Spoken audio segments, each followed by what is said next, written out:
Making your way into LCS takes everything you've got. Taking a break from all your worries, watching YouTube a lot. Saturday at Remy's place. Sometimes you wanna go hang out and banter at Remy's place. Come in and jump on lives today. You wanna be where you can see our grails are all the same. You wanna banter at Remy's place. You wanna go where people know we don't all collect the same. You wanna go hang out at Remy's place.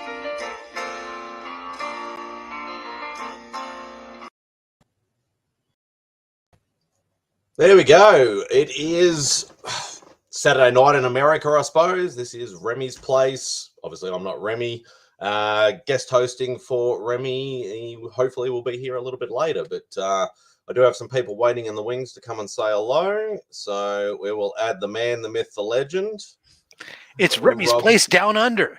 I was going to be like, Sunday, no, I mean Saturday. I'd look on your face when I added you to the stream because I knew. I know. I was like, what the fuck? Never let me say. But hey, we have another Australian with us. Yes, we do. Well, now you know the place has really gone to the shits when Spideys running it. and as I say to Rob backstage, I'm looking at everything Remy's got. I'm like, oh my God, I should have said no. Gobble, gobble, whack, bitches. I wrote Remy's like, as long as you play that like every hour, and I'm like, maybe I will, maybe I won't. All right, let's have a look at the chat. Oh God, the chat's already popping. All right, had Kyle in here first up. Hey Kyle, hope you're doing well. Chris, the comic vet from the Great White North. Oh wait, he bailed me out today, brother Chop. Yeah, well, Rob, sorry to hear about your power problems today. I was watching. It was hilarious. I had it on in the background, and it was hilarious because like it went out. We Chris. I haven't watched it yet, so I assume Chris just went with it. He continued on, which was great. And at first, I said, I'm sitting there grabbing my laptop. I said, okay, no problem. I'm going to grab my work laptop. It's been plugged in charging the whole time. I'll just switch my phone on to hotspot and I'll connect and I'll be back on in just a moment. So I disconnect the laptop from my setup so I can use it independently.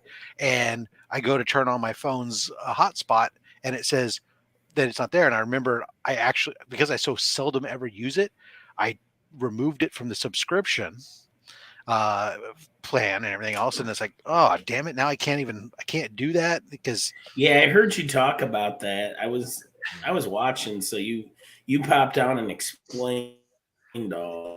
It's like, oh man. Then I'm like trying to connect my headphones. Like,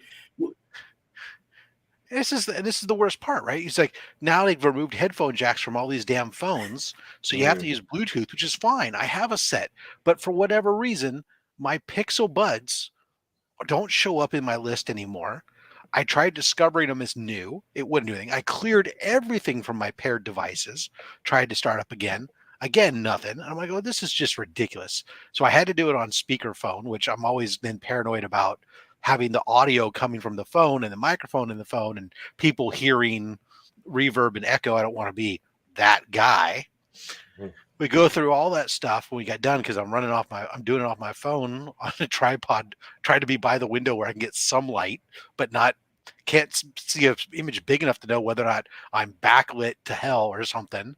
And then we get off the thing, and less than 5 minutes from we turn off the stream, power all comes back on. Yeah, of course it does. Oh, God.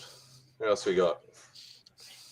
To him, Austin LeMay in with the message early. That is always. Yes, I'm running the show, Tyler. It's going to go to shit, but Rob's here to back me up, so I'll be all right. Yeah, usually, like any movie franchise, you know it's gonna go to shit once they move it to Australia. Like it's not ever a good sign that the quality just is gonna go uphill. because the two last Thor movies were done in Australia doesn't mean they've gone to shit. Did they film Boba Fett there? Wait, no, just kidding. I still haven't finished that. Rob told me he had some. Oh God, we're not going to get into that again, are we? Just the beast in my pants. Hey, Chris. Hope you're doing well, mate. Hope you found 5 minutes to sneak away. Is everybody saying hello to each other? Thank you, Tyler. I greatly appreciate that, mate. Everybody's saying hello. Yes, edition. Okay, so he's had the baby. So I didn't hear anything. Yeah. So, congrats, mate. Very big congrats. Dr. Von Hoot is in the house. Caroline. Who else we got in here? Night, you cock slamming fools. Whereas Remy, I don't like change. He hopefully will be here later. Hopefully. And then he can take over and then I don't have to do anything. Ruby G. Oh my God, the bloody thing just keeps going. It is the chat that never. Second Mission Impossible in Australia was awesome. Yeah, I think they did a couple of Mission Impossibles here, I think, actually. Mr. Sharp, hope you're doing well, mate. Everybody's saying hello to each other. Yeah, everyone is asleep, so I had a few minutes. Yeah, right. All right. Animal caught up. All right. Now I get to see the wall of videos and go, what the hell? Oh God. So yeah, it was an interesting only slabs this morning, that is for sure. Yeah, it's not the way I'd like them to go, but thankfully that that's the great thing about having a co-host and making sure your co-host has the ability to run the show is that we have international redundancy and There's the man.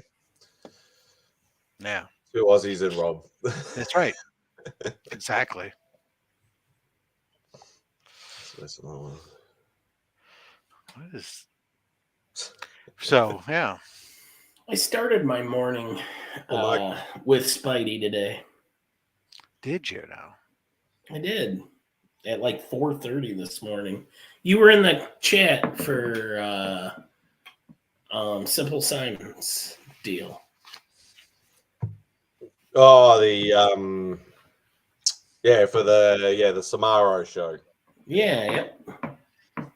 And myself and Sanimation were making fun that he didn't know all the Crow quotes, even though he thought he did. Yeah, I didn't jump in there because I was honestly still trying to kind of sleep. But even I knew those. Yeah. My friends and I used to speak in Crow quotes, and it really kicked off when one of them started dating a chick named Darla. I think you can imagine which line we used a lot. Was she a drug addict? She was not, but we'd be like, so, I'll say the guy's name, Tim. Where's Tim off banging on Darla?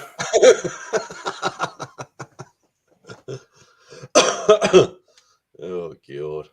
Yeah, such a brilliant movie. It's a pity they went sort of very south after that, but yeah, you know what? I don't know if I've seen any of them since City of Angels, and I only think I watched that once or twice.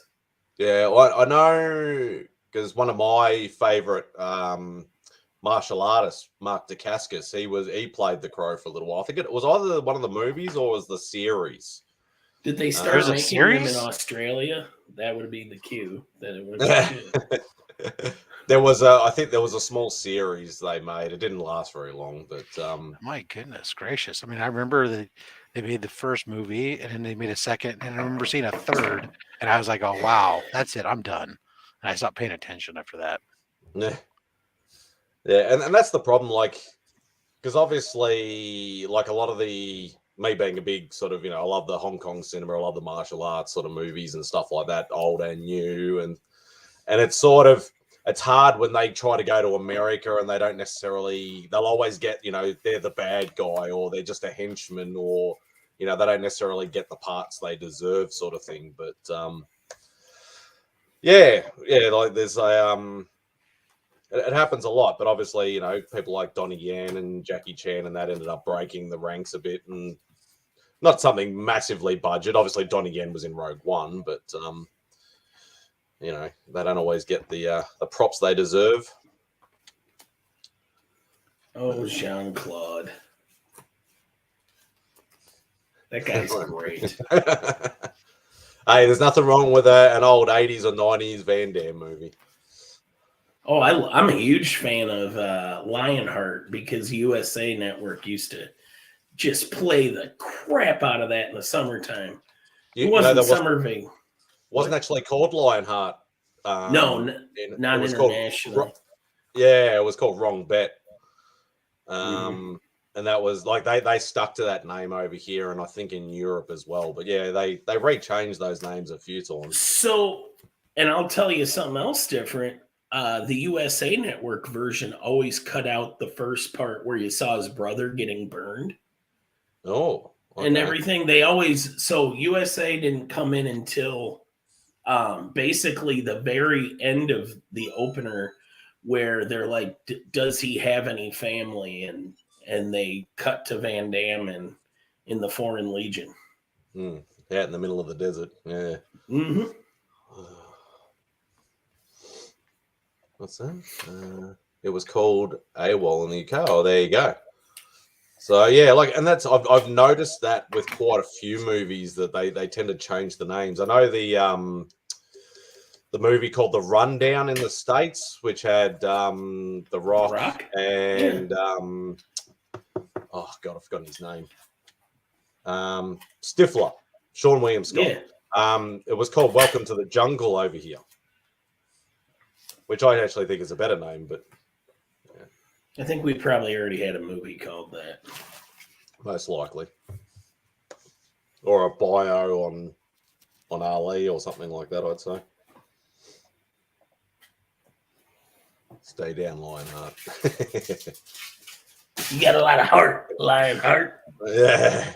God, just crackerjack writing there. Yeah.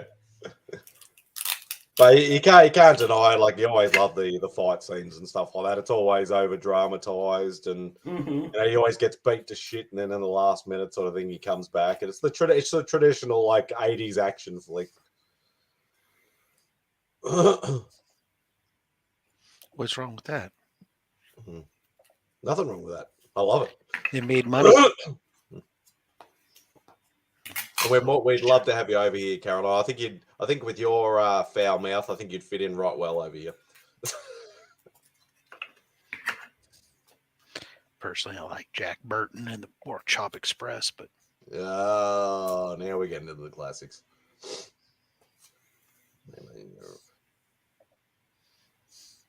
I like the Aussie general attitude. Yeah, the don't give a fuck. I've never met General Attitude, only Colonel Son of a Bitch.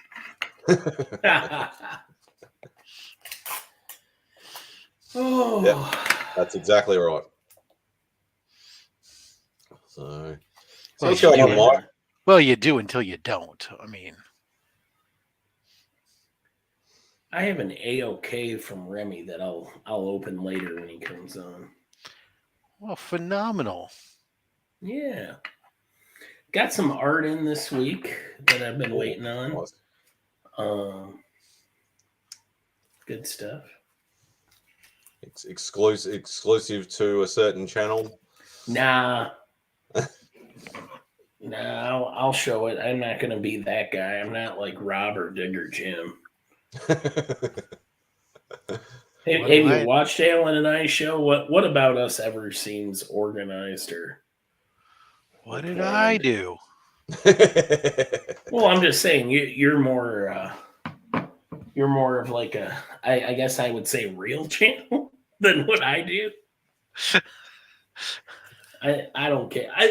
Let's put it this way: me showing my art haul on here isn't gonna raise or lower what Alan and I get for views. How about no? I had to throw one in at some point. Oh boy! When you Spidey's get given the at keys to the wheel. kingdom, this is what happens. It all goes to shit. Yeah, I'll go get them. Hold on a I second. said, did you see that we pulled a Night Stalker #1 out of the box today? Night Thrasher. Night Thrasher, whatever. Night Thrasher, yes. Yeah. Isn't really the same thing. It's about.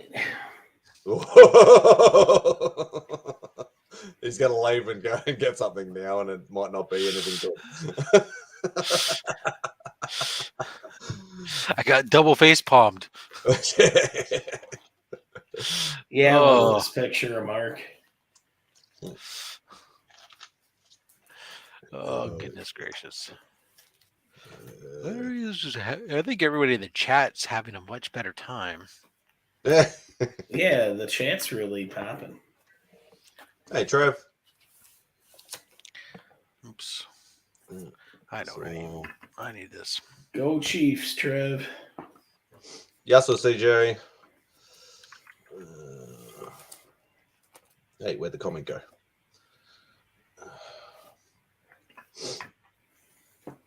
Alrighty. I like Night Stalker better. Oh, God. There could be that. So I'm feeling pretty. What's the significance of Avengers 93? I don't even know what the. Kree Skrull War, wouldn't it be? Yeah, I was thinking it was something around there, but I couldn't think of. Probably Neil Adams art, or I don't know. This is just all offhand. Mm. Why? What is it? Is it going up or something? No. Caroline just said she picked one up this weekend. Yeah, there we go. Yeah, Neil Adams, Kree Skrull. Yeah. There you have it. Yeah, he was supposed to do that whole series, but he got behind, and then they brought in John Buscema. And he's long, Neil would always seem to get into kerfluffles with his Marvel writers because the Marvel method does lean heavily on the artist's creativity. Neil and Roy Thomas never got along as to who should get credit for the Kree Skrull War. I can say is I've got 92, but I don't have 93. That's probably why I didn't pick up on what it was. 93 problems, but Avengers 93 ain't one. it's possible.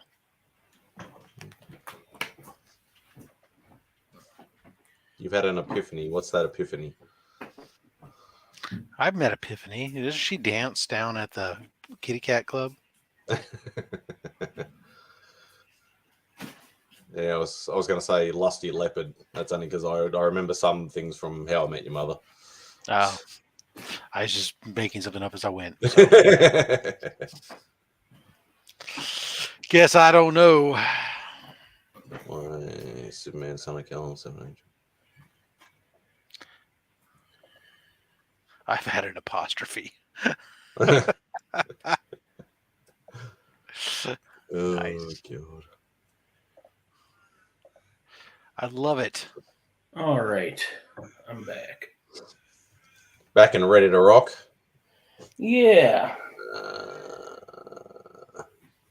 First off, I'm going to start. Here's an old piece that I'm just going to show off because rest in peace, Carlos Pacheco.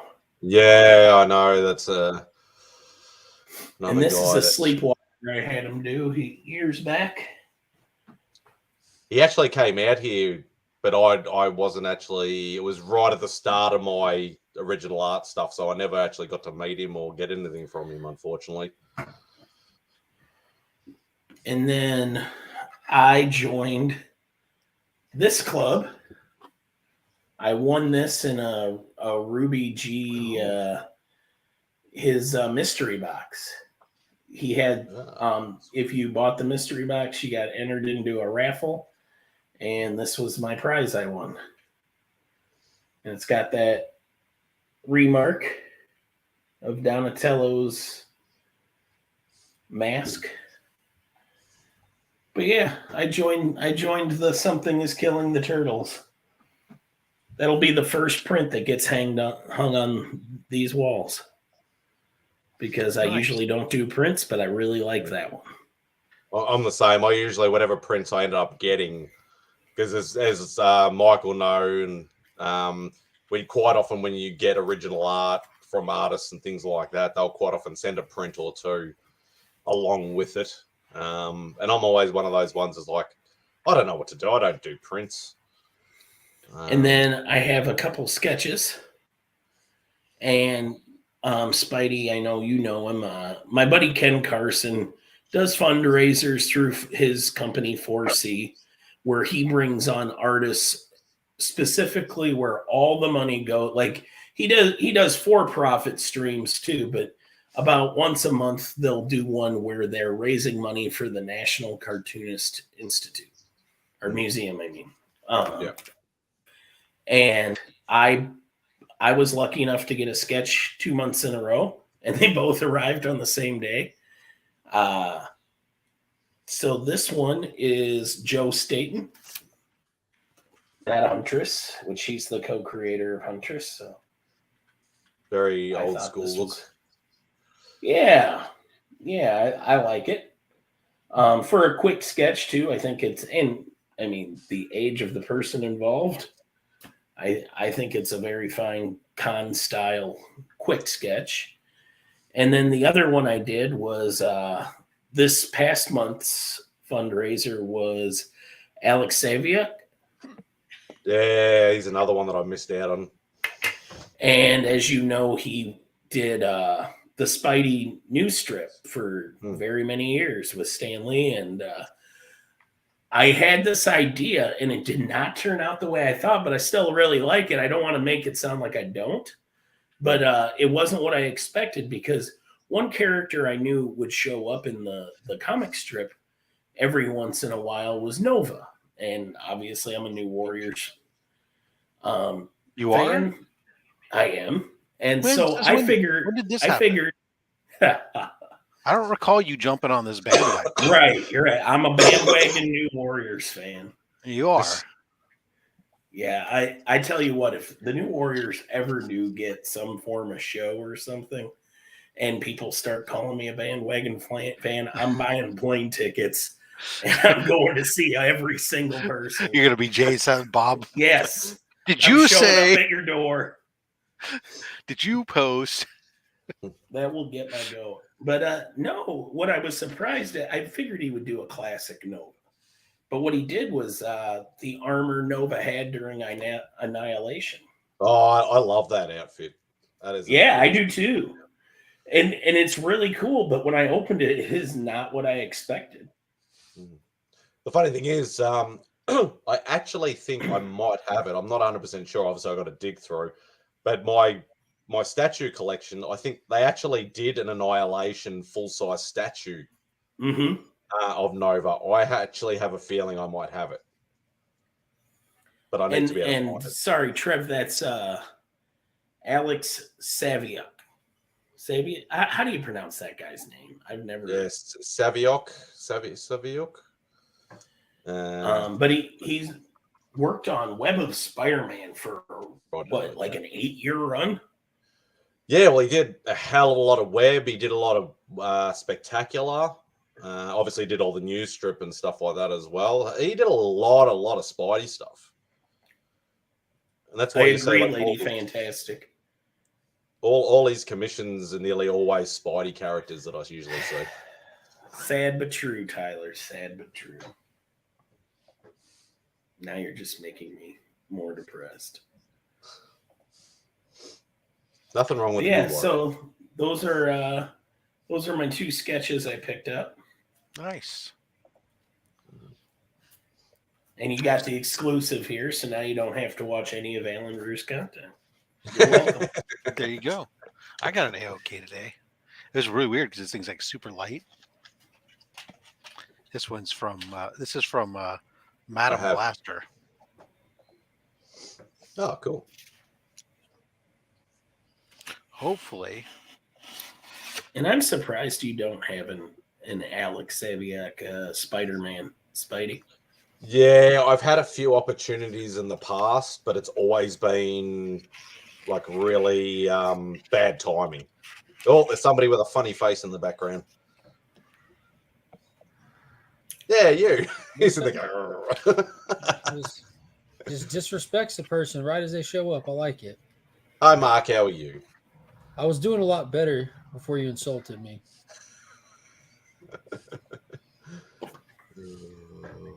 How are y'all? I'm great. Doing well. Just navigating the keys to the kingdom. The what? Keys to the kingdom, to the Remy Q kingdom. Oh yeah, it's intimidating. It's like no. Okay, no. Like all the stuff that's here is just ridiculous.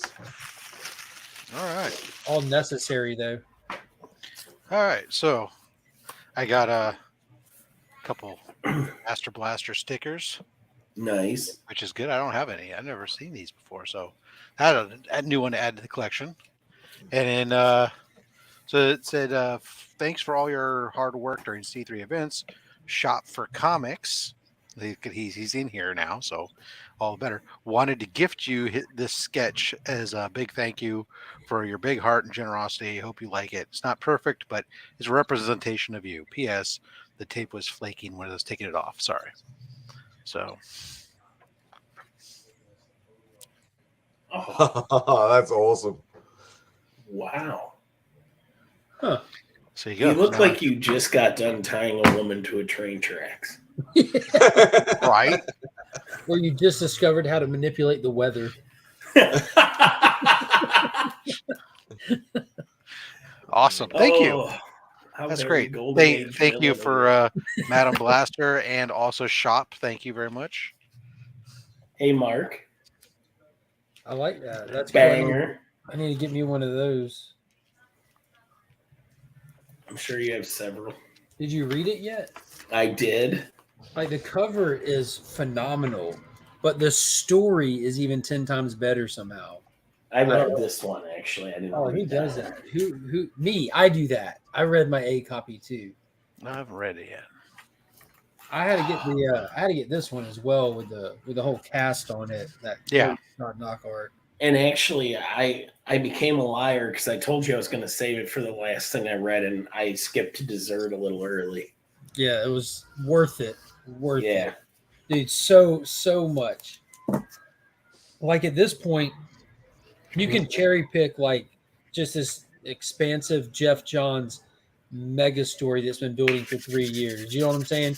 You can actually take Watchmen, then Doomsday Clock, then Batman, the Flashpoint Beyond, and then this, and you're just like, holy shit. This is like expertly crafted. Yeah. So good. It is. Rob, did you get any new Golden Age? I know you're a fan of Golden Age characters. I picked that book up. Yeah, it's in my stack to read. I'm excited for you, my friend. It will not disappoint. Excellent. Yeah, no, I'm gonna probably be able to get a chance to dig through my stack this weekend because I got Monday off as well. So explain Corky, says Evil's Comics. Corky is one of the Time Masters. He's the little brother of one of the main team members. He's basically he's a little personality for the Time Masters. He's just one of the people on Rip Hunter's crew. He's the character they used to. They're not all just straight-laced characters. He was literally sitting there having a conversation. He was having a conversation with John Wilkes Booth at a young age, like trying to plant the seed to keep him away from the theater. Like Corky, come on, who was that? Nobody. What did we tell you about talking to people in the past? No, that's no big deal. It's no big deal. Yeah. Speaking of Golden Age, I did watch the 2 new episodes of Stargirl. I'm one episode behind still. I live one episode behind at this point in life with the wife's Loser. I don't agree with you on that because we have the kids even watch it with us. They sit down and do nothing but ask questions that don't even need answers the entire time. Who's that? Where are they going? Are they dead? Like, they got? I actually specifically didn't have children just so I could stay up to date on Stargirl. That makes sense. I guess That's at the end of good this, forethought and planning on your part. yeah, at the end of this season, I guess you can start with the kids. At the age of 43, yeah. How about no? The ripe age of 40. Cue it. It says their college tuitions would have cut deeply into your art collection. Like any kid of mine would have gone to college. Which is funny because I did go to college and I had my degree. Your mom goes to college. Yeah, I'm interested about that. Because you send the bad guy in the barn. What? I don't know whether you've seen that. I think it was the. Are you talking about Ultra Humanite? The review of episode 9. Yes, Ultra Humanite showed up. I'm like, are you shitting me? I was like, alerts, everyone. Yeah, that's why I was trying to be vague about it. That's a week and a half old. Yeah, if Mark's already seen it, you're allowed to talk about it. What's the embargo? I give everyone a week on stuff, like including myself. Like I'd avoid people if I'm behind or care that much. Trev, I'm watching it in my living room. Yeah, I watch it in my living room usually. A lot of stuff I'll watch on my phone or on the tablet. But with Stargirl, it's like a family event, so we do the living room as well. But if you're asking on what device, I have cable. I'm that old. I use YouTube TV. That's my actual cable. Not YouTube, but the actual cable service through YouTube. Like the kids in the mall do. Do they do that? The streaming service. Is that what's hot? Is that what's popping in the streets? No, it's just the same thing you have. It's the exact same thing you have, but a fraction of the cost. And you can take. How do you know? You don't know what he's got. If he has cable, he's paying 3 times what I'm paying for YouTube TV. Maybe. Yeah. Which is nothing. He could have the basic. How much is basic cable these days? I don't know. I have no idea what I pay for any of it. It's all Jill. I pay for internet. Just give it to me. Give it to me fast. Yeah. So if you had friends or family that you wanted to, like the way a lot of those, if you had friends or family, yeah, that you would want to do it with. No, just send there. Yeah.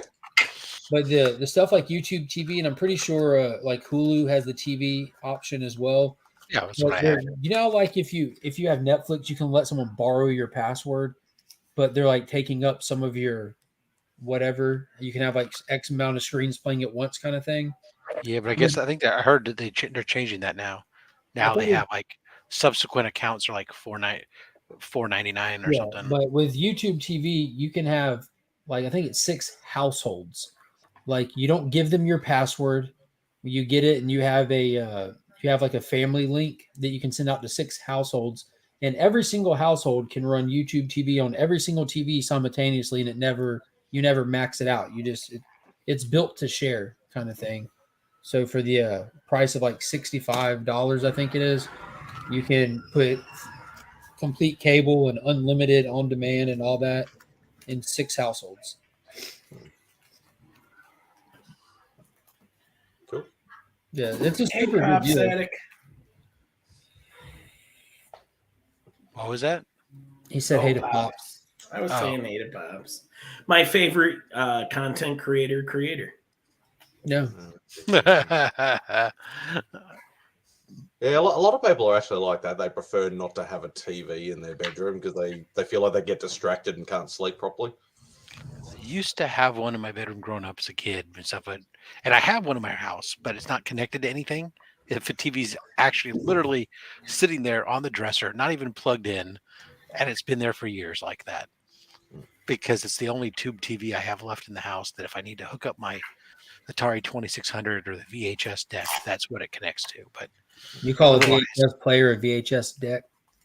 I'm old. Yeah, how old though? Ancient. Like, were they ever called that? Yes. Okay. Huh. Didn't know It's just that. like you used to have tape decks. It was a VHS deck. It was Got you. We just called it a machine, like a VHS Sure. machine. VHS I player, think I just always called it VCR. a player, VCR. Yeah. But because you had a tape deck, you had a VHS deck. I'm like Austin. I can't sleep without something on. I'll sit there and my mind will race. That's why can't. you just tell Google to play like ocean sounds or something. Well, then I'll have Oh, nightmares I about ain't paying for ocean sounds. I'll just make them. Every time Jill has a migraine, I ask her if she wants me to make ocean noises in her ear. the fuck. Just put You the just like, apnea. like a I just put my whale. apnea machine on, and I just hear the sounds of the air going in and out. The Darth Vader sounds. As long as I'm still breathing. You know, she's never taken me up on that very thoughtful Apparently suggestion. not. A massive notebook of CDs. You only had one? Rob, you saw the movie yesterday, right? Yes. Yeah. I am looking down right here, Lady Fantastic, next to me, and there are 10 volumes of CDs. the 250 CD case.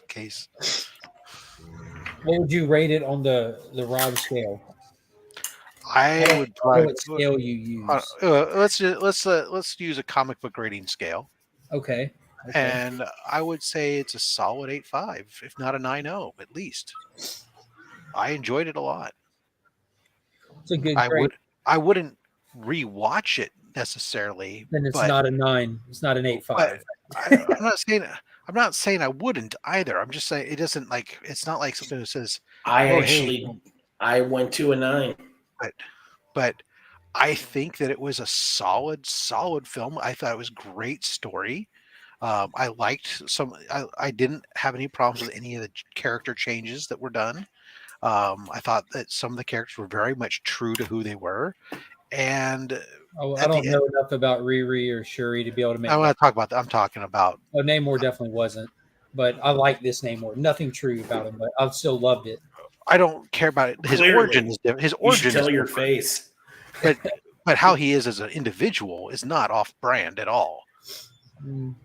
Some of it, no. Some of it, depending upon which area you're in, maybe. Yeah, like I'd say going in, like I'm a sucker for like the ancient lost civilization stuff, and I don't give two shits for the comic book name where I can take him or leave, and I have nothing against him, but I don't care.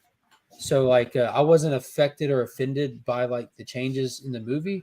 But if you're one of the 7 people that are hardcore Namor fans from comics, you're gonna fucking hate that what they did.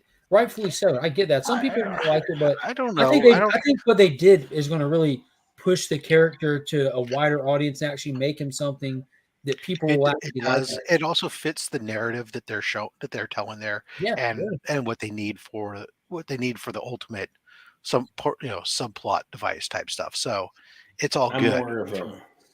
I'm a Namorita guy. Yeah, Namora was there. Not Namora. Namorita. I know. I said Namora. Me and Mike was had there, this discussion at like 6 in the morning the other day. It was 4.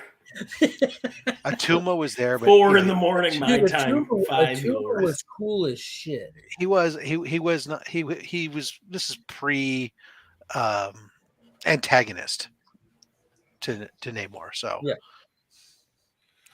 You can see where they're setting up for some antagonizing from his own people by the end of it. Absolutely. Yeah, they're disappointed in him. Some of that potentially. Are we doing spoilers right now? And because you've already hit a few, Mark. What? I didn't hit a few. I didn't hit any. I didn't hear any spoilers. I didn't say any spoilers. And probably more people so who are in the movie. I don't know what's allowed and what's not. Well, saying the name of a character has been shown in the movie. Yeah. Well, you mentioned Riri. And she's in the trailers. Everyone knows.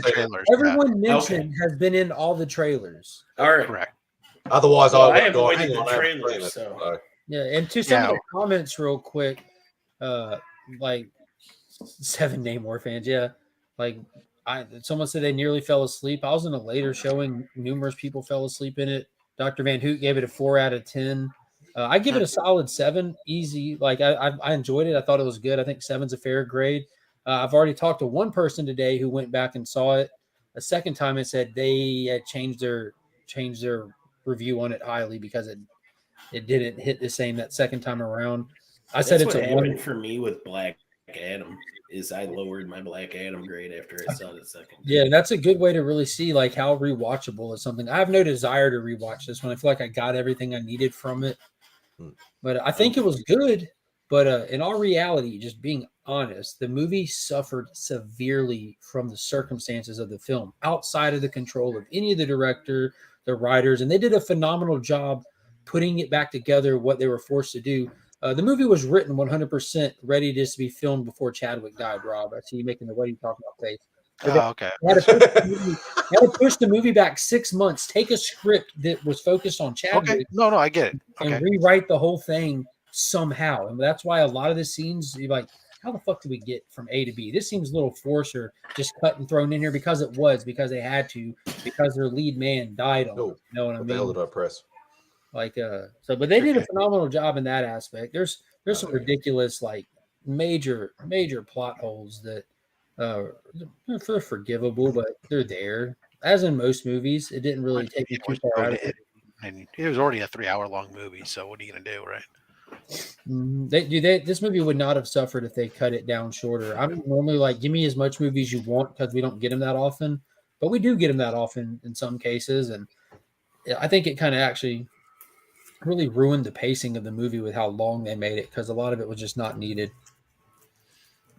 It wasn't bad content; it was just. Wow.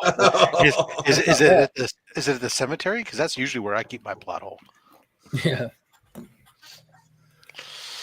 I don't know. I enjoyed it. I came out of there. I mean, again, I went in though with abysmal expectations, as I mentioned to you beforehand. Right, my expectations were low, and I came out of there having enjoyed it.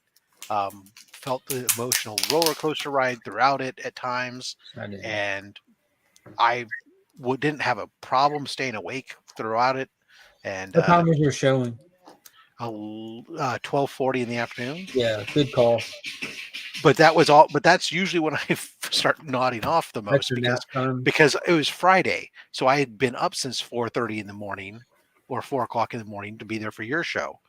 So that's true. Yeah, in all seriousness, and this is this is going to be a taste thing. For me, the movie was boring as shit with moments of awesomeness sprinkled through it because, like, I wasn't won over by Shuri. Like, I don't dislike the character. I don't like the character. I don't give a shit about the character before. Probably the least interesting part of the movie to me. But I don't give a shit about Riri. There was nothing interesting about American Chavez Wakanda style. I did not care. What about Namor? I thought Namor was cool as shit. Thought every fucking scene of Namor was cool. I was just waiting, like not waiting because I mean it's in front of me, but I'm like, what are they gonna do? You know what I mean? Like I'm like, what's next? And I kid you not, the one time I actually made a noise in that theater was when he finally shows up to do some Namor shit, and I go, okay, here we go. And then I thought for a second, I looked down, and we're 2 hours and 7 minutes into the movie before this shit's firing off. 2 hours and 7 minutes. I mean, there was a lot. Here's the thing I will say that I enjoyed about it, right? So it was. I find myself more and more liking story, and I do too. This was lacking. And whether you, your thought on it. For me, I thought there was a narrative that was being told throughout here that I found interesting, and it wasn't a cookie cutter Marvel film, which is what everybody's been complaining about. And so it wasn't also a bang bang wham pow superhero comic book movie either. You remember how Eternals was kind of like it wasn't a cookie cutter Marvel film, it wasn't a bang pow pow, but it didn't hit the mark per se. It just that's how I feel about this one. It's not as bad as Eternals, no way, no how, but just there of course there's a narrative because it's a film. Of course there is. But a lot of the narrative was put on the sideline because of other things that they were wanting to repeat over and over to keep us in a certain emotional state, if that makes sense. That's probably really obvious what I'm saying. Well, anyways, I don't want to go too much more into it because I think it's too easy to start to get into spoiler stuff. I mean, Yeah. But I will say, like but- a lot of it, again, I'm very forgiving to it because I touched on this, I think, with you already, Rob, where we comic book. So Chadwick passed away 2 years ago, and there was like the comic book company spent a lot of time honoring and doing memorial style stuff for him, all the way down to like Spawn covers and everything. So like the passing of Chadwick was processed, it was dealt with, it wasn't surreal anymore for yeah, me. they can move on now. Yeah, so going into this, I've already moved on, but a general audience who just follows the films, this is their first send off. So Well, they, it would also be very weird not to acknowledge it within a movie where he was the king and everything else. So I don't mean acknowledgement. This was a Evil Mike, legitimate, like 3-hour tribute to the guy. yeah, Mike. The answer is yes, it does. Depending upon Mark's going to say no, but I'm going to tell you yes, it does, because No. I want you to be a liar, Rob. That's all. it absolutely does, but it's not as obvious necessarily.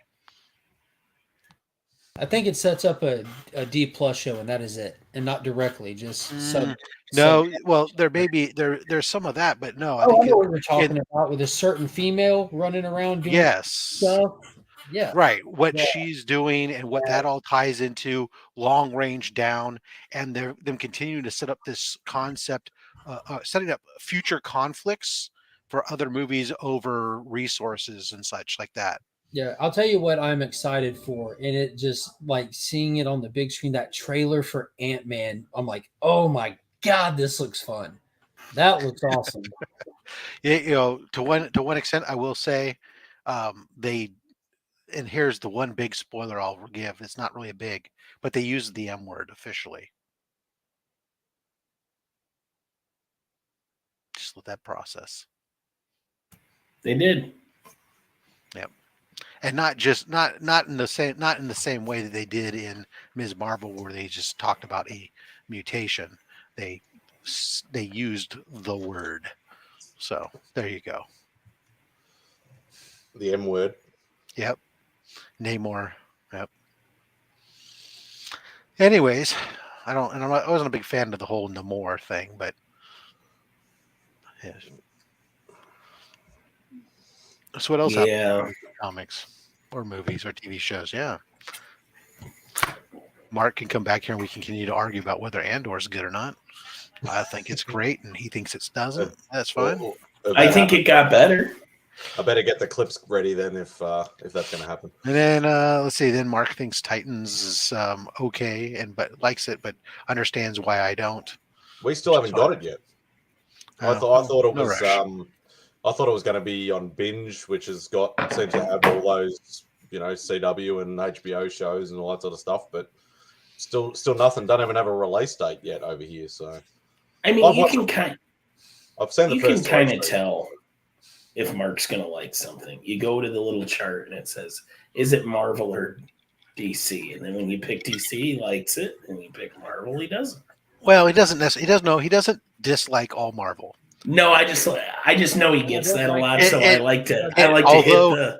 Although it does, it may be viewed a little more critically, because. Yeah. No. If you go back, I wasn't a big fan. What's your score for Black Adam?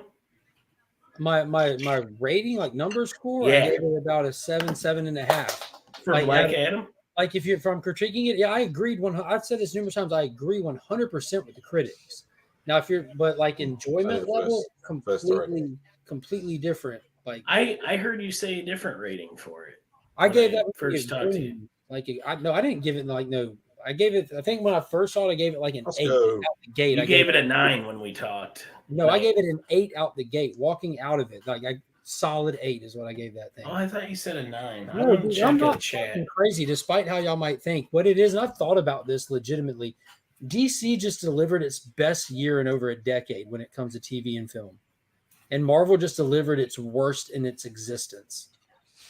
So, if you think about it, we've been talking for the past year, and Marvel's been just dropping shit that people don't like. Yeah, and DC's been shocking. I think Marvel's worst year was 2 years ago. keep in mind we had the Batman this year, Peacemaker this year. Like it's been a damn good year from DC, despite like its shakeup and all that. The And Superman Werewolf by Night.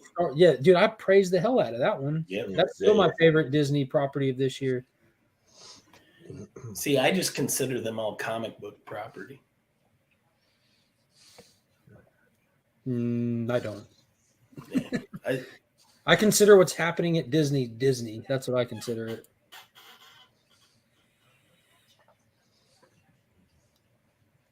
Well, hello, sir. Yeah, I'd shit on Wonder Woman when that one came out. That 84, that was terrible. That would be hard. That would have been hard to defend. Yeah, I've been not very excited for Shazam: Fury of the Gods. I'm excited to see something new, but again, for the same reason, like why I wasn't sold on Riri, didn't care about Miss Marvel. Damn, Beckerman, way to show off your pussy. There's something about like kid characters at this point. Like I don't know, just kids. I mean, I don't watch these kids run around and do shit. I know. So, but you still let them live in your house. My kids are fucking awesome, though. That's why the other ones look so unbearable, I guess. Sorry for awesome. Well, hello, Cat Murdoch. I disagree, Comic Journey. I'll take that Roger Corman Fantastic Four movie any day. It's a little tail.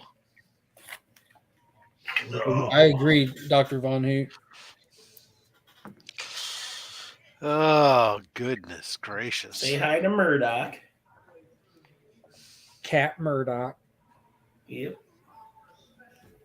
Little Murdy. You put him in a sling and launch him. Now. What? Don't be mean. Am I the only one on panel like super excited for Avatar? Yes. I think I am. Yeah, because I am not. You know when I was excited Yeah. for Avatar like 10 years ago? Yeah, I wasn't even excited for it then. I never went and saw it. I had no desire to see it back then. And I've seen like I think 5 minutes of the movie, and the fact that I haven't seen it either. they're coming Were into the people second really one. I'm like, asking for that movie? Yes. all it was, I think people were like thought it was so great at the time just because the 3D effects and everything that were going on in that movie were supposedly really Yeah, good. at the time, 10 years ago, Yeah, 11 but years ago. that's 12 moved Go on. watch it. I It don't. still What do I looks want to better go than see? any movie that I comes just out today. saw a movie with blue people swimming in the water. I don't need to see another one. Once in a I'm year ready is to go enough. watch it to see the real Submariner, Jake Sully. Yeah, I'm pumped for that. Dude, watching that trailer, I'm like, oh my God. Like I'm a sucker for it. I don't know what it is about it, but it gets me. Like I'm their target audience for that shit. All right. Yeah, I might watch it. It looks like it's a great visual film. I don't know. It just never interested me. Like, yeah, I can see what you mean by the visual effects and stuff like that. For that time, it looked absolutely fantastic. But I just never got around to seeing it. I'm a Just one of those sucker things. for I love sci-fi stuff too, though. It was a good sci-fi movie, man. So what I've got from this, It was.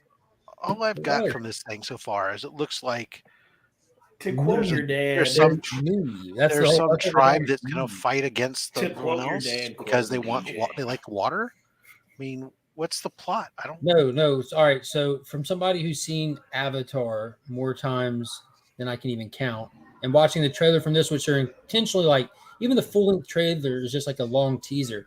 But Yeah, because there's almost no words. so the Navi tribe got their home wrecked. Like they have no home.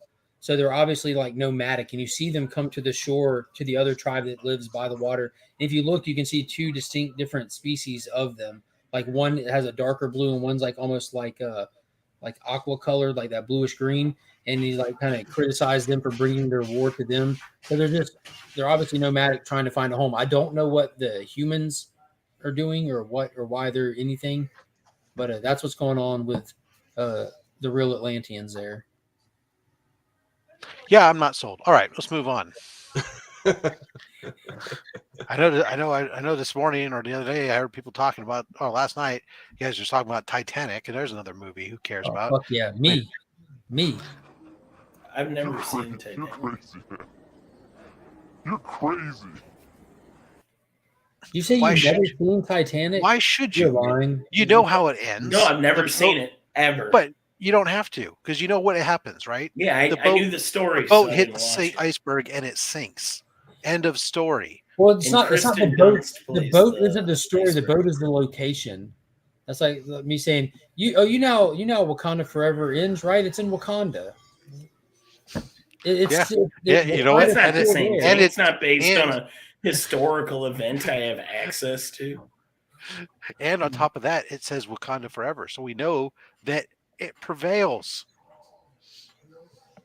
So, Oh, I can send Yeah. you to some people with action figures of it. I've never seen Titanic. Yeah. I'm not You and against seeing Nick it. need to get together and watch it. I would watch it with Nick. I fell Sounds asleep like in a the movie movies. night. you guys can Netflix and chill together. Oh, I Hulu and relax. Hulu and Hump. No, Hulu and relax. I guess I do have Netflix now. For the longest time, it's like I don't have Netflix, but as you of have- 3 days ago, I have Netflix. So. Oh yeah. What spurred your decision? Well, it's been years, and I'm ready to catch up on the things I've missed. Yeah, for me, it's the same thing. I'm about to turn off HBO Max and turn on Netflix, but that's my There you impetus go. is Make sure y'all watch Wednesday- Cabinet of Curiosity. Wednesday's gonna drop, so I gotta watch Wednesday.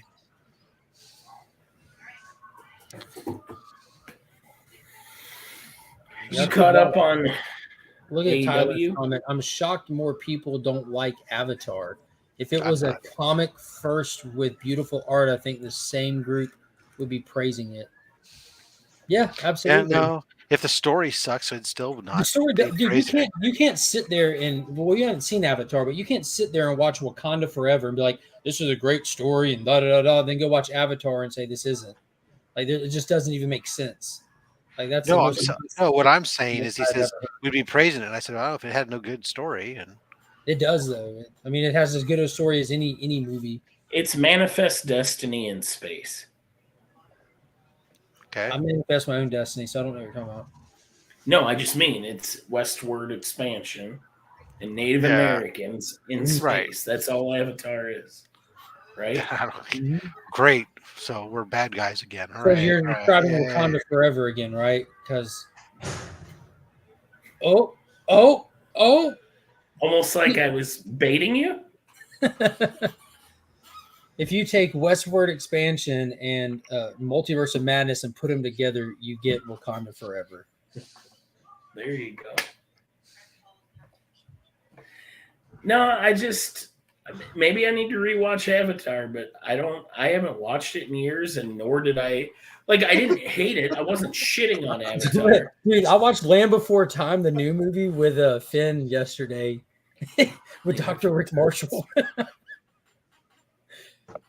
Was it Land Before Time like 35 or something? I'm sorry, Land of the Lost. Land of the Lost. We've been done watch Land Before Time. Land of the Lost. But if you actually listen to what I had said earlier, it was with anybody asking for a sequel, I had no. If I was going to watch a sequel to Avatar, I wanted to watch it 10 years ago when I was still hyped on Avatar.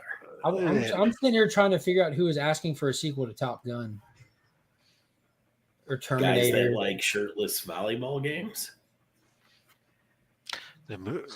Well, you know who was asking for that one? Was Tom Cruise. That's who was asking for that one. One person. Hey, movie.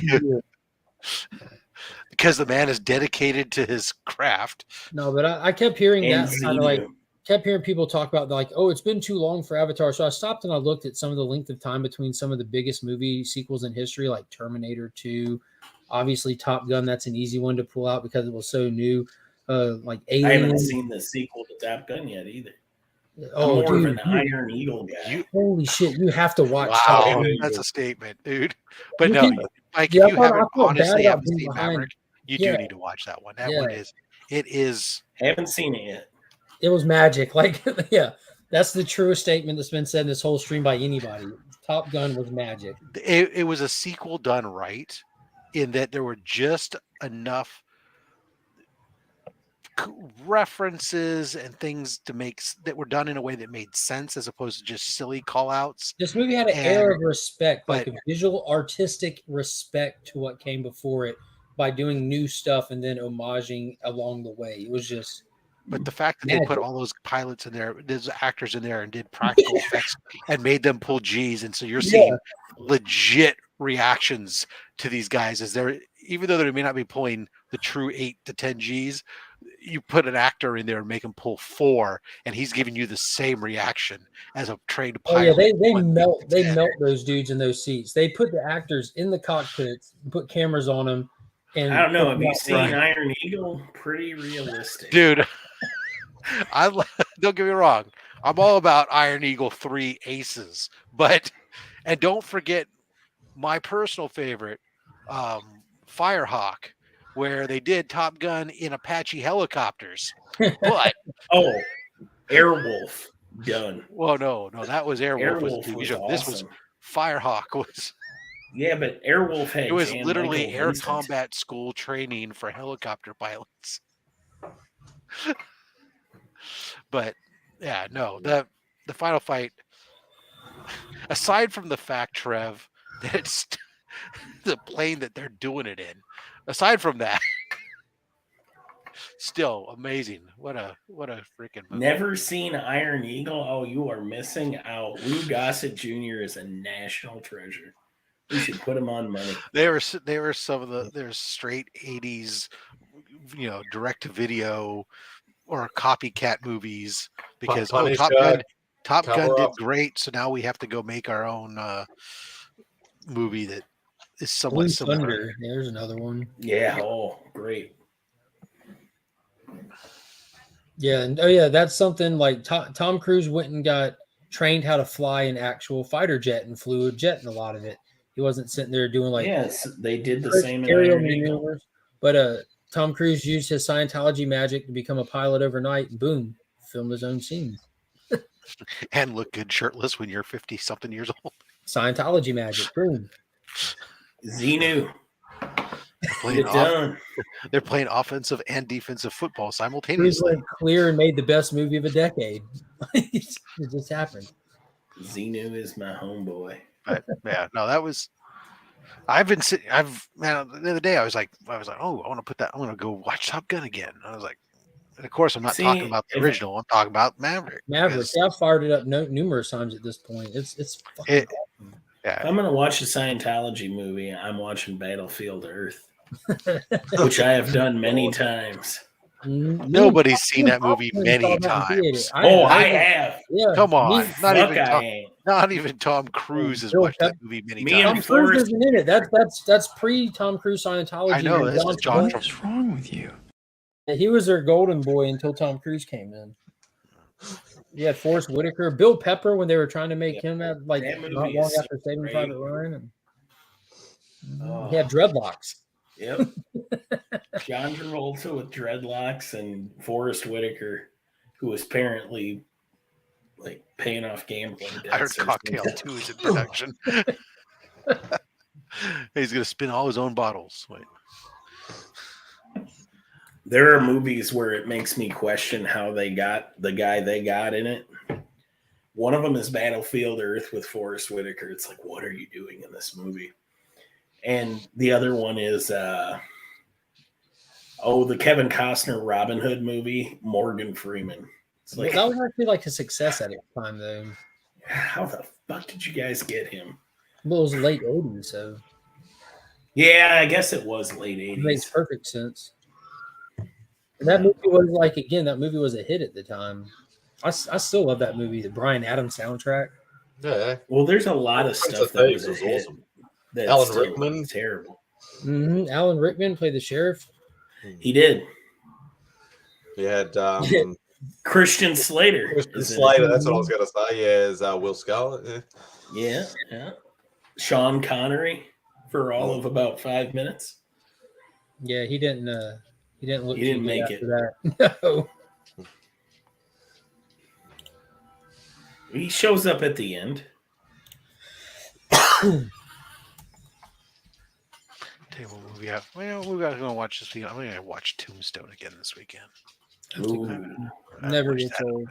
Now, speaking of Kevin Costner, did y'all watch? No, it wasn't Kevin Costner. Not that one. Was it who was in Wyatt Earp? It was Kevin Costner. It was Kevin Costner. Yeah. That came out. In the other movie that came out within 12 months of the Tombstone. The good Tombstone story. Yeah.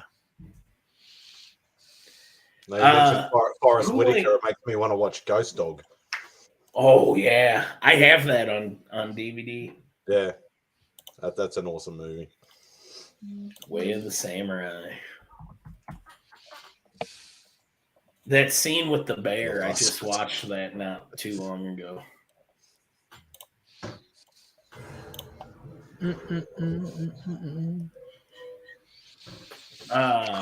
What about The Postman? Speaking of Kevin Costner movies, there's I another don't think one. I've ever seen The Postman. Yeah, I've never seen that. Well, good I don't- news. There I are watched Waterworld. survivors of the apocalypse, and one of the towns is run by Tom Petty. My favorite post-apocalyptic movie, I think, to date, like modern one at least, is Oblivion with Tom Cruise.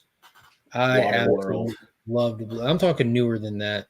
No, Absolutely loved Waterworld's the Oblivion. best. Book of Eli was really good too. Waterworld. Oh God! Or possibly Mad Max Beyond Thunderdome. I should have had a clip after you said Waterworld. Oh God!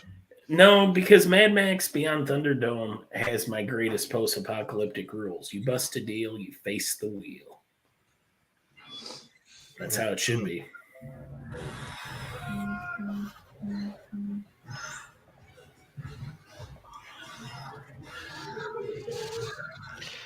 Oh, good gracious. Yeah. Oh. Good.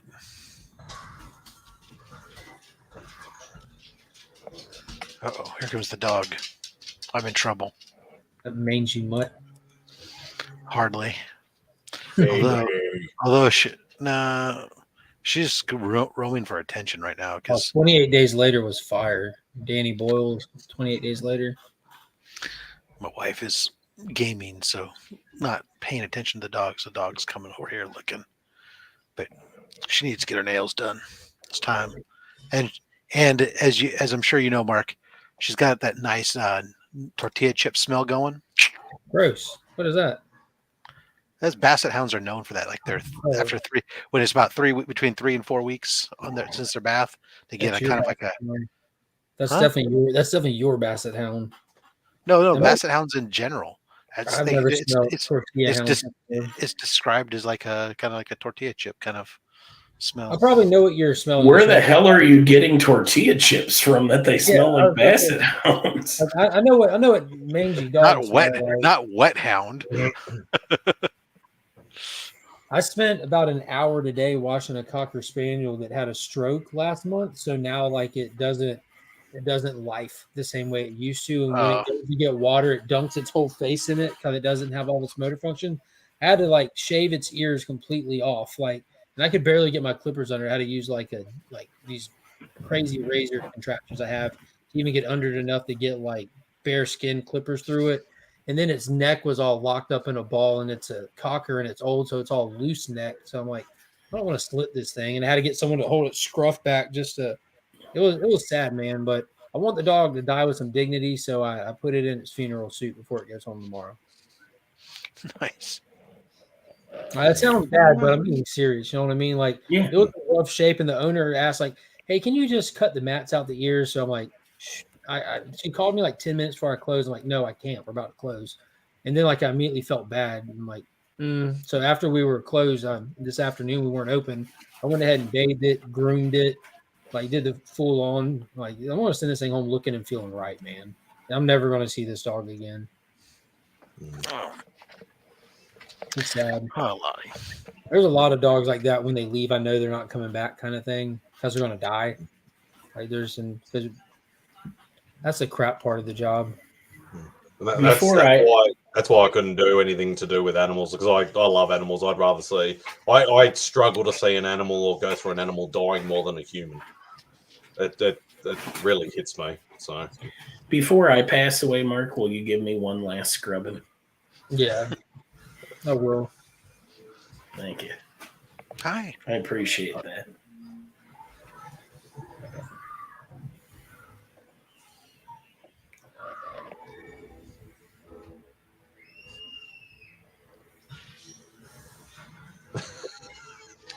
What? You got to check if she's going to give me the opportunity. I'm going to check her ears to make sure her ears are clean. Because you got to with basset hounds, you got to with the big floppy ears, you have to keep them clean. Otherwise, they get ear infections super easily.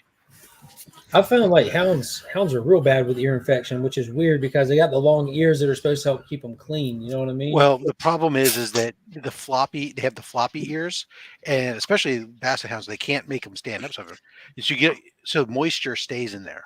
Mhm. So even though it might keep some of the dust and debris out, what does get in there and stuff, it stays damp in a damp environment unless you're cleaning it and making a point of drying their ears out and stuff. So.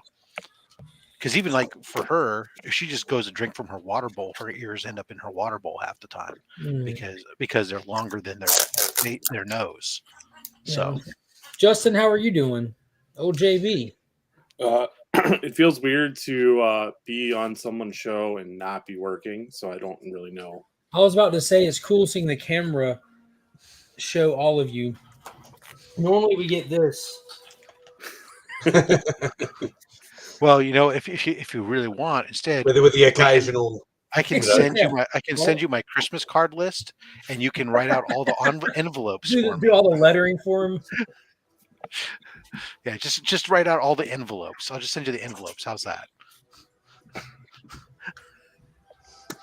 That's helpful. Justin, what's your favorite post-apocalyptic movie? It doesn't have to be we're not going to hold your feet to the fire. What's a good one for you? What's a good one? You mentioned Book of Eli earlier. That was a pretty good one. Yeah, I enjoyed it a lot. Uh, Special effects don't really hold up. It looks like Daredevil almost with the clouds in the sky. It's a little weird. I thought the acting really suffered. Denzel, Gary Oldman. It was definitely no Postman.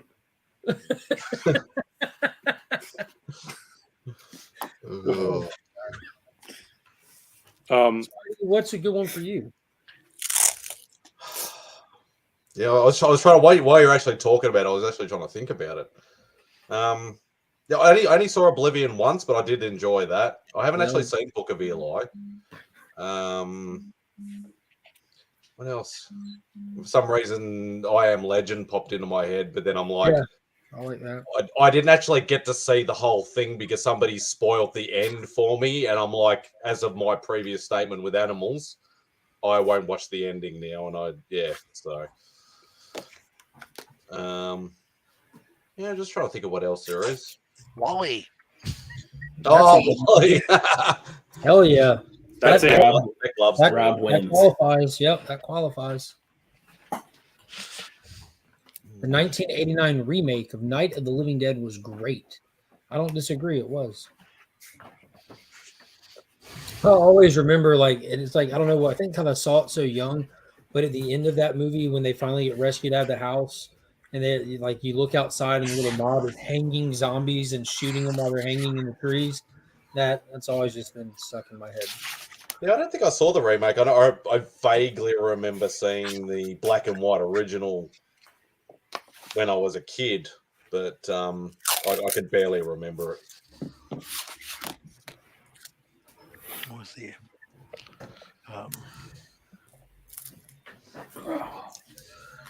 did you guys see not that it's good, it's just never mind. Correct, aggressively relaxing. He was the leader of that town, and he played himself. He played Tom Petty in the Apocalypse. And they walked up to him, and they were like, "I know you. You're famous." And he's like, "Yeah, I used to be." It's like, that's the town I want to live in the Apocalypse, the one with Tom Petty leading it. No, I just don't like. I feel like I have to be on, right? Like I have to be animated, and I'm tired, and I just don't want to do that tonight. So, in other words, I heard was the energy's low here, and if you're ready to phone it in, you're ready for Remy's Hangout. What's the word I'm looking for? Yes, a bit more chill over here. Yes.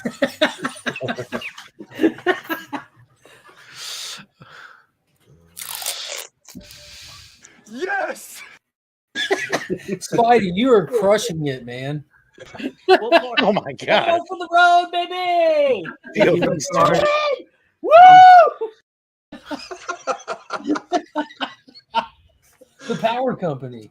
I love that clip. That was hilarious. Yeah, well, there you are. I gotta get some more water. I'll be right back.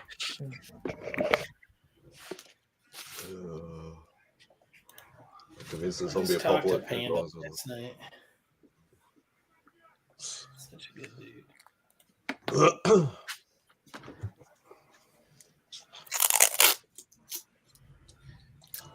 I'm convinced a zombie apocalypse would last hours, and the big issue would be all the lawsuits. There would definitely be a few. I'm just trying to think of what other post-apocalyptic movies I've actually seen.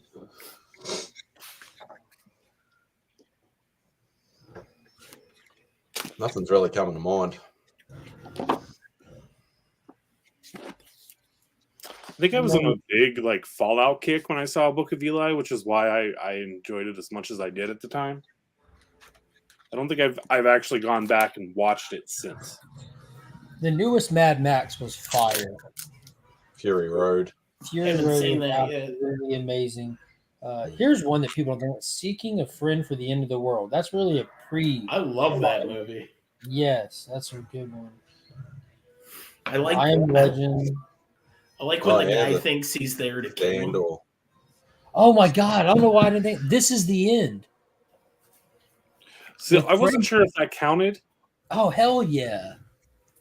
Is that stupid movie where they're all in the house Yes. and Yes, It's Danny yeah, McBride and playing themselves. Seth Whoa. Rogen. That shit was That hilarious. ending was perfect. Yes, Michael Cera. Michael Yeah, Cera he and stole the slapped show. Rihanna's ass. oh yeah, Escape from New York. Oh my He God! stole the show. Yeah.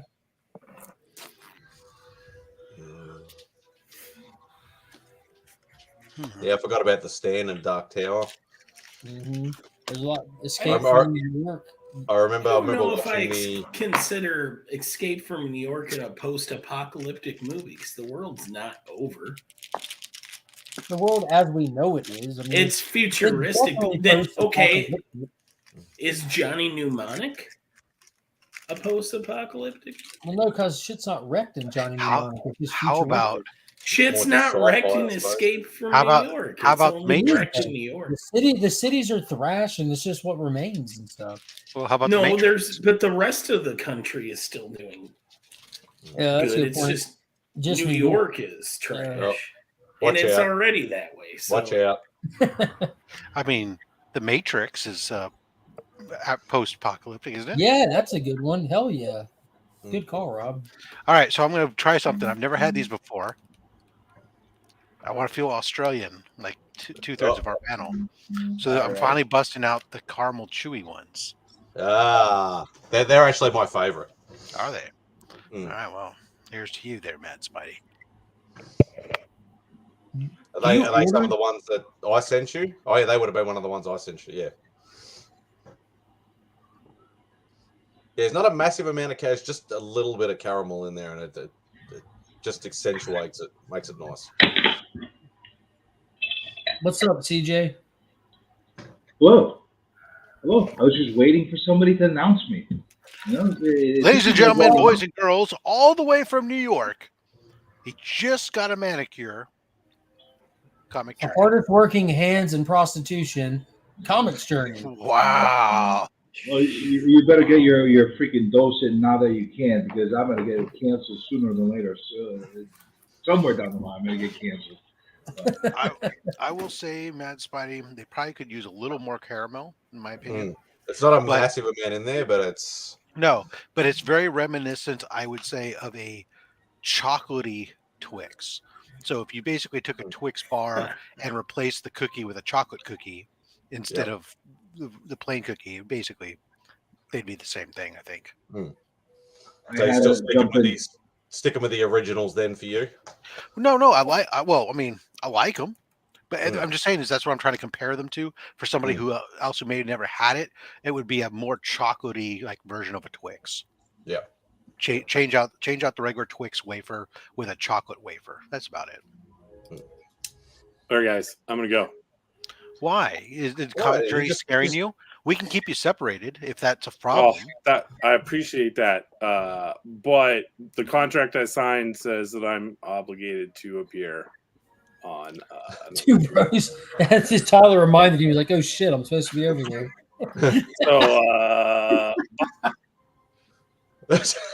Wow. Yeah, usually I have that effect on people. No, I think he has a phobia of Kool-Aid Man. Is his thing? Possibly, but I had to jump in with all this apocalyptic talk because that's my thing. You know, that's all I used to watch, apocalyptic freaking movies. And you guys don't, you haven't even seen half of them. You know, how have you not seen Night of the Living Dead remake? It is probably the only remake I've ever seen in my life that I was better than the original. And the original was pretty damn good for its time. Have to see it. Dawn of the Dead, excellent. Yeah, the Romero. I even like the remake of Dawn of the Dead when they made the zombies run for the first time. With Ving Rhames. Mm-hmm. I liked it a lot. It took away that grittiness from the original one. But I did like that nut job that was sitting on the roof across the street that they kept like doing the pictures with. Yeah. That part I liked a lot. But they made it too modern. That was the problem. They try to jump in on that whole 28 days later. That was before that, man. That was before. I don't think so. I think that was remade after 28 Days Later because there was a whole wave of movies that came out with running zombies after that. That was after. I'm just saying now, if the zombies are gonna run, I'm fucked officially. Hey, does Shaun of the Dead count then if we're talking about zombies? Shaun of the Dead was great. As far as what it was, like that. For what it was actually a really great movie. It was fun. I think I'm gonna hop off. I'm getting really tired. I think I'm gonna go lay down. I'll be in the chat. My goodness gracious, what are you doing to people, CJ? I don't know. I came here to bring you guys energy and bring you ratings, and now everybody's dropping on like they're before. Well, maybe they feel now that you're here, they don't have to try.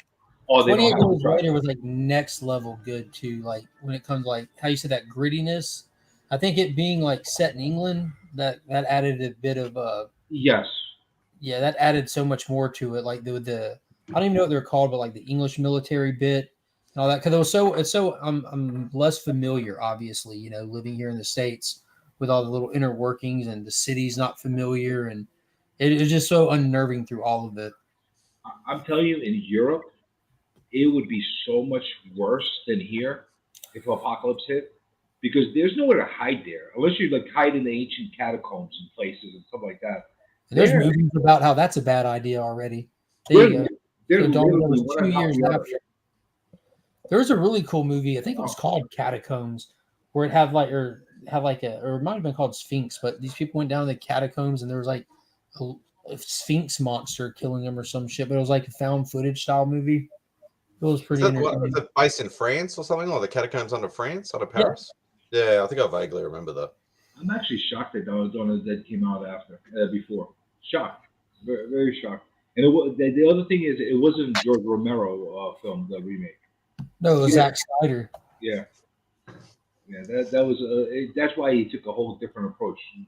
Romero, I want to say, up to Land of the Dead was okay with what he was doing. After that, he just fell off there. Like he just kept regurgitating the same stuff over and over. Day of the Dead was pretty cool. You had like the whole military aspect to the outline that was kind of new for that movie, and the crazy general scream and choke on it as the zombies are eating his guts. Frankenstein, and it was a crazy movie. A lot of people gave it shit because it was a lot slower than the other movies, even though all his movies are really slow if you think about it. But I don't know.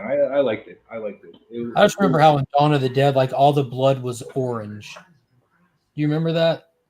Yes, I do remember, and I actually saw. I had the DVD that actually showed the making of it, and basically there was a lot of stuff there. Like Tom Savini. I don't know if you know who that is.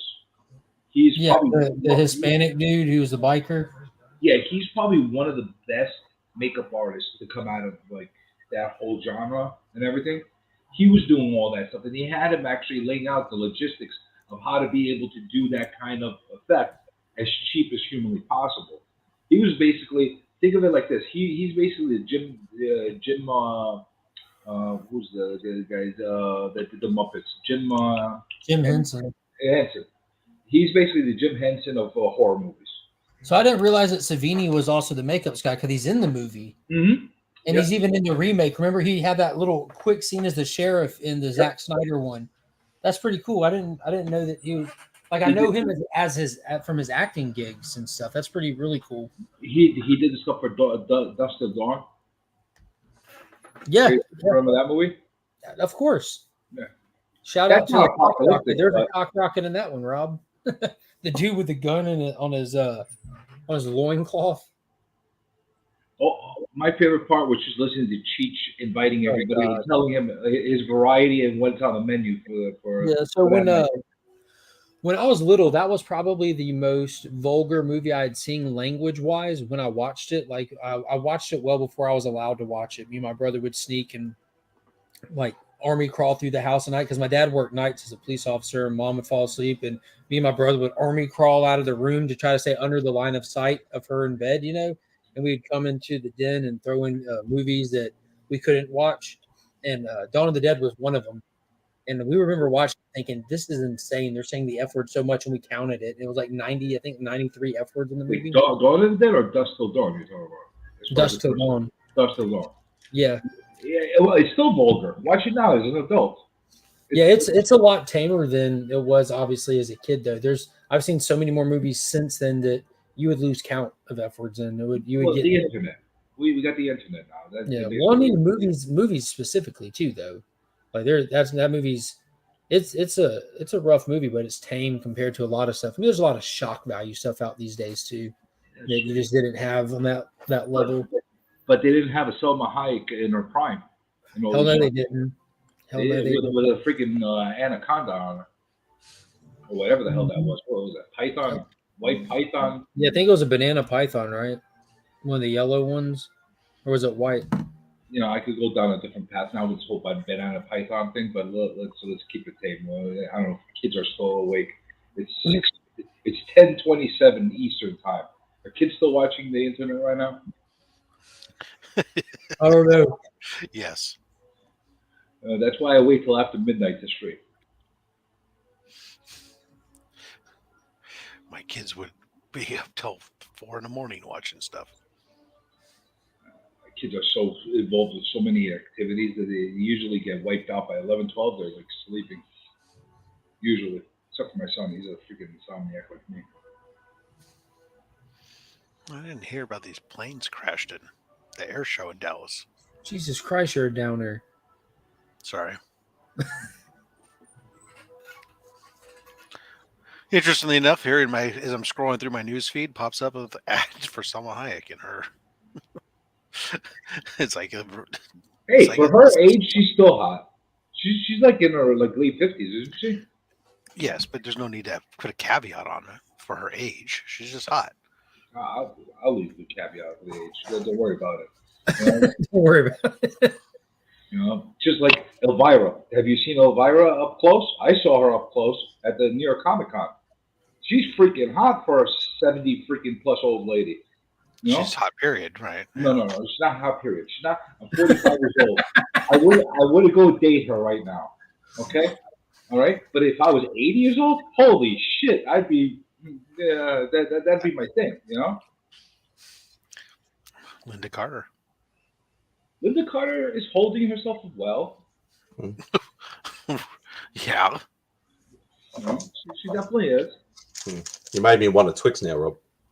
There you go. Yeah, Cassandra Peterson is freaking hot. She's like 72 years old, and she's not Elvira. She's not what we remember doing the chorus commercials and stuff like that. But she is for that age, holy crap.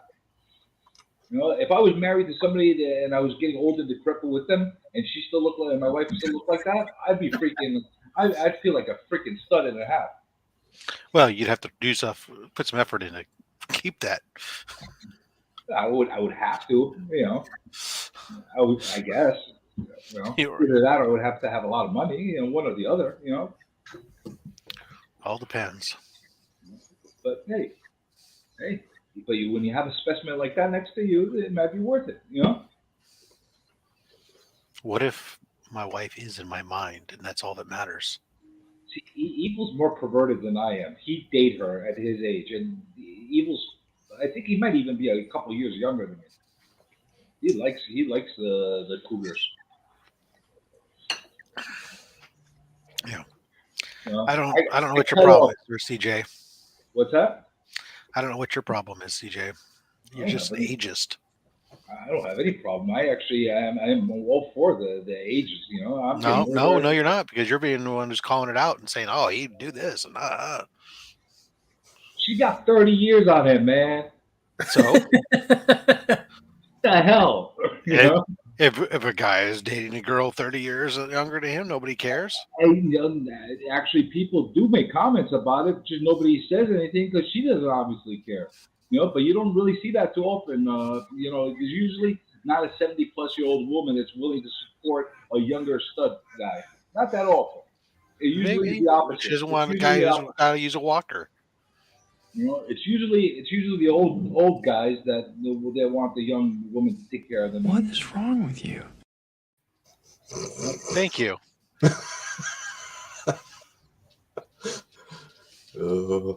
I'm having so much fun looking at all these.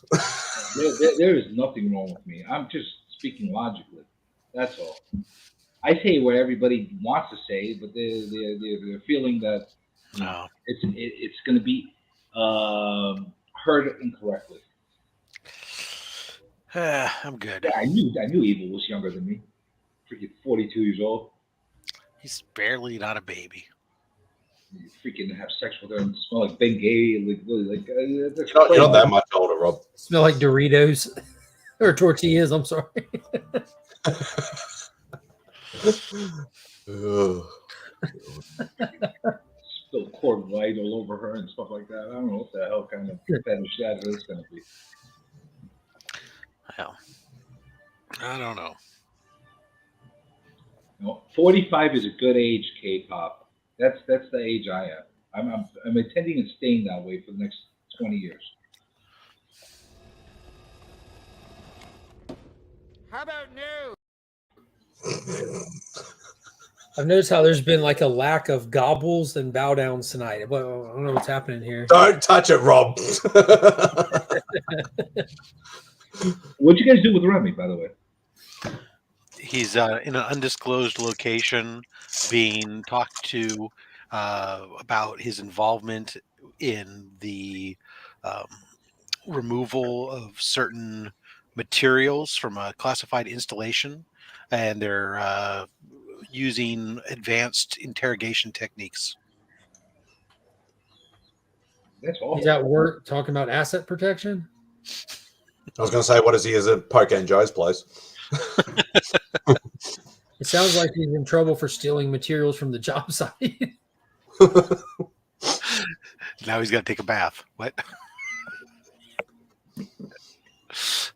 I know. I was just making shit up. Hey, Miss So, is that a dig at me? You'd rather date Elvira than me? Yes. What the hell? I guarantee you the answer is yes from Miss So. What the hell, man? What the hell? That's freaking deflating. I gotta. I get news. I get news for you. For very much the same reasons, I would rather date Elvira than you, CJ. Well, thank you. I don't want you to date me. Although you could cook a good brisket. I don't know. It's a good trade-off. Yeah, but it's not necessarily the brisket you might be used to. She confirmed it. I saw her in the comments. She conservative. She rather freaking date. What's wrong with me? I'm special. I'm special, Miss O. There's nothing wrong with me. There's nothing wrong with me. I'm a very excellent human being. I thought you were going to say I'm a very special boy. I'll let you know that. I'll let you know. Yeah, well, I'm in the process of getting the implants. Now. Hey, I have a really good idea. Why don't the two of you get into your time machine, go back in time and fuck each other? Who needs a time machine? This is my time machine. I'm gonna throw you in my DeLorean, gun it to 88. Sorry, I'm having too much fun.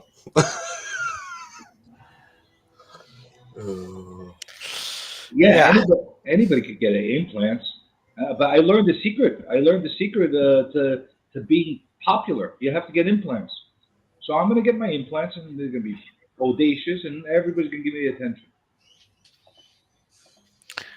Probably not for the right reason, but Miss O, you like the ladies? I like the ladies too. So what's the problem?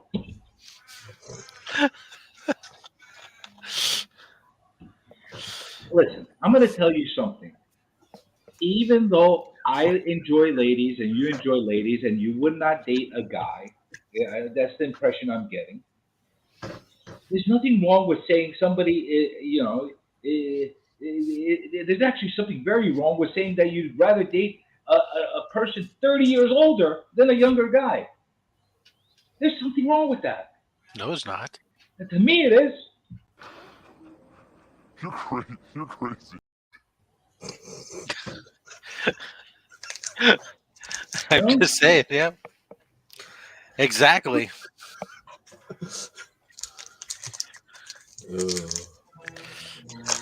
It's like me saying I wouldn't date Mad Spidey over Elvira. Nice guy. Look at him. He's a young, healthy gentleman. I don't go that way, but look at him. That's I don't know about young and healthy, but yeah. I got news for you. I wouldn't date Mad Spidey either. Hell, So there goes the lifetime supply of Tim Tams then. Screw you, Rob. No offense, Mad Spidey. You just don't do it for me. I love you like a brother, but no other. Now this guy, that's a different story. What I not do? I just tell Mad Spidey. I just found out that Jurassic World Fallen Kingdom has a post-credit scene. Like that's been playing, like the kids fell asleep to Fallen Kingdom. And I'm listening to I can tell it's at the final end credit scroll. And they're passed out. But like the music stops and I hear dinosaurs roaring. So I had to jump up and run and I missed it. So I had to rewind it and see. For those that don't know, 3 pterodactyls come flying in. You see them land on something and it pans out and they're on the Vegas Strip. Why do you have to keep highlighting those damn comments? It's hurting my feelings, damn it. It's hurting my feelings. Would you rather us read them out loud to you? No, let's ignore them. Let's ignore them.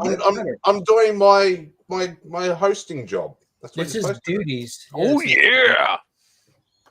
No, there's no oh yeah now. There's no oh yeah. You shut up. Don't say a word. There's no yes. Now it's like deflating journey. That's basically what we're doing today. I thought it was the top of the hill. Everybody loves me. King of the hill, top of the list. No. Just stop. Just stop doing it. You're going to drive me crazy. All right, I'll leave the clips alone for a while. Yeah, there you are. I'm not into the whole sugar mama thing, Miss O. I'm really not.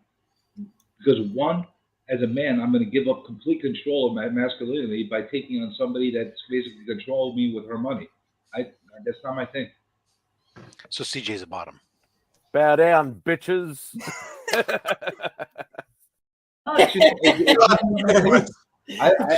Timing. I would never be involved with somebody seriously that basically had that much more power over me. Not my thing. Is it really power over you, or is it just? If you're choosing to let someone have that power over you, isn't that still having you at the top Yeah, of your head? it is, because you're basically relieving yourself of all your masculinity. No, you're not That's relieving illegal. yourself. You're choosing At to least give for them me. that power. How powerful must one be to bestow power on someone else? Absolutely not powerful. There's a difference between being like voluntarily going into some kind of a relationship where someone's like domineering over you and being henpecked. There's a It difference. turns that way. It turns that way. It might not be that way in the beginning, but you know what? If you're not holding up your own, you're not doing your thing, you're not supporting the way you need to support. All right, I'm maybe talking I'm about old school. sex, dude. Maybe I'm old school. You know, sooner or later, that woman will find a way to resent you or to belittle you because of the fact that you're not holding your own. That's just me. I don't disagree with that at all. No, that's just my thought. So in other words, if you put in zero effort and you don't hold up your end and expect her to do everything, she's not going to respect you. Imagine that. Yeah, I agree with that, but that isn't what we were talking about No, either. we're talking about somebody 30, 40 years old older marrying somebody younger. That works for both ways. You know what I'm saying? Whether it's a man or a woman that's marrying somebody that's Yeah, older. that sounds very symbiotic. Age is nothing but a number. You're basically giving up any kind of only when you get to a certain age. It's more than a number when you're younger. Yeah. Oh, yeah.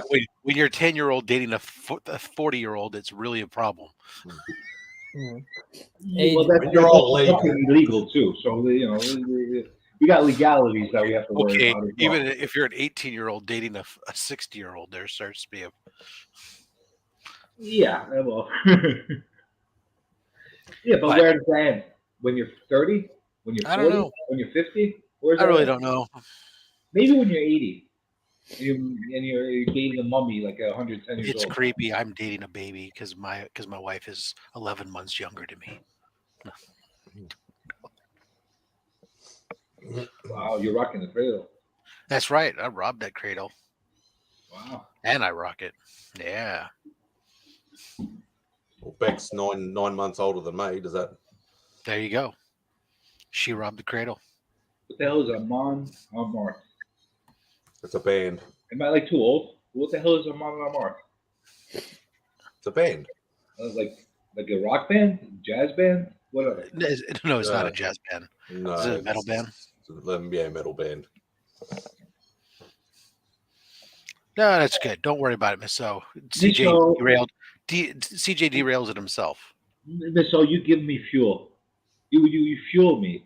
You fill up my life with things to talk about. So derail. Go ahead, derail. So on a completely different note, does anyone know when Wednesday comes out?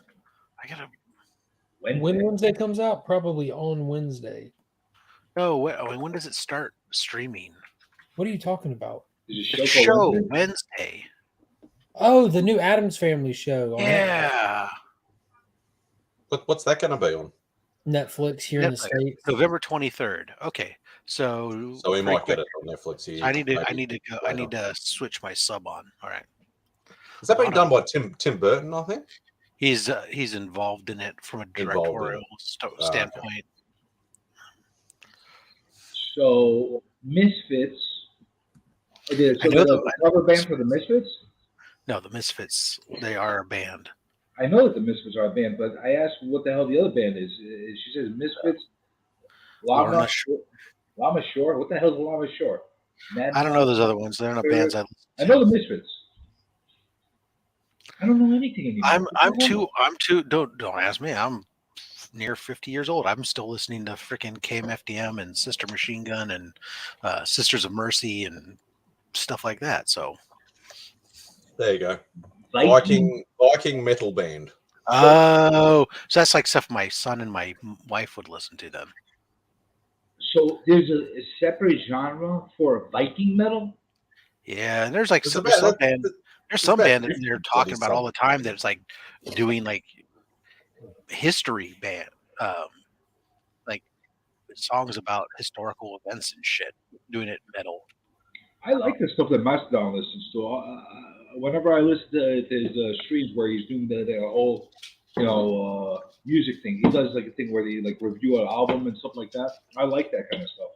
But he There's actually even picked out D&D bands metal. that I heard of. There's even a D&D metal? What the hell? I stopped at rock, hard rock, death metal. I knew about death metal. I knew about that. There's about 100 subgenres now. Yeah, it's the same thing. Like even like for me, like when I sit there, I say, look, I listened to gothic and industrial, but it's all part of the post-punk, apocalyptic post-punk goth rock scene, and there's all kinds now of like 12 or 13 different subgroups within industrial metal and is amazing. goth. So That's just fucking with us, right? The fact that that's a thing. Not just fucking with us. There's no pirate metal, is there? I'm laughing because I can't imagine it being true. dude, doing sea chanties to heavy guitar. And... There's no way. So a thrash metal of Daddy Boy or something like that. You know. Pirate metal. What the hell is that? What do they do the from the 1940s pirate movies? Those in hardcore rock form.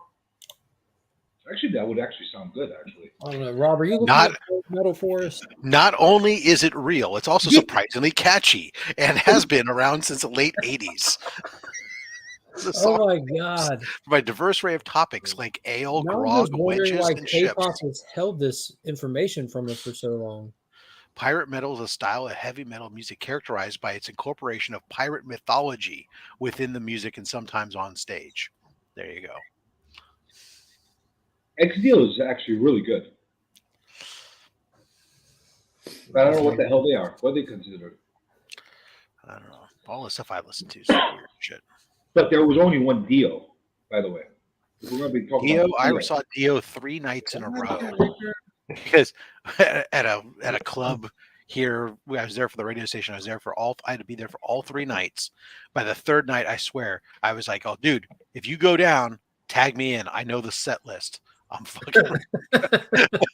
Dio kicked ass. He was one of the very few singers to take over a big band and be just as good, if not better. Actually, Dio has a better voice than Ozzy ever did. Ozzy just has a more distinct voice and more recognizable voice. There's a distinct difference between the two. But Dio's German amazing. power metal. I see. How different is German power metal from? Well, that'd be like Rammstein and things like that. I'm assuming. Well, okay, maybe really Rammstein started off. I mean, I saw Rammstein open up for KMFDM here in the States. They were this was before Rammstein was unknown, so they were giving away CDs before the show to everybody. But I remember they came out on stage, literally on fire, and sang the first song on fire. And I thought to myself, damn, you guys are cool. Okay, yeah, industrial metal. See, I know industrial metal more because I did a lot of German industrial metal and whatnot on radio shows back when I was in college, doing a lot of, like I said, the industrial and goth scene stuff. See, I discovered a lot of those industrial metal German bands. A lot of these European style bands in Greece. Because I would go there. The Warzau. Nitzreb. I would go there as a teenager, and one of the islands that my mom's from, like a very touristic island, so you'd always have like these fledgling bands that are nobodies. They would come and play at the clubs on there, so I got to discover a lot of these crazy bands on there. It was a really good, really fun environment, really nice stuff. Well, whatever. Halloween, I actually saw that open up. Halloween, I remember that. I saw Halloween open up for AC/DC.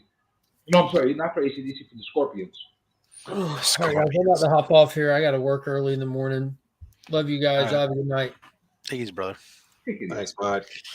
That was I don't know. My wife and my son are much more into metal. I guess I'm what used to be metal back in the days, now just hard rock I listen to, but because that's the radio stations I was working for. But I still much prefer sometimes if I'm on my own to pull out the 80s and 90s industrial and goth and stuff. But I was never a big fan of Iron Maiden, other than Run to the Hills. Oh, I love that. I didn't really like anything. They made the best T-shirts and posters ever. Like they had some of the best graphics as far as their with posters Eddie on and- the front of everything. But as far as Yeah. the band themselves, I never really appreciated them as much as other people do. Yeah, and I liked Iron Maiden. And that's the first band that I think of when I think of heavy metal. I don't know. That's as a kid, heavy metal, Iron Maiden was like synonymous. It was the first thing. Iron Maiden, Slayer, Pantera. But I like Megadeth. Slayer and Pantera. They had a good quality catalog of music. Iron Maiden, I didn't feel they had the greatest catalog. So Slayer. They had probably the most albums though, because they just kept bringing out a new album like every year, every 2 years. I really think they bought the albums like people buy the comics based on the covers. You see that album cover, you had to buy it. That's my personal. We watched Slayer open up for White Zombie back in the day.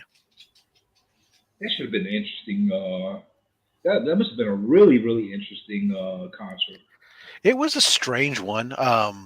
The thing that stands out to me most is the backstage stuff because we had backstage passes and everything, and everybody was doing autographs during the meet and greet, but Rob didn't want to do any of that stuff, so Rob got dragged in there and told he had to, so he sat in the corner basically and like refused to interact with anybody, would just sign stuff with his head down when people came up to him. And I remember thinking, man, what a dick, man. I mean, here's your fans. All you got to do for 15 minutes is freaking, I know you're exhausted from doing a set on stage, but just take a couple platitudes, let the people tell you how great they think you are, smile and shake their hand, and then you can go back and mope, But he was just a freaking jerk the whole time. And even like when they had to form up to do the group picture, he was like, kind of trying to hide himself and stuff. It's like, what, a prima donna? Yeah, I don't know, something like that. But we saw, some weird shows back in the day. I remember watching what it was Marilyn Manson opening up for 9 Inch Nails, but before them was the Jim Rose Circus, right? So you had the Jim Rose Circus, Marilyn Manson, and 9 Inch Nails and stuff, and just 9 Inch Nails did a great concert. I saw them 3 times. Mm-hmm. I like 9 Inch Nails a lot. I even seen them at this like special event over at CBGB's here in New York. Really the band I always really enjoyed actually was My Life with the Thrill Kill Cult, simply because you never knew.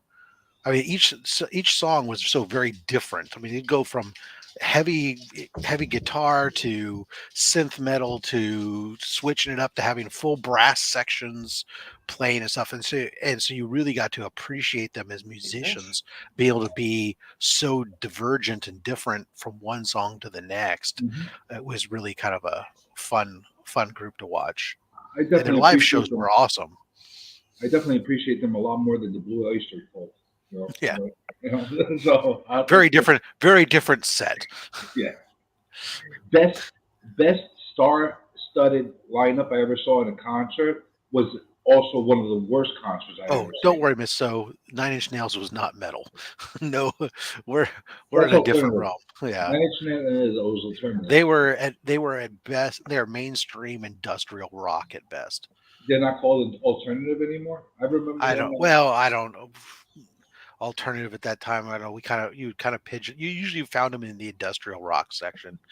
At the time, they were often associated with bands like Skinny Puppy, and even though their sounds were not necessarily the same. I love what Johnny Cash did with their Hurt song. Well, it was phenomenal. I mean, it really, really was. I mean, Johnny Cash completely took that, and because of the time of his life or when he was at, really made that such a powerful song. You felt the way it every was freaking delivered. word. Absolutely, and it had very different meaning Mm-hmm. than Trent Reznor's version of it. But still was a very great song, which is, I mean, Trent Reznor's gone on record about it. He doesn't usually let people do covers and stuff if he can help it. But he went along with it, not just because it was Johnny Cash, but because he, kind of heard the whole thing of what they were going to do. And okay. But the best lineup and the worst concert I ever went to was Guns N' Roses, Metallica, with Faith No More opening up for them. You would think that'd be the greatest concert ever, right? No, no. It was a freaking. There was a freaking. All they almost killed it. The freaking people almost killed everybody because each other because of freaking Axl Rose. Alice in Chains was definitely not industrial rock. I thought They they were were they alternative. they were alternative or whatever they call grunge. They were kind of in that grunge rock category. Where they go? They were on they were on that Well, transition.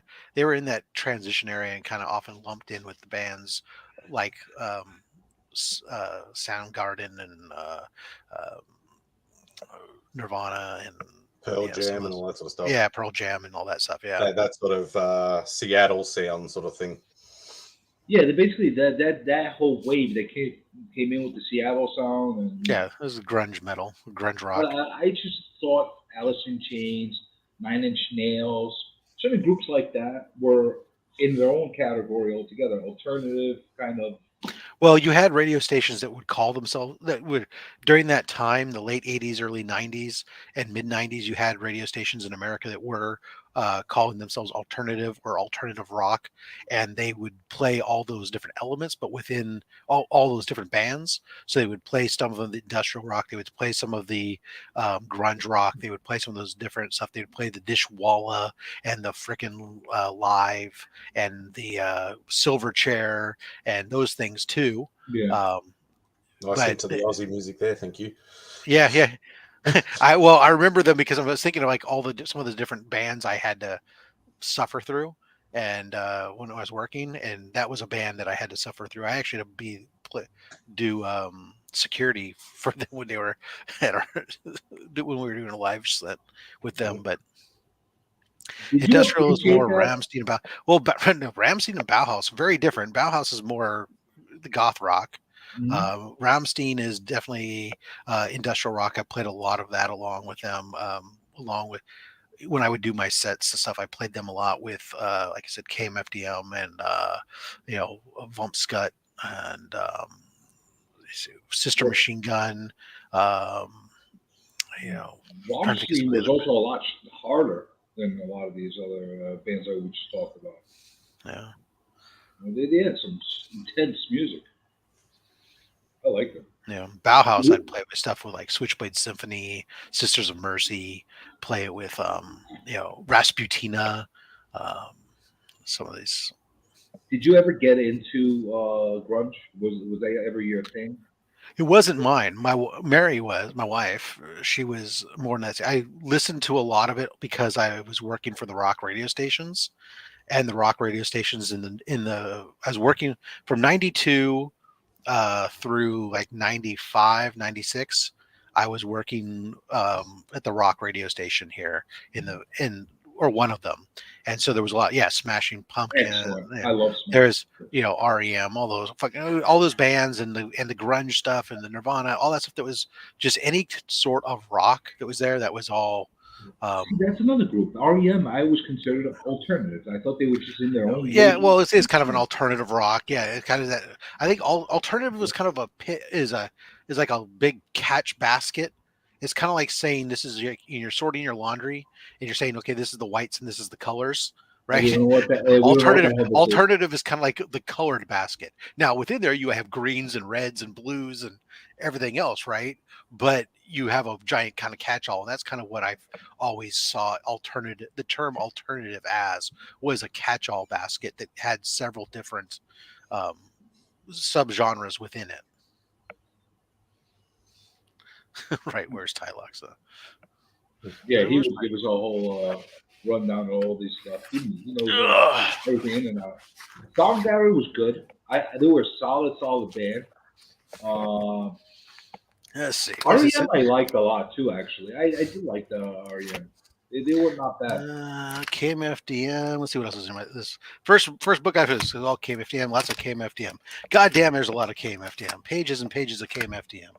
And MDFMK and My Life with the Thrill Kill Cult and Sister Machine Gun and. But the grunge thing kind of turned me off. Frontline Assembly and Skinny Puppy and. What else we got in here? We got some Leather Strip, Noise Unit, Skinny Puppy, Grunge turned me off when everything started sounding the same. Needs the Reb. You know, I felt like every single band was trying to emulate either Eddie Vedder or try to capture a little bit of Nirvana in their thing. That's why at that time period, early '90s to mid '90s, I think the band that was like really rising at that time that I really appreciate more than any other one was Red Hot Chili Peppers. How about some Liebach? Liebach was fun. X marks the No, Pedwog. I've never even heard of most of these bands you're mentioning. Vumpscut, Clink the Knife. I'm shocked that you don't have some of these like Kraftwerk. really crazy bands over in Australia. Button, Chem Lab. I never dived. I was very eclectic, so I used to just listen God to Dog. everything and anything, and just like if I heard it, it's like Revolting one of my Cops. favorite bands now is Disturbed. 21 Died. I'd never ever heard of them, and then heard a couple of songs, Exorcist, and then really got into it. Here's some old Rammstein in here. How about Ministry? Basically, all you had is Men at Work. Was that your claim to fame over there? No, I didn't really listen to Australian music too much. Gravity Kills. Besides like AC/DC and stuff Excessive like that. You did have Kylie Minogue though. Hey, and she was freaking hot as hell. You see her? Do you see her appearance in? She's older than me. I would date her. Sure. Anyways, Yeah, it's funny. I know what you're going to say, Rob, because actually Bex restarted watching from Christopher Eccleston up. Oh no, I wasn't going to say that. I mean, Doctor Who, her thing in there, but no, there was a show in America recently. It was like 2 seasons long. It was a musical set in the Middle Ages. Gallivant. That's what it is. Never heard of it. Gallivant is freaking absolutely insanely awesome. It's a freaking. It never worked on. It didn't work because it was like like I said, it's a musical set in the Middle Ages and it's a comedy, but it's freaking hilarious. There's a whole thing in there. You got to look at. Kylie Minogue shows up as an innkeeper in a gay bar, and they do this whole thing is singing this song called "Off with His Shirt" for Gallivant. Get him take off his shirt and get kind of work behind the bar as all the different guys are all oogling him and stuff. And oh man, Gallivant was so good. I highly recommend watching it. Yeah, I've heard of it, but I haven't watched it. Now you give me a reason to want to watch it. It was fun, and then it was great. Was then the second season kicks off with a big number where they're talking about how they should have never gotten a second season. Like it's a self-aware show at times. Even it's so freaking good. Almost like British humor kind of thing. Well, a little. I mean, there's a little bit, but not necessarily. I wouldn't call it that kind of. It was definitely. But people kind of attributed it sort of Python-esque at times, but I think that was more because most Americans only know Python from the Holy Grail and they have castles. Yeah. But that's right about it. But it's just great. Oh man. Oh, it's a series. Yes, thank you, Dr. Van Hoot. I'll give that a shot. That sounds like the kind of thing I would watch. Yeah, Gallivant. Keep the hell out of it. That much. Oh, I mean, it's just so different, if nothing else, right? So leave me alone. Okay, yeah. Anywho, yeah. I'm looking at all these bands being listed and everything. I'm like, I'm missing a lot of these newer bands. I don't know a lot of these bands. I've never even heard of nearly 80 to 90% of the ones that Rob rattled off. Never even heard. Well, they weren't most of those weren't really mainstream. If you're not in the, they were well-known bands if you were in the genre. Yeah, but if you weren't if you're not in the scene, then no. But that's the case of a lot of these things. I mean, there's few bands everybody knows because they all kind of, they're universal and they've crossed over. They break mainstream. They break mainstream, and then the people who are like hardcore into their genres go, oh, they sold out. Oh, they got popular and whatever. They started making money. That's the problem. Like, what do you think? That's the whole point. Exactly. But I mean, so it's it's one of those things that's hilarious because I remember growing up as a kid thinking like, oh, I'm always going to listen to freaking current music and stuff. And I listen to current music now every once in a while I try and I just go, I don't like any of this shit. Every once in a while something surprises me. It sounds good, but I find myself retreating back to my comfort world. That's how I feel too. Like I listen to my kids what they're listening to, and Mhm. for every, I don't know, 50, 100 songs that I hear them play, maybe one of them would I gravitate to. Other than that, it's like, Yeah. but again, it's the styles. It's what we grew up like appreciating and getting into. You know, I'm like not one of these pretty people that like one set type of music. I like a lot of different kind of music. I like international. I like foreign music. I like all kinds of stuff.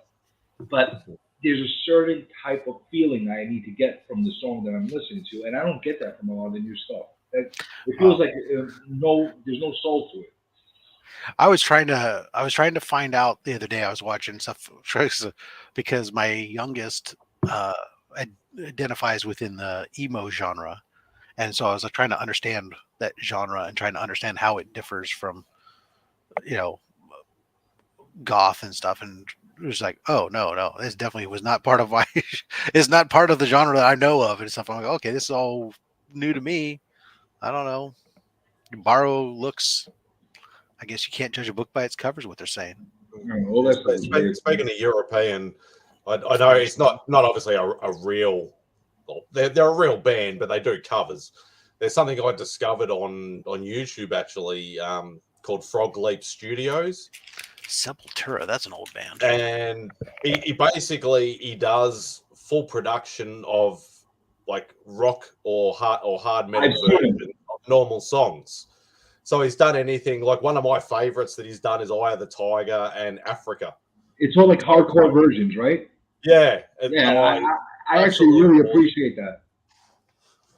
But they do tour and stuff like that. And they don't do any original from what I know. It's all covers, but it's all their interpretations of their covers. They just take it to another extreme, like yeah.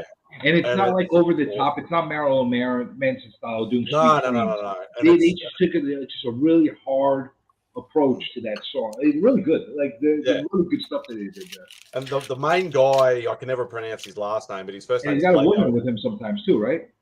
What was that? He brings a woman with him sometimes too. Yeah, or they get special guests to come in and like either sing or play an instrument and things like that. But he'll quite often do this guy Leo who runs Frog Leap Studios, the main singer and things like that. He'll actually do the whole song by himself. So he'll actually he'll play the whole drums and then obviously edit the video together, the whole bass, the whole keyboards, the whole guitar, and sings everything, and he compiles it all together. So he's actually doing the whole song by himself.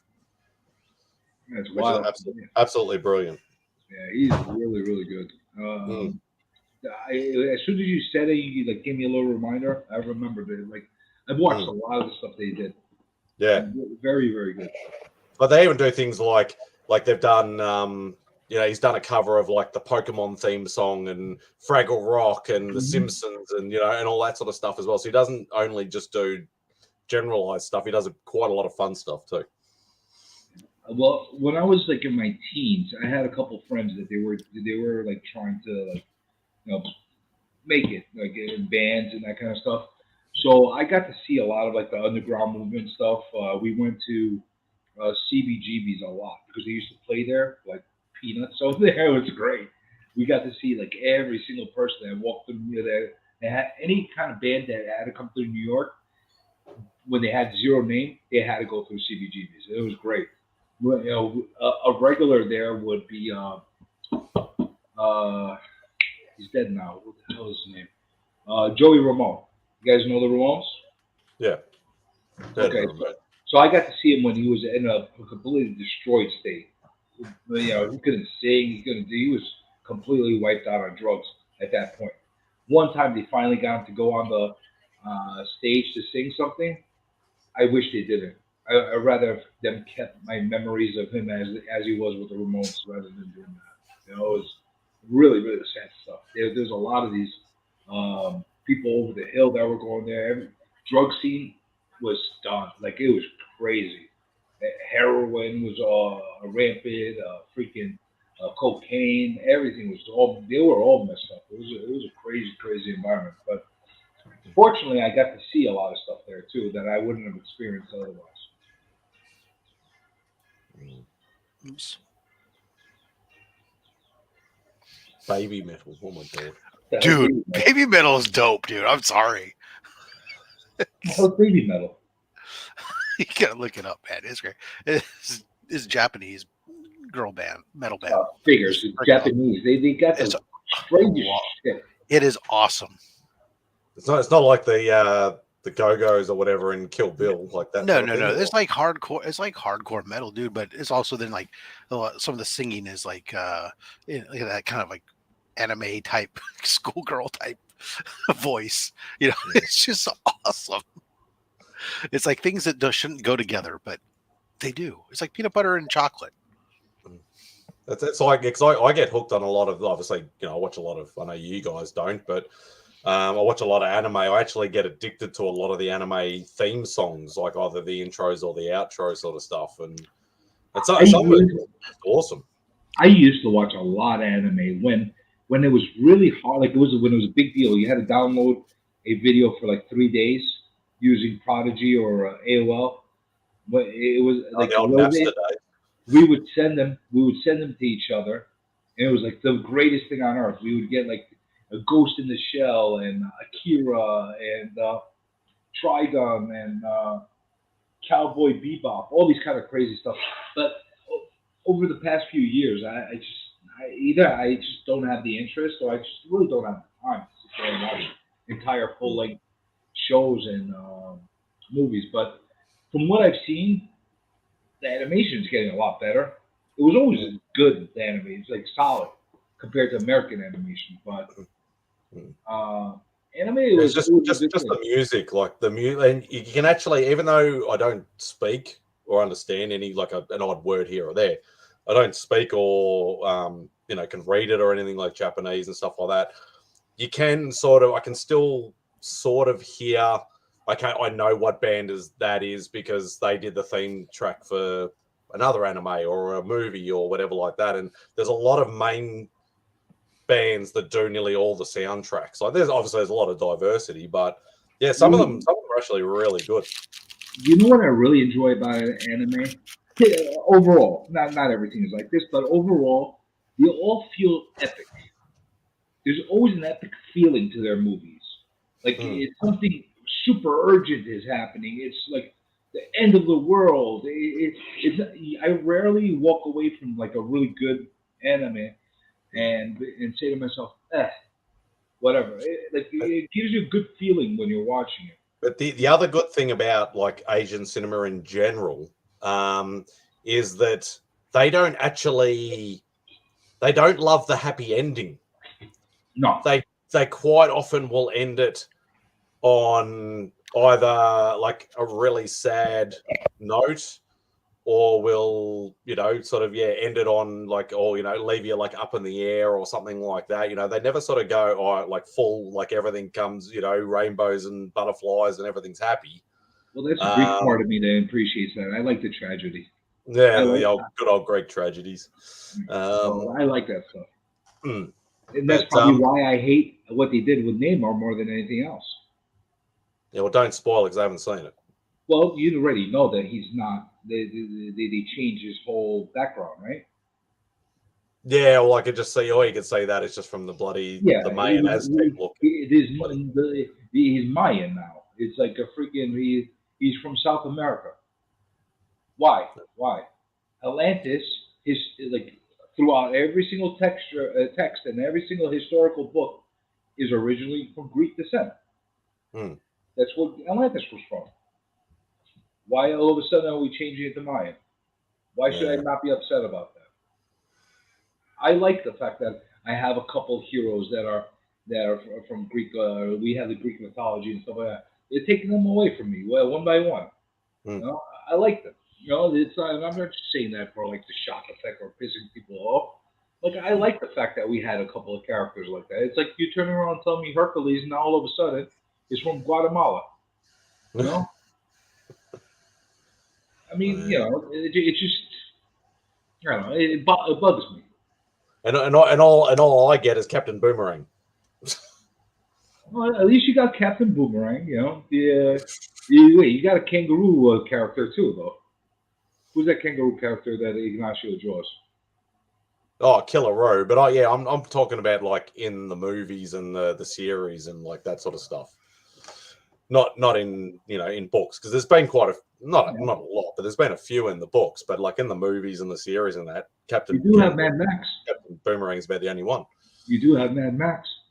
Yeah, but he's not comic based though. Like, yeah, they have done comics. Yeah, in but more you know recent what? times, but not based on a comic. He might as well be comic based. Freaking Mad Max is just freaking amazing. Yeah. Well, the original 2 movies were only done on like a $10,000 or $20,000 budget or something like that. Something stupidly low. You know what? That's some of the best stuff that Australia has put out there. That Kylie Minogue, you can't beat her. The man is back. Who's back? There he is. Here to run the show. Hey, Remy. Thanks so much for hosting, man. I appreciate that. That's all right. I've been having fun. I don't start. So while you're away, I decided to jump on and get you as many copyright strikes as I humanly can. I hope not. Let's see how many pile up by the time the show compiles and processes. Oh, God. So does that mean that means we'd have 3 admins in here all at once then? I didn't think you could have 3 admins. I had to pay for it. Yeah. Yeah. That sucks. I could have kicked Rob out, but I was like, nah. It's too important to the team. That's what we are now. It's a Remy Q team. Welcome to the family. No, I appreciate it, sir. Absolutely. Thank you. You missed a whole bunch of stuff. I was able to every now and then I would be able to pop in the chat kind of briefly, but I knew I'd be a little late. I didn't want to. We had like over 20 viewers at one stage. Yeah. And they had 4 or 5 of us on or whatever like that, and then CJ popped on and then they all dropped away. That's typically how it works. Did you hear how somebody would take a 30-plus older person than me to date rather than give me a shot? No, I missed that one. I'm sorry. Missed out on that. You missed out that. I'm devastated. I've lost my meaning for life. Well, just know that we still love you. Yeah. Maybe that matters. I don't know. We were spoiling the Black Panther. You want me to spoil that? Glad I missed it then. Not fully because I haven't seen it. I could spoil. I haven't seen it either, but I know everything already. I'm not watching it. I'm telling you, I'm not watching it. I think I actually have that book, that Thor book. That's actually a great James Arthur bondage cover. People buy it just because of that cover. Let me have a look. People are into that sort of thing. There's a whole subgenre. There's a whole subgenre of people that buy bondage covers. Oh, really? Yeah. Would that make you love me? Apparently, that's the thing. Yeah, I usually pick up a few when I have a chance. We were talking about apocalypse movies. Just catching up on everything you missed out. Nice. Where are my Thor books? The Crucius, there's no giveaways in this show. So if you're planning on winning something again, tonight's not the night. I need to send something to Lucretius anyways. I've been trying to find something very special. I feel like it's either Lucretius, Chop and Chop, or Shop. No. Lucretius doesn't even get a it's not even a drawing. Just off the rip. We need to send him something every now and then. He's the champion of the show right now. Him and Miss So. Miss So we've got in mind as well. Angel's been planning something for that. Spoiler alert. For all the non-community members. Honestly, I think I'm part of the season some folks left. Reason. reason. No. Oh no. No, Miss O. No way. Trust me. I'm obnoxious enough. Nobody needs to have anybody else. It literally was CJ. Like it was. We were at like 18 or 19 viewers. He popped on and we went down to 10. But we still love him. Well, I'll tell you something. Well, Am I coming in clear enough? I got a different lighting setup for this. I Well, actually have lighting in here. I haven't had lighting What are we forever. competing against? Well, who's taking away our ratings right now? Let's see. Oh, Spideys are on. They're dominating us. Nobody watches Politics anymore. The two brothers, Comics is live. They're on live too. Yeah, they probably. That's why JB left. No, I actually did. I was being kind and not streaming because I was planning on streaming, and I probably will. When? I don't know. When I feel like it. But I'm going to stream. But I'm not going to stream until after Remy's. Oh, well, I mean, we can shut it down if we need to. Because I didn't want you to take the chainsaw to me for taking all your gazillions of viewers. No. I won't. Definitely won't They'd do be that. more likely to go at you with a trident. What's that? Be more likely to go at you with a trident. You probably would, but he's got that freaking chainsaw, man. I'm worried. He also has a trident. Yeah, but at least I could dodge the trident. The chainsaw, I'm afraid of. I don't like power tools that coming near me like that. He's also got a machete. Got it all decked out. The chainsaw's just sitting right there, ready to go. Do you actually still use that? Yeah, absolutely. Okay. And the stickers don't get frayed? No. So I tried to keep it so they're like, so the blade is free. So I cut like all the stickers down. I even have slot on here. Look. There you go. It's not like he's going out and doing and cutting down the forest and doing some heavy logging with it, you know. These are the next two. I still haven't done them, but it's open with the occasional mystery box and maybe if you can't find anything else. You're using chainsaw those? Yeah. Maybe if the chicken stops laying eggs, you know.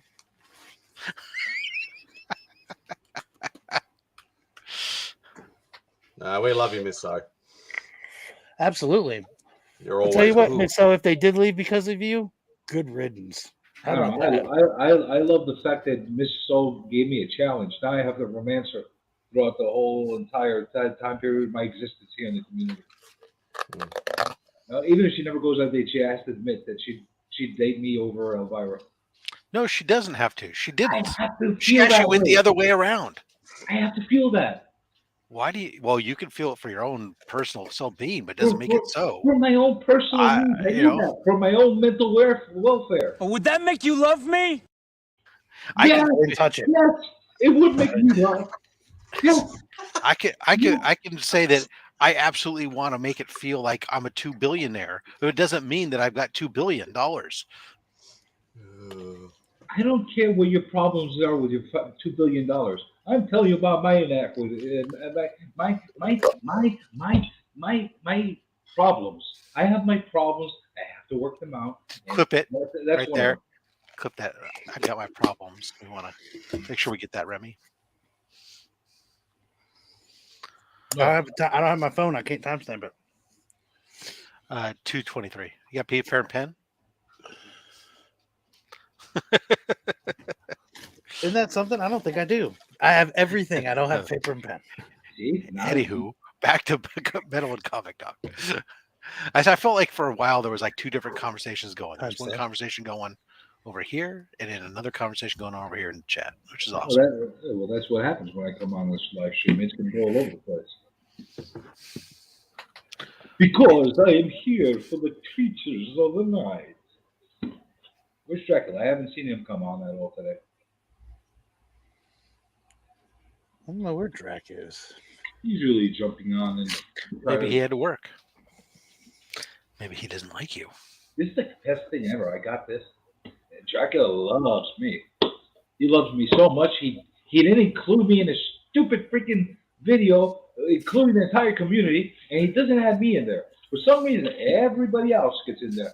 Journey gets excluded. Why? Why? You think there's you think there's some kind of bias?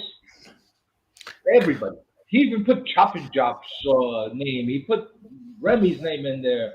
No offense, Remy, but he put your name in there. He put Spidey. He put everybody. But where is Journey? Where are these hands? Where are these hands?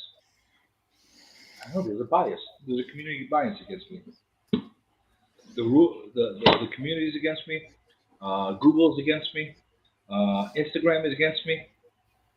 Some junk store chick is against me. She made a freaking TikTok about me the other day. Like, I don't know. I don't know what to say. Are the Russians against you too? The Russians like me. Oh, wow. The Russians like me. So the Ukrainians are against you. Got it. No, Ukrainians are good too. You know? I But blend in. Order side to the Russians are definitely against you. I blend in with all of them.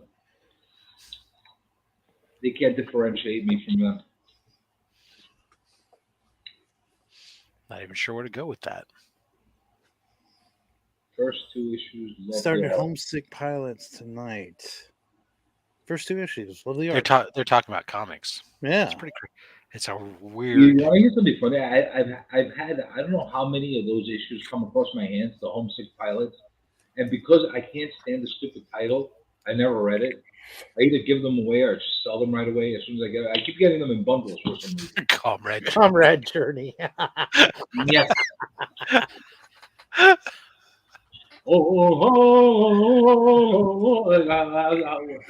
wish I knew the Volkov song. I gotta find that.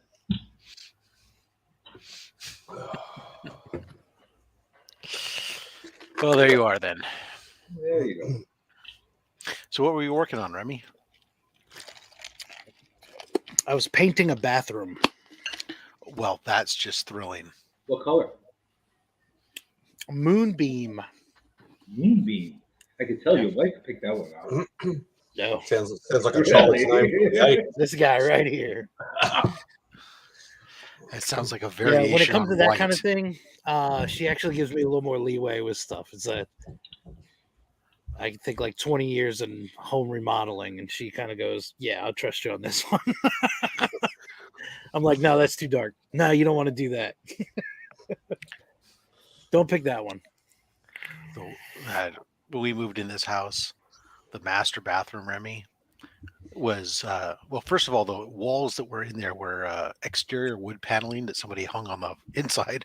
Ooh. And then they painted it like a goldenrod color with and had warm light bulbs. Oh. So you had warm lighting with gold. Yeah. And then brown fixtures, right? And it was like I just remember walking in that bathroom and looking at it. First time I looked in there, I was like, man, this woman, I gotta imagine what her makeup looks like when she walks out of here. Because you looked in that mirror and you look like you had jaundice. I mean, what's hilarious about that is usually like if somebody comes into the shop and they're talking about doing something, I ask them like what they currently have, and I typically get a year or a decade. You know, like they're like, "Oh, it's 1980 special," or you know, "I've got that 1970s pink bathroom." You know, I'm like, "Oh yeah, I know what you're talking about." Yeah, but for you, pink. Yeah. you have something so unique that it you really have to go into detail on it what was different a components true, were it that was you a have. true DIY, right? So the shower walls were the roll up like tack on shower. Oh yeah, sheeting. You know, around a standard pan, which they had then built out the wall to fit the size pan they wanted. So Yep, that's awesome. See, if I hear something like that, then I kind of just say, you can have your pick, and anything will be an improvement. That's right. Throw a dart, and it'll work. Dude, this wall that was behind me, it used to be like 12-inch mirrored tiles on the wall when we moved in, right? Wow. And when we started pulling them down, then there were like 3 different layers of wallpaper behind them. And then behind the wallpaper, I found electrical outlets. They just wallpapered over the electrical outlets and then tacked these 12-inch mirror tiles. You know what? The tile I could believe because they wouldn't want to cut mirror, but I'm surprised they didn't go through just cutting the wallpaper so you still have an outlet. Golly. Were they grounded? They were probably weren't even grounded. I kept looking around this room, going, "My God, where's there gonna be? There's got to be an outlet around here somewhere." And when we started putting it down, I was like, "Oh my God!" Even then, I would. Those outlets. Yeah, even then, I would imagine if there was one layer, it would be like, okay, we got to sell real quick, and somebody did that. But 3 layers, like at that point, they purposely just started adding wallpaper and said, "Now the hell with it," and just went with it. Oh, this house was awful. I got a project and a half to do in my bathroom. I've been dreading it. Every but it wasn't a blue house though, Rob. Was the outside? No, but before that, but when I bought the house, it was gray. But right before that was the paint they put over it. Before that, it was bright yellow. Your neighbor? No, this house. Oh, okay. It was bright yellow. Because I remember the blue house. I thought you were saying it was blue that used to be yellow. I was like, goodness. No. Before it was a normal beige color, right? But this house, every room, different color walls, different color carpets, and then because they wanted to make it feel like the paint had texture, they took playground sand and mixed it into the paint. So you had this clumps of sand mixed in the paint. It's awful. I don't think I've heard of that one. Wow. Oh no, it was gross. It was something special. That was yeah. There's been a lot of work done, and there's still stuff in this house to get done. But it was we bought it as is, and we got it dirt cheap at the time. At least everyone tells me I got it dirt cheap. I don't agree with that because to me, $500,000 is never dirt cheap. But I was just gonna say, there's a dirt cheap California, right? And then around here, down south, because Remy, I mean, seriously, $500,000, I could buy a nice house where you're at. Oh yeah, and that's the house I paid for this house. 18 years ago. You don't want to get me started right now on the prices, man. You got to see what the hell's going on here in New York. You're lucky if you get a closet. Yeah, New York, $500,000. A closet, you'll be lucky if you get $500,000. That's like right now. I'm looking at my place. You guys are talking about bathrooms. My bathroom, I've been dreading, and I'm gonna have to do this because it's like give me nauseous every time I look at it. It's shit brown. All the walls, and there's like little tiles in between. Have like these little etched flowers and shit, and then you have a brown toilet and a brown tub, and then I got this Home Depot special freaking vanity that's right in the middle. It's just looking at it, I'm like, nothing makes a room look spacious like dark brown. Shit brown. Diarrhea brown. That's what it is.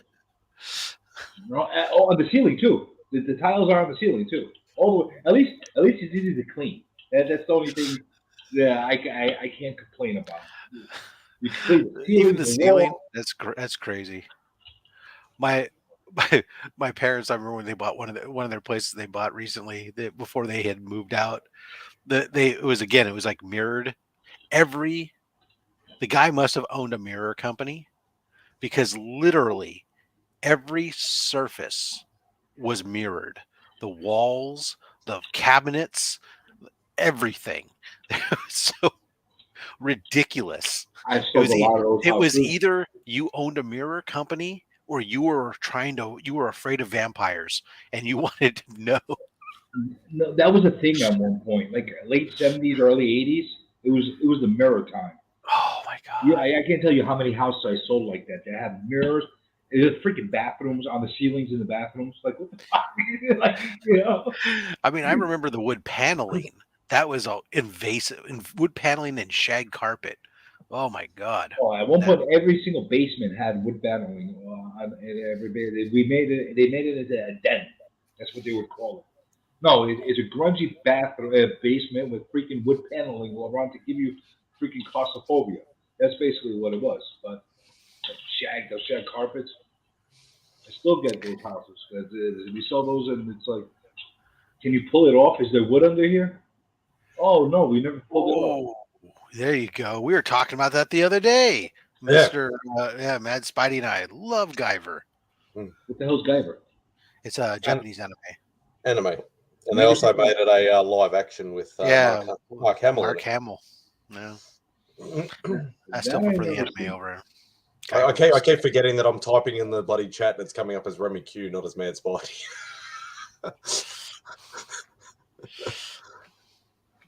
Definitely never seen that one. The most recent one I watched was Kill la Kill. Yeah, so I still haven't watched that. No, I still need. It's on my list to watch, but I still haven't watched it. Somebody was telling me I must see this one animation, but I forgot the name of it. Something about a civilization that gets there's only one island left, a bunch of people and a bunch of monsters trying to invade the freaking island. Does it sound anything familiar to you guys? He said it's like a Netflix series. I don't know. I'm not a big into the realm, but it's not ringing a bell. I've watched a few of the Netflix animes and stuff like that, like Seven Deadly Sins and stuff like that, but I haven't come across that one. I saw Netflix. I was just watching It's the new great. Ultraman The animation's stuff. great. Supposedly, I like Voltron. When Voltron was around, Ultraman. not Ultraman, Voltron. I like Voltron. Of course, Defenders of the Universe. back in our day, it was all let's go watch Star Blazers and Astro Boy. Of the Universe. That was the best. The real Voltron, not the one with the cars, the one with the lions. Or you can even go further back, and the precursor to Voltron was Voltus 5. I do remember that, actually. Which was absolutely awesome. I do remember that, actually. I just remember in the afternoon running home to watch Battle of the Planets. That was good too. Gatchaman. Yeah, and then watching Star Blazers. Those were. And then we'd also see the Man in Giant suits. We'd watch Space Giants, Johnny Sacco and his fighting robot, Ultraman, Mazinga Z, and that's going back a little bit. Battle of the Planets, I sincerely enjoyed. Yeah, sincerely enjoyed. I liked Battle of the Planets. It was a fun watch for me. Just like Voltron was a fun watch. I don't know. Maybe it's because I was a kid. Yeah, still got to do the because I was actually asked by Sanimation 05 because she's a massive anime and sort of Asian cinema fan or whatever like that, but she does a series called Cinemation where she actually will sit down with a co-host or whatever and actually talk about either a movie or a series or anything to do with that sort of stuff. And she's asked me to do a Wicked City one, but she's off YouTube for a while. But hopefully we'll do it soon because I love to revisit those old animes because Wicked City is definitely they make some really good stuff like that. Like I think I know what you're talking about. She's got a YouTube channel, right? Yeah, she's been off YouTube for a while, but it still exists, her stuff. Yeah, no, definitely. But it's like that particular segment on her channel or whatever, they get the most views because people just love sort of that sort of stuff like worldwide. So, but yeah, I'd love to be able to get back into that. I was thinking about doing something like that on my channel, but yeah, I don't know. I'm not that good at reviewing movies and series and stuff. I just don't have the. I just say it's really good or it's really bad or that sort of thing. You know, something that was on the newer side that I actually enjoyed a lot. Street Fighter. They made a Japanese animation of Street Fighter. Yeah, which one? The series or the umpteen million movies that they made? I don't know. It was a movie. They did an original. They did a series back in the 90s. Akuma was part of it. No. So that would have been later. So it would have been just would have been one of the movies. It was really, really good and dark. And that was done about a decade ago, I think. That was really good. Chun-Li was like the main character. She was like some kind of CIA or no, like what's the Japanese version of CIA? Whatever the hell they're Interpol. I don't know. She was like some kind of. Yeah, she was part of Interpol. Interpol's been part of the the backstory for that series for quite a while. Really, really good. I enjoyed it a lot. I really enjoyed it. Street Fighter 2, the animated movie, is the best one. Maybe that's the one I'm talking about. Maybe that's the one. You're talking about because the original animated movie didn't have Akuma in it. Akuma was a later. It definitely had Akuma because they made Akuma like a freaking devil in that freaking movie. Mm. It was really good. I just can't get into the newer stuff though. Not yet. Maybe. It depends on what it is. Time. Like some of the newer stuff is really good. Like I'm really loving My Hero Academia. That's good. Or I like it. Some people, it's a bit more of an introductory to sort of anime, but I still love it. Demon Slayer is really good. You know what's good? Castlevania. They made a Castlevania. Yeah, that was awesome. That was really good. That. I watched that on Netflix. That was awesome. That was really, really good. And there was another one called, this was an older one, called Vampire Hunter D. Really good. Vampire Hunter D is like really, like the original movie was done in the mid-'80s. Mm-hmm. And then they did a rehash version with like a slightly newer storyline in I think it was called Bloodlust, I think it was. That was done in the 90s. And then I think they did a third. Did they do a third one? I think they did a third one, in like the late 90s. I also saw another one, Darkstalkers, that was pretty good too. Mm. But I didn't understand too much. Like I wasn't into the video game that much, so I didn't know if it's good or not. But the animation was really good. Yeah. Oh, One Punch Man's another really good one. Yeah, D. Gray Man. I love D. Gray Man. That just took so long because I watched it in English. So I had to wait a long time to get the last half of the series.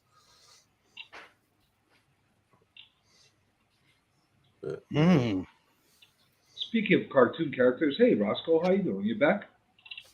My pet Roscoe. That's right. I think I gave Roscoe the link. I'm still waiting for Roscoe to do a show. He was supposed to do a show like 3 days ago. He wanted me to be on. I'm still waiting for the link, and I'm still waiting for the show to actually happen. I don't know if it's going to happen. I don't know how to tell you this. I don't think it's going to happen. I'm just saying, I think Roscoe's going to be busy. You left TM in charge of it, and all shit broke loose. Oh, man. Mexico. Yeah. Mexican Japanimation. That should be interesting. They came from Mexico, but a lot of folks never heard. Yeah. That should be. I don't know. Oh, never mind. Had to cancel due to a hurricane. It's no big deal.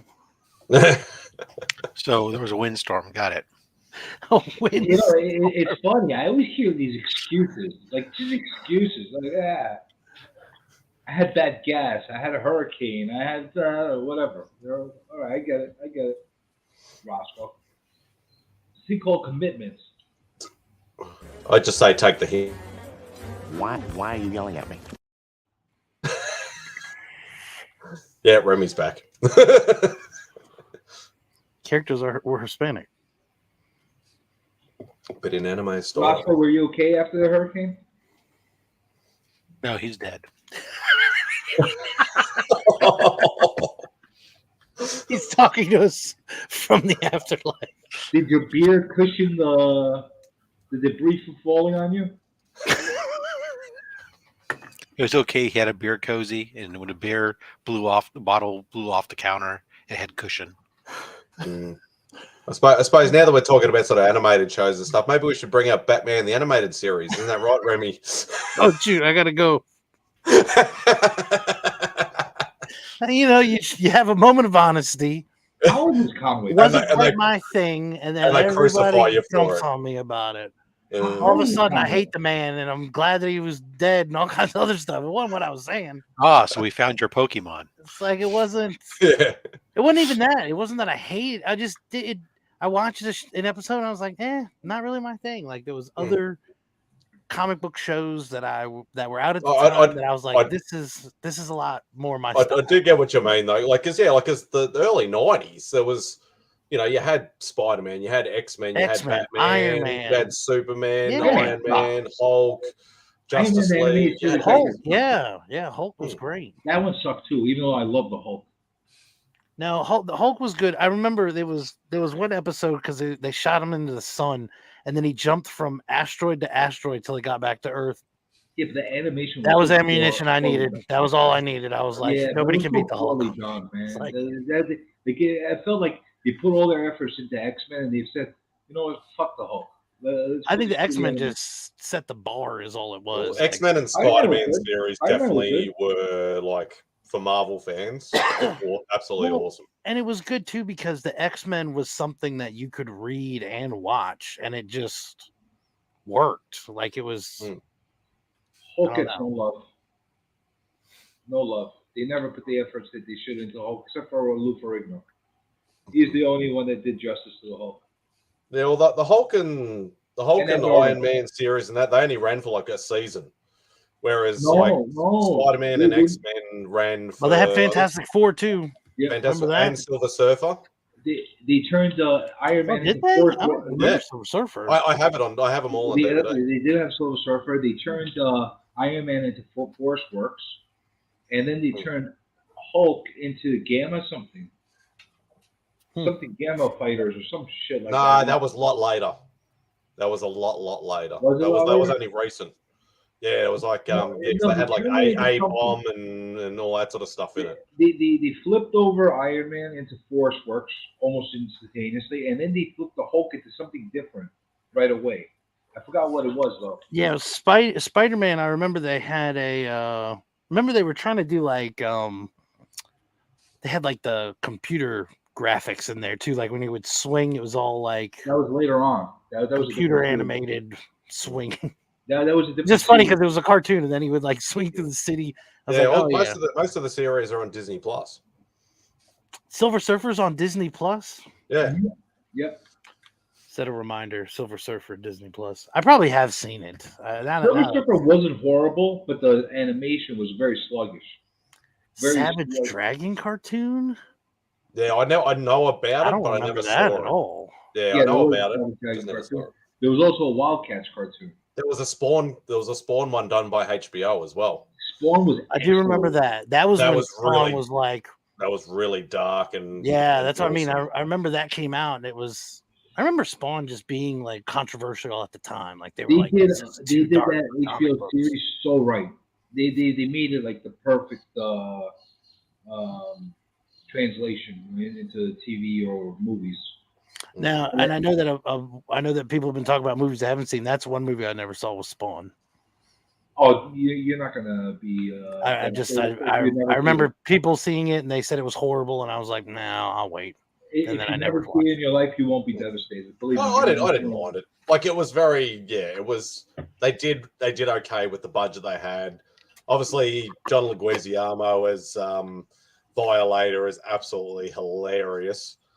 But it was all right for what it was at the time. It didn't age well. Just leave it at that. Like I tried to see it a couple of years ago again. Yeah, but wasn't. Sorry, go ahead. It definitely didn't age well. Well, I thought that was a big selling point from the movie, though. Like I thought they went heavy on the special effects, and it just didn't. They tried to at certain points, but it was very. Well, early don't where 90s. it came out. When did it come out? 96, 97? Yes. I don't think it was that early. It was somewhere in the late 90s, mid to late 90s, somewhere around Oh, there. I thought it was in the 90s. I thought it was like. No, it was definitely in the 90s, and it was not like. Listen, they did the best they could at that point. Like 97. There you go.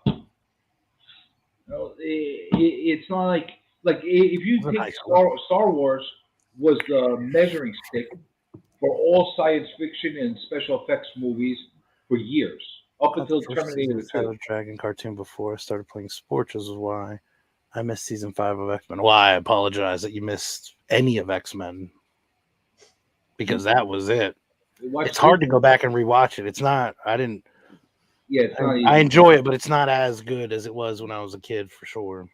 Well, there's no surprises now. So that's the other thing. You're like, you know everything that's happening. But I think Angel and I covered it in a mutual rant that we had about it. Just there's certain things that are, there's certain parts in the show that's kind of wonky, but it's still good. It's a great show. It just. But if you take a look at Star Wars, the original Star Wars, now it was the measuring stick up until Terminator 2 came out, as far as special effects. But now, if you go and watch the original rendition of it, it's not measuring up even close to some of the stuff that we're watching. Like shitty little YouTube videos look better. Yeah, but I remember hearing how they did some of those things where they would put like Vaseline on the film itself and it was super old school effects on that. Like, well, that's what you had to do. That's how we were talking about George Romero movies before. Tom Savini used to do all the special effects and all the makeup work for them. You know, Mark was on before talking about how the blood looked orange. That's what they could do back then. They made it as good as they can with the resources that they could. But it was like, you know, we got spoiled with a lot of the shit that we're watching right now. The thing was that was impressive. Thing was gross. It was legitimately a gross movie. He does. It's. I don't know. I don't know if he's watching something. Just very pensive. Something's going on. You can see the gears are turning. It's not in 90s cartoons apparently. I wasn't much of a 90s cartoon guy. I was long There you gone. go. There you go. Well, you could have jumped up when we got into Star Wars. I know you saw the Star Wars. Sure, I saw Star Wars. Yes. CJ. Look at that cuddly fucker. I actually want to reach out through my box into your box and give you a big hug. Oh, want to reach him up? I thought you were going to say something else then.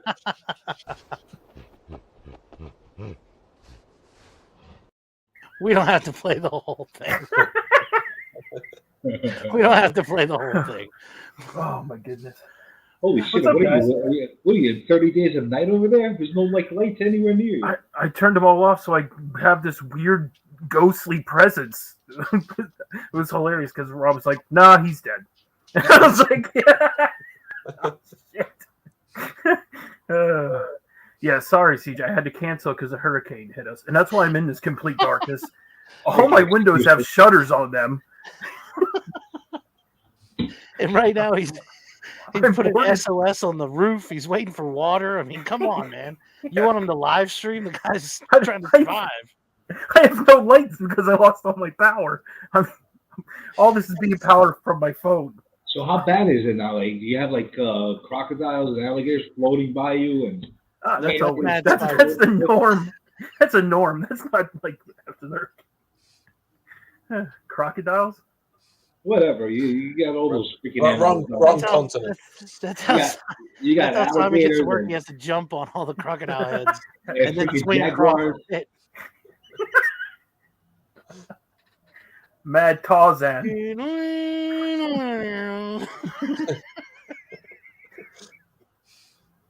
All right, let me put a light on. It's dark as shit here. And there he goes. Never coming back. Good night.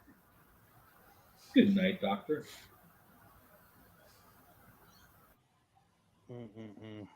Silence is always great for a live stream. Which is funny saying that there's two people in this stream right now that I know absolutely hate that. What's that? I said now because there's especially two people that especially hate that. He's one and you're the other one. What are you trying to say? You don't like radio silence. Yeah. Well, you know what? It's because we're the only two people that have a complete understanding of how a stream and a live performance should be done. You know, that's how it should be. If you're going to be streaming, dead air is the worst thing it's like the worst thing you could possibly have for anything in the world. Hey! You know what though? And I mean, people have made fun of it in the past, but I think there's a good 45 minutes to an hour of my. It's called Lighting Test. You can go back and watch it. Year 1 of Remy Q Studios, and it's literally me going. Yeah, well, it's different if you're doing miming. That's it. And people are typing in the chat and just going away. If you're doing your mime act, then that's all part of the performance. Someone starts singing. Oh, there you go. It's not unusual to be. No.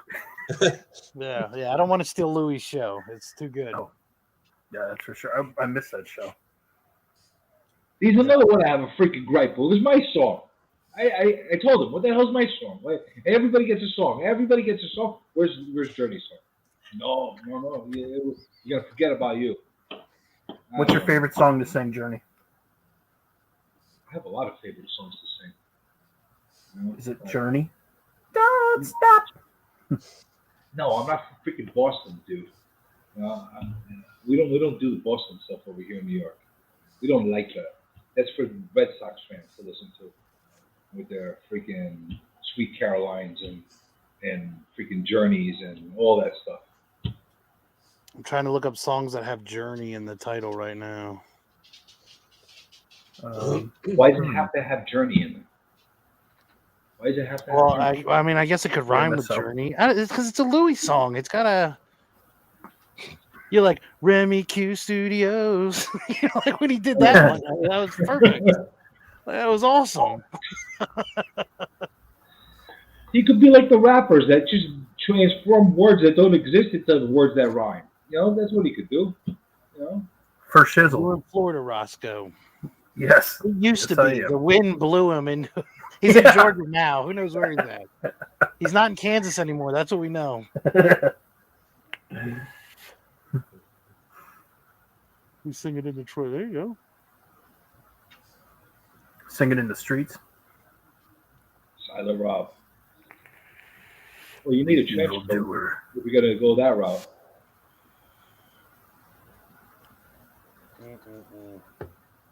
And you should be the one that's smoking, not me, if that's the case. Snoochies. There you go. Tyler remembers.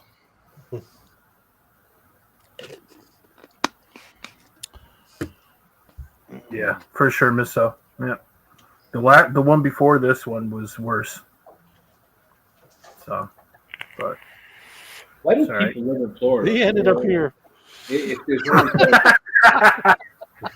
Florida to Canada, one. That's a journey right there. Life is journey.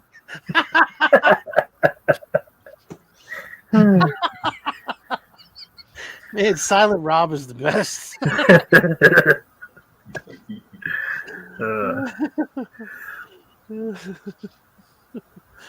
Oh man. Oh. What did he saying? Kiss So. I think he meant to write Miss So. Yeah. I think he's trying to hit on the woman I'm trying to, romance. I think what he's trying to do. You stay away from her. I like had to think of the word romance. What what am I trying to do to her? What do I do to him? Yeah. Romance. That's the word. I think you should quit while you're behind. Listen, I don't know when to quit, my friend.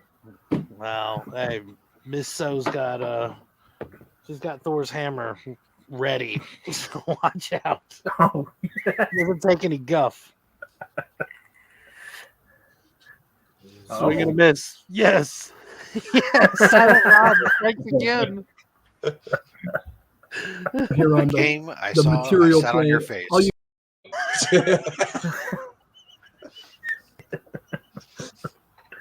Oh God. Oh man. I did not get a chance to add those videos yet, Roscoe. I was painting a bathroom.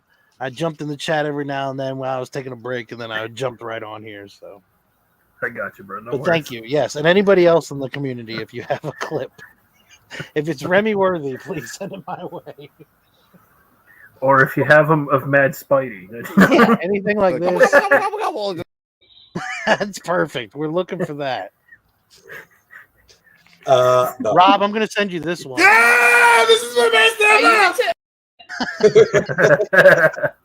I'm going to send you that one because that's a new that's a new one you need for Only Slabs.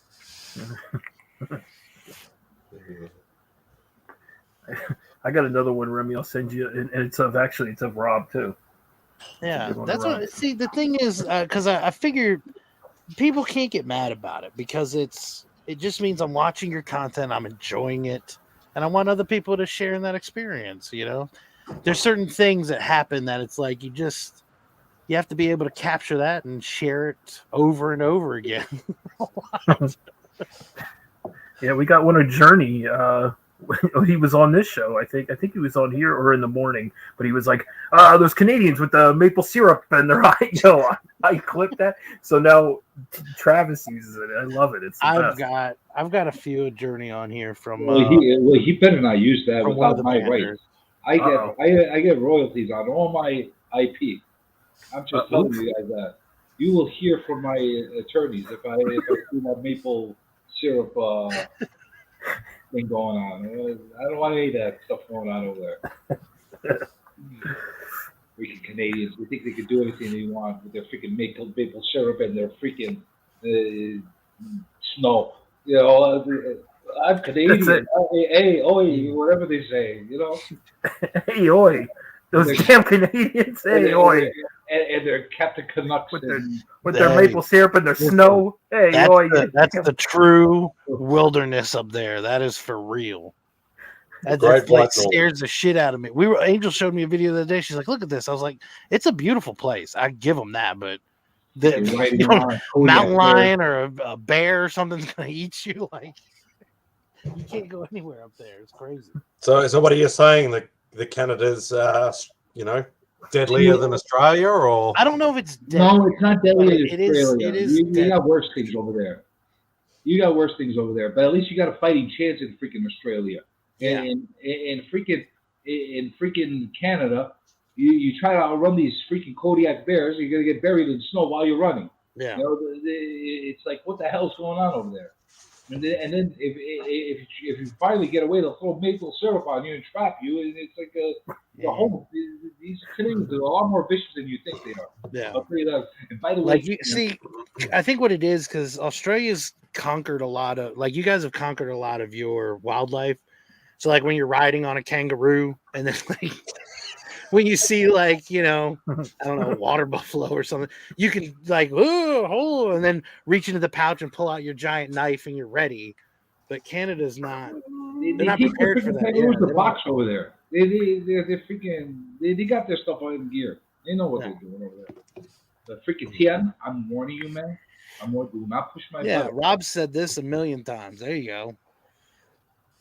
Yeah, I can't even imagine if they, without America's hat protecting us, we would be destroyed. Oh, we got Bret Hart. Like they think they have everything because we got like a wrestler. Like, they're the Night's Watch for America. Yes,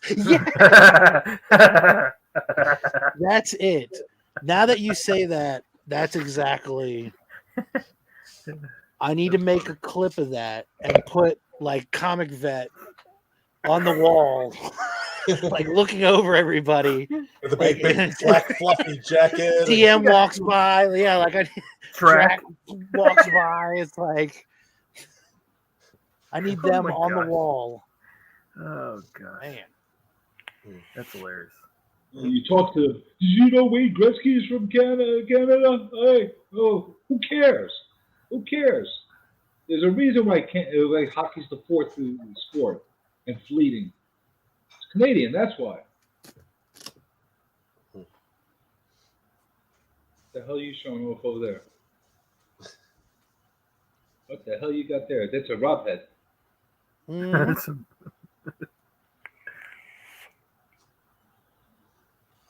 Oh boy. Man, oh man.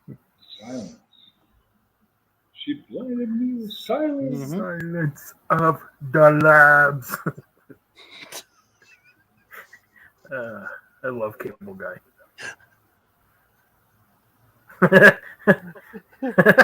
Yes, I do need a hug. I do need a hug from Roscoe. Sorry, Rob.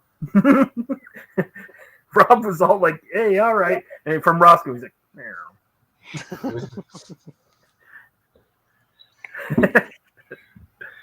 The sign on the side of the car says. I'm just waiting for like a Rob outburst, like There you go. Canadians, they think they don't even know where they're from. His logo has a giant maple leaf. It's like, nah. Oh, I like oak trees, or I like maple trees. Thanks, We'd make the best maple syrup in the whole wide world. Yes. Exactly. I don't know if I've ever had any maple syrup from Canada before. Yeah, because we don't need it. They think we need it. We don't need it. We got a place. Look, you know what? We have a Maine, little Vermont, place. like those. We got a those little place places. called Vermont, Yeah.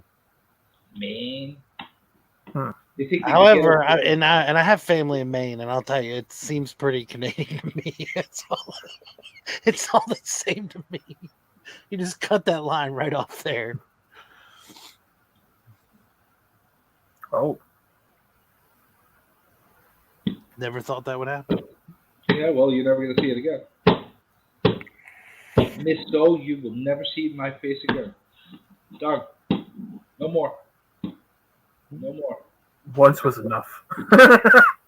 Ben and Jerry's is on point, and maple syrup Ben and Jerry's at that. Let's go. Oh. I put myself in exile. I have never tried any Ben and Jerry's over here. All right. It was nice to have Matt Spidey hosting, but unfortunately, he's not going to be able to join us anymore. Never mind. He's got the keys. He can let himself back in. I just realized that. I was going to say, because it is ridiculously. Are we still talking about this Ben and Jerry? I imagine it would be. I don't imagine shipping ice cream to Australia is cheap. It's got like how many crocodile tails does it cost? A small tub like this. Like how much is those small tubs over in the States? They're probably ridiculous. They're probably like $3-4 or something like that. Hey, for real, does anybody have that hat with all the teeth on it? I want to get one of those hats. You're the one that folds up on one side. Can we do that? Can we set that up? Talking about like the Anzac hats. I don't know. I imagine, yeah, just go to the corner. I'll send you the money. Just go to the corner. There's a guy, I know the guy, he has a whole cart of these different teeth and different hats. I just imagine Spidey's going to go, oh, you mean this one? He pulls his hat off, and there's another one waiting right there. It's got the teeth on it. That's what These I want. teeth are my own, right? It's his baby teeth. These are my own teeth. Oh man, that's awesome. What a Nice, fun- you cock slamming fools.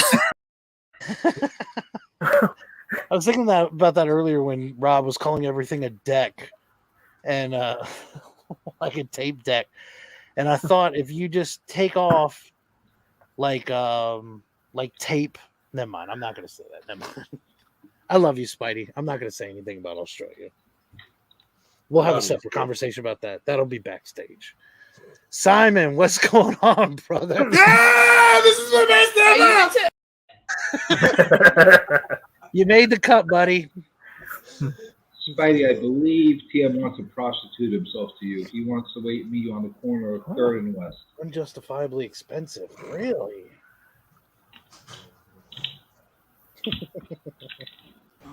How baked are you right now? I would pay $5 for homemade ice cream any day over Ben and Jerry's. Well, yep, it is.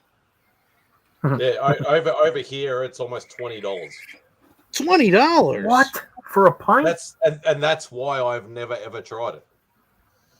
Well, I don't Because believe you should try it.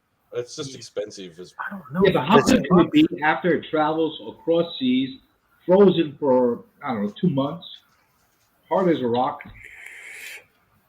I wouldn't want it for $20 after that whole process. I feel like Simon comes over anytime, like to the States, he's just gonna gain so much weight. No, he's like, oh, I'm gonna eat this. That's anybody. Yeah, it doesn't matter who you are. Good Oh yeah. Lord. Oh, I know, because there's just so many things that are like, Yeah. well, I can't have that. I mean, Yeah. I'm just finding out Ben and Jerry's is what $20-something. Like that's Yeah. insane. I would never pay that for Ben and Jerry. I'm sorry. I mean, I do like Ben and Jerry, as you can tell. But guess what? I would. I'm going to go to Australia and I'm going to be like, hey, where can I get some Ben and Jerry's? You sure you want to get that? It's $20. Like, I don't care. I need that. Stat. And a McDouble. Where can I find it at? Stat. Let's go. I'll get the Australian brand kangaroos and koalas. Yes. We'll go authentic tomorrow. Today, though, Ben and Jerry's and McDonald's. Let's go.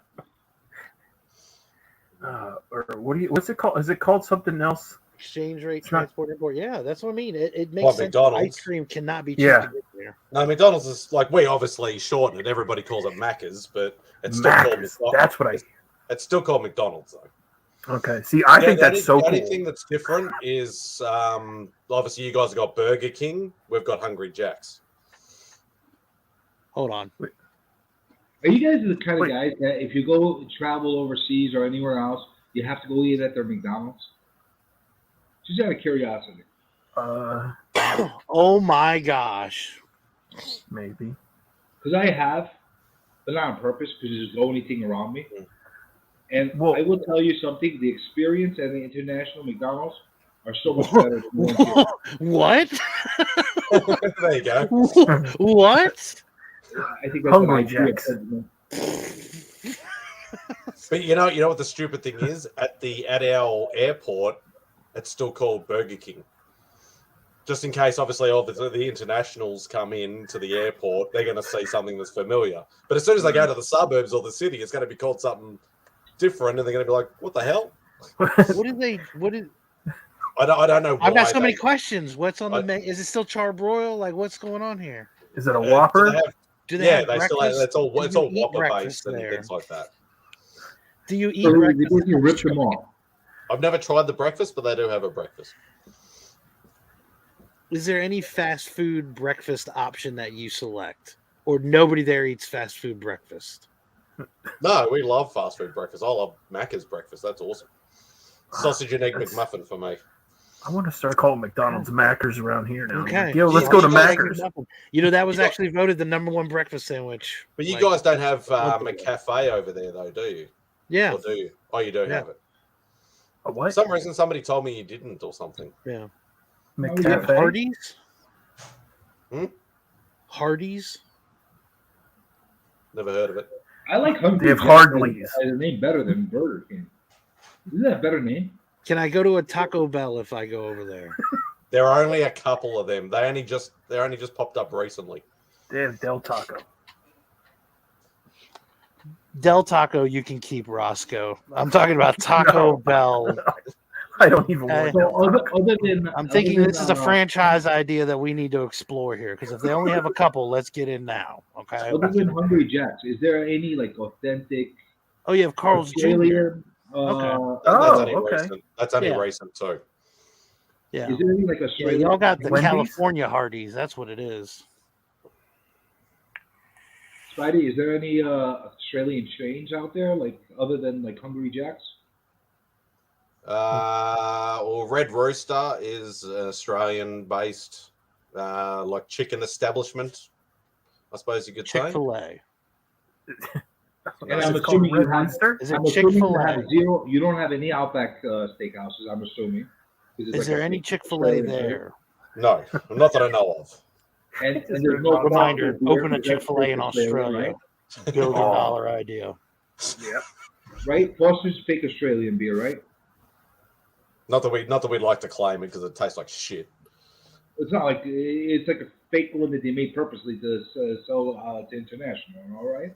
No. It's been around for a long time, and it was one of the mainstay beers like really early on. But Is it then just because of obviously, the big can? I thought that's what it was, like just a big It's can. Foster's, Australian for beer. Foster's.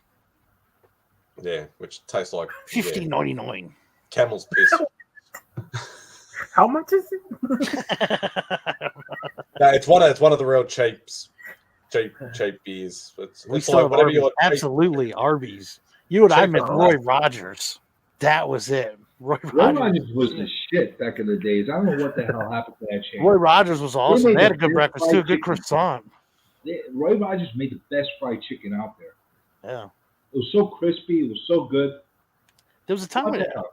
that was the best when you could go into a place and just like they would just have it ready. Nothing was fresh, but it was just ready. Like, what do you have? Like, oh, we got burgers. Like, all right, give me some of those. Now everybody wants fresh things, not under a heat lamp. Come on, y'all. And remember Sizzlers? Did you guys have Sizzlers? Yeah, we had Yeah, Sizzler. yeah. Love Sizzler. I used to love their I love all you can eat crumb prawns. They used to have. I used to absolutely love that. I polished like 3 or 4 plate loads of them at one time. I think I went to Sizzler for my 8th grade graduation. There was no way that place was going to sustain, man. I used to go. We used to be a whole bunch of fat guys going into that place. I thought we were going to close that place off by ourselves, man. Man, how cool did you think when you were like, yo, I want a steak from Sizzler? Yeah, like, no, you can't get that. You need to get the buffet. Like, If Yeah, what Bush do you or do? whatever is, if that's like your cheap nasty beer that you can get anywhere, then yes. what? You still have a Sizzler, Rob? Does he really? I was No there. way. You have a I was there Sizzler? 2 days ago. We're going to Sizzler. We're going to Sizzler. Absolutely, yeah. White man can't jump. All right, I think we should do a road trip. We'll go over to Rob's and go to Sizzler. Hey, Yeah, but Bush is just Budweiser that's damaged to cans. That's true. If you go through, if you get it cans, which I don't like cans, but if you get cans, if you look at them, every one of them has a little dent in it. It's Budweiser that got dented, and they put it in a Bush can then. So it's Get that your clam like chowder. your cheap nasty beer.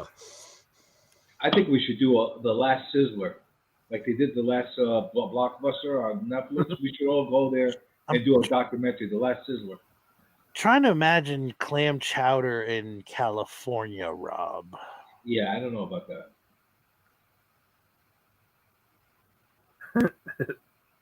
Have you ever had clam chowder, Simon? No.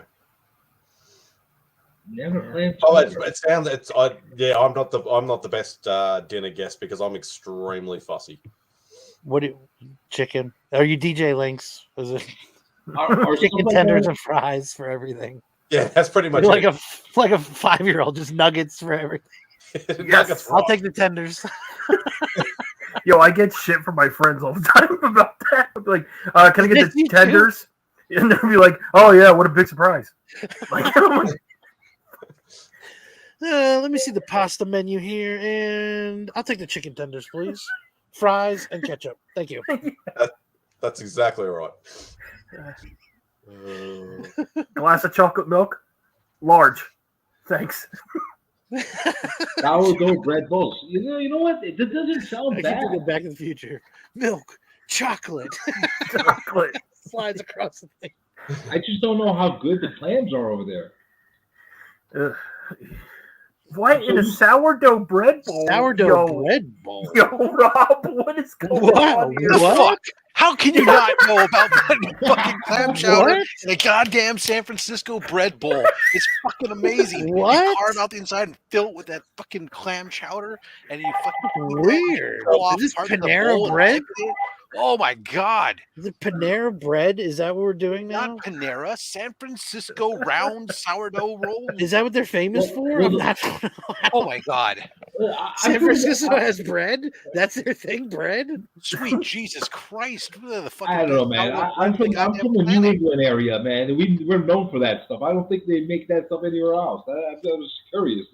Do they even clam over there? You talk about clam chowder? Yeah. Of course. Do We, they get like, we have an ocean. It's the biggest freaking ocean on the planet, for God's sakes. Yeah, but Yeah, it's clam yeah, but- chowder. I mean, it's for the like Atlantic It's Ocean? one of the biggest Yeah. oceans right next to it. We I have thought it was New England clam We're chowder. surrounded by an that's the ocean. style of clam chowder. Yes, we eat New England style. How Clam are your chowder. clams? Nobody Yeah, but eats you're that. not New England. Nobody- That's what I mean. Nobody eats that freaking Manhattan clam chowder. That's trash. So The red? it's- exactly. So we eat the New England style clam chowder, but we absolutely have clams and stuff all around, up and I down didn't the know ocean. that. Oh my Yeah, I God, they didn't know do that. giant clam chowder cook-offs in San Francisco and Monterey, up at Discovery Bay. It's just Yeah, absolutely I go to amazing. New England and it's like, let's get some lobster. I go to Maryland, I'm like, let's get some crab.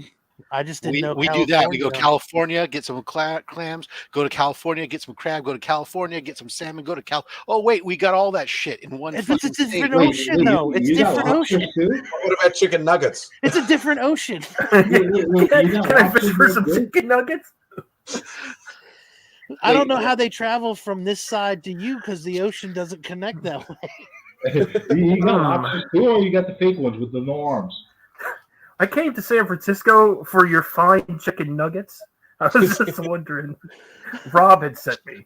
I don't know if you know him. He said they had the best dinosaur-shaped nuggets ever.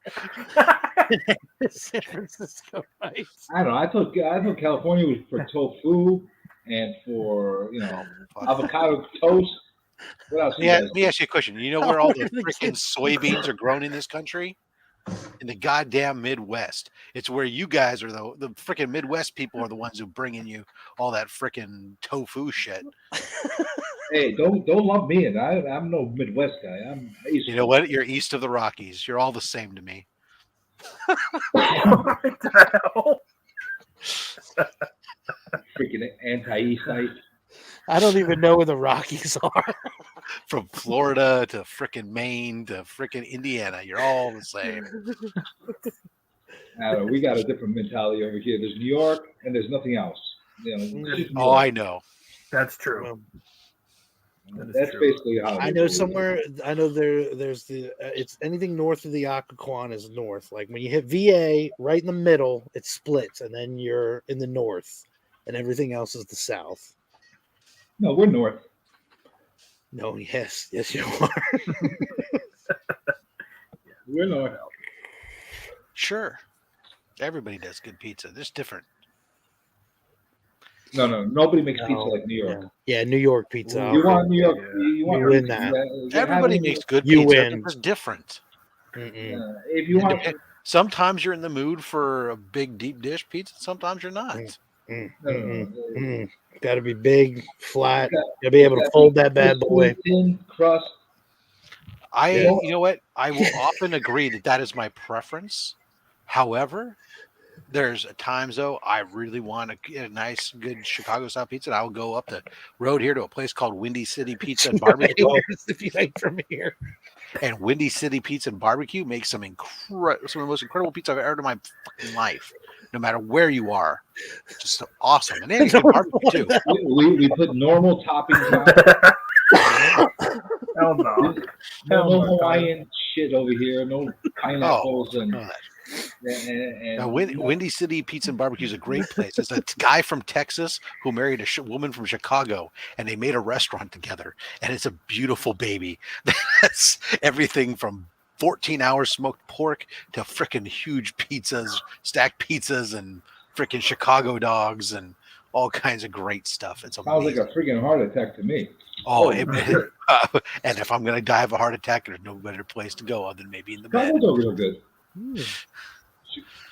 I'll give that to Chicago. They do some good kielbasa's and all that stuff, and their sausages and their hot dogs. Not like a dirty water dog here in New York, but it's a little different. Dirty water dog. Hell no. That's Wow. North USA 1-0. Is that the soccer score right now? I need to go get my shirt that says USA World War Champs twice in a row. Yes. Never lost. Oh, hot dogs and Never, cheeseburgers. never lost neither. I do declare. Nah. Remember for a while, Burger King was introducing hot dogs for a short period of time. And they weren't. Oh, I don't hard. remember that. Wow. Yeah, there was a short period of time they were introducing hot dogs. Didn't sell very well, but I know there was. I remember a lot of places had chicken. Like everybody had chicken for a while. Like fried everybody chicken. still does. That's their. And That's then the it fried cut chicken out sandwiches. for- Are like everybody's doing a billion of those. Well, the new thing is Yeah, breakfast. yeah, that chicken sandwich is taking over. Yeah. The new thing is everyone's doing breakfast now, right? Well, some of them try it and then they don't do very well with it because Well, they end up Wendy's, with Taco Hell. Wendy's isn't that bad. Taco Bell, I'm not. Toxic Hell is not a good place to eat breakfast. Yeah. I don't know if I'm gonna be honest. If I'm not gonna sit down and have a breakfast, I'm going to McDonald's. I'm sorry. It's hands down they figured that shit McGriddle. out. Now that's a weird sandwich. I know, I've but had it. it's- I've had it a couple times, and I can't figure out if I like it or hate it. I feel It's the just same way. it's If so somebody many gave it to me, I'd flavors. eat it, but I don't order it. It's too many flavors at once, and so it's like all the breakfast flavors, and it's like okay, individually I like these, all at once I just can't decide. Just get it with sausage by itself. With it, I'm telling you, it's not as complicated. It's like, And you know who else did that? Denny's did it with the Grand Sandwich, or Grand Slamwich, which was the same thing. It was like pancakes with freaking eggs and bacon and sausage all inside of it, and it was like, what the hell? It's just too many flavors. I made this face, and I kind of reminded myself. I looked like Justin Birch. I was like, You know, I'm like, you know, the McGriddle is the kind of thing that I on the surface I would hate. Like I hate like weird shit like that. Like I hate stuff. I love weird shit. You know, when it comes to eating stuff, I'm very simple. I like weird too. I like you know what very was simple great stuff. was the double down sandwich at KFC, where it was Greatest just sandwich ever, brother. two chicken patties. 2 chicken patties, man. This is a Bread fat ain't man's meat. dream. Bread ain't meat or cheese. That was like a fat man's like dream sandwich. Like how it was can we just make like a sandwich better? Hey, Take the bread out. You know what? Yeah, hey, I'm on a diet. I'm on an Atkins diet. Can you give me that double down? So even though there was bread and chicken. Cut those I would carbs double out. down on the double down. I want 2, baby. Yeah, I'm fat enough. Give it to me. I think they still have the McGriddle, but that works for me somehow. Like for somehow it works.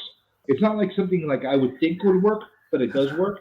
But that chicken sandwich with the chicken on the outside and that, I won't even try that. So I have had a lobster sandwich at McDonald's in Maine, and what? Yeah, it wasn't that good. I Was didn't it care. real lobster? Miss so absolutely. I mean, I think so, yeah, but it just wasn't. I like it that wasn't. noise you made though. I'm a- Eh. I mean, it was one of those like everybody talked about it, so I was like, "All right, we got to go to McDonald's. I can try your lobster sandwich." And then I had it, and I was like, "I could take a McDouble right now." Lobster was junk food for a long time, and they used to feed it in prisons. And then all of a sudden, they decided they wanted to make it like a fancy food, and it was like started charging a lot for it, and everyone went like, "Ooh, Well, it's think about lobster." it. What is a lobster? It's Lobster's- just it's like a bottom crawfish. feeder. Yeah, It's a freaking bottom feeder. It's a cockroach of the sea. Yeah, it's like a bug. Yeah, You know? it looks like a bug. it is. It is. I'm good, with though. Miss You So like the though. sea I bug. really just kind of go with the regular egg McMuffin. Only difference is I like the sub bacon for that Canadian crap they put on it. See, I like the sausage egg McMuffin. Yeah, I like the sauce. Yes. I don't like At the Macca's. black bacon. And when I order it, so if I'm at a drive-through, because it always says egg McMuffin with sausage, and I always say egg McMuffin with sausage, and then they always say a sausage egg McMuffin, and I hate it. I'm like, why? Because do you that's say what it used to be called originally. Remy So- I know, drives but off. I'm like, I hate that. Yeah, He gets it's like frustrated. it's like All right, they you called it used to wrong. I'm out have- of here. Like at McDonald's, they used to have the kids meal, and then they had the Mighty Kids meal. And the Mighty Kids meal was the 6-piece nugget versus the 4-piece. Right. So I would order the Mighty Kids meal, and then they say, "Do you want the 6-piece or 4-piece?" And I really wanted to be like, Do you not know your menu? What Let me the talk fuck? to a manager. Let me Did talk to I, a manager did I right want now. a kids meal or do I want wanna a Mighty Kids meal? I wanna got talk to your Mighty manager. Kids, let's get it going. Throw in the extra nuggets. Let's go. I want 2 more now since you had to ask me that. See, that's what I like to. It's just like I like to do the different Can you things. make me a double down? You're going to right now. Oh, do you have Nando's over there? Nando's. All right, No. so let's keep this. Let's keep this You know, talk serious. I K-pop, don't know, Nando's. K-pop. You know what's better than the double cheeseburger? Actually, is they have now what's called the Daily Double. We And have it's we have the triple cheeseburger. and it's the Daily Double basically puts lettuce and tomato on the double cheeseburger, and it's only like an extra like 10 cents more. It's completely crazy. With the triple cheeseburger, now We have the do you double and the have- triple. Is it We used to have 3 cheese or is it just 2 cheese in No, between it's the three, patties? 3 cheese, 3 meat. 3 cheese. Oh. I like it. The oddball was when they used to have it here, you could buy 2 double cheeseburgers for less than the triple cheeseburger, and then you just Yeah, put 'em ours together was, and- ours was like that as well. And then if you guys got the touch screen things, if you actually ever walk in, You're starting. Yeah, yeah, but I you usually just order from my phone. Yeah, Then, like I know. then I get all my points, and I go in there and I get free Big Macs and free quarter pounders all the time. Dude, if you go to McDonald's, the app is like the greatest thing. I Yeah, mean, you're always it's like getting large fry, 99 cents, and you're like, what? A large fry, 99 cents? Dude, I don't have the app, but it sounds great. No, you do.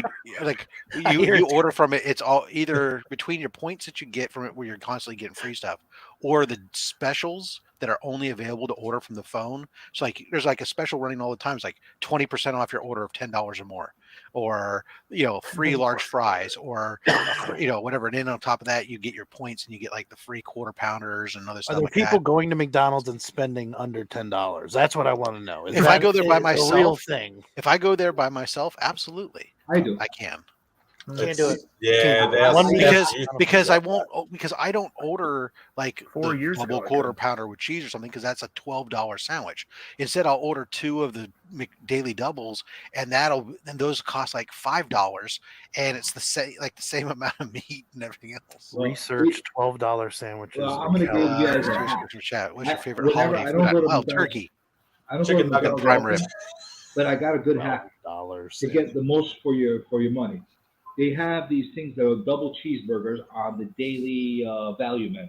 Mm-hmm. Now, on those and you could get a bundle actually. You could get that and a fries for $2.59. Don't ask me why and don't ask me how. So what I do is I get 2 of those bundles. Mm-hmm.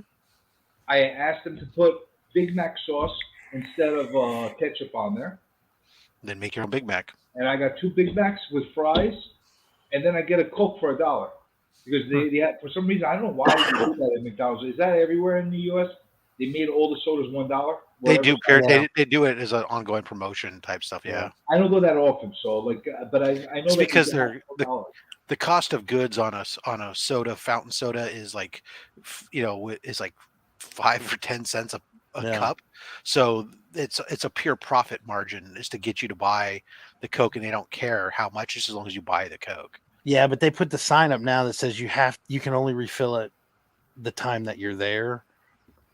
They got me on that one. Well, doesn't matter. I had to get rid of my cup. Freaking jerk. I had that one cup. I kept going in there. I was like, "That's my cup." Refill that bad boy, and they got smart on me. Oh yes, Well, now with the dollar thing, coming up they on did my it. Super Bowl miss. So You get the larger one. It's $1. So basically for $6-7, I get 2 Big Macs and a fries. Yep. And a Coke. It's all the same those thing with menus- the movie popcorn. They have a tab now, so they pull the tab off for the refill.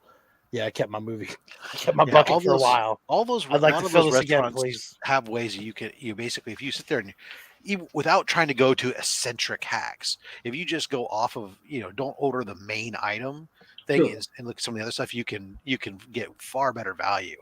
The crazy thing is actually the Burger King over here has been running coupons periodically, and they run a coupon out for like $14 for 3 Whoppers and 3 cheeseburgers and 3 sets of fries. I'm like, so so it's saying for $5 each, you're getting a Whopper, a cheeseburger, and a fry.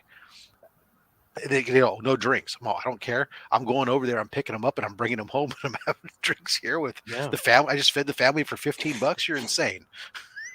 That was another one that I had going was the Papa John's coupon. They sold like those calendars you could buy and you get these coupons with everything, and it was like we used up a bunch of them, and then at one point I would call in and I had a free pizza. It was like a free large pizza, and the guy would drop it off and they never asked for that coupon back, and we used that bad boy like 10 times.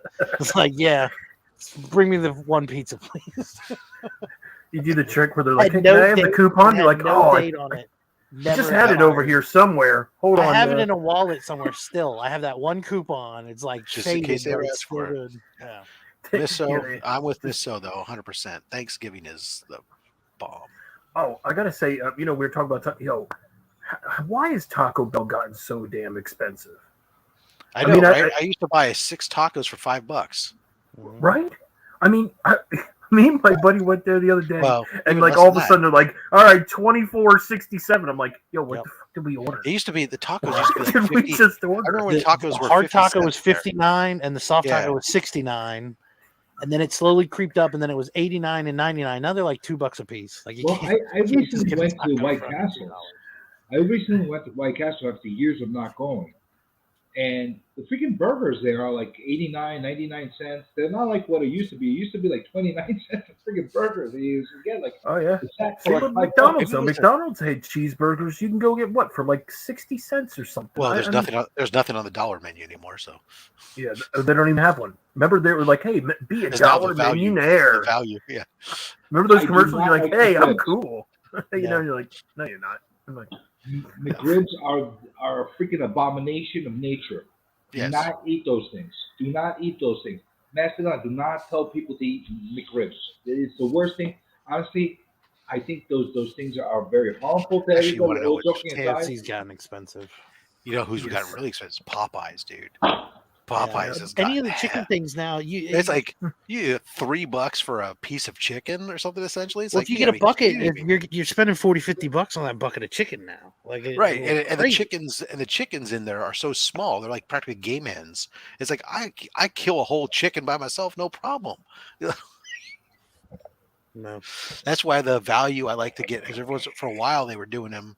Was good Boston Market. I used to be able to for a while there. I was able to pick up like a if you Love bought Boston Market. if you bought some meals, you could buy like a rotisserie chicken a la carte for like $5, and like I would go just give me the rotisserie chicken. Of course I'm taking that $5 fried or whole chicken. That's some good eating. Gringo. Yep.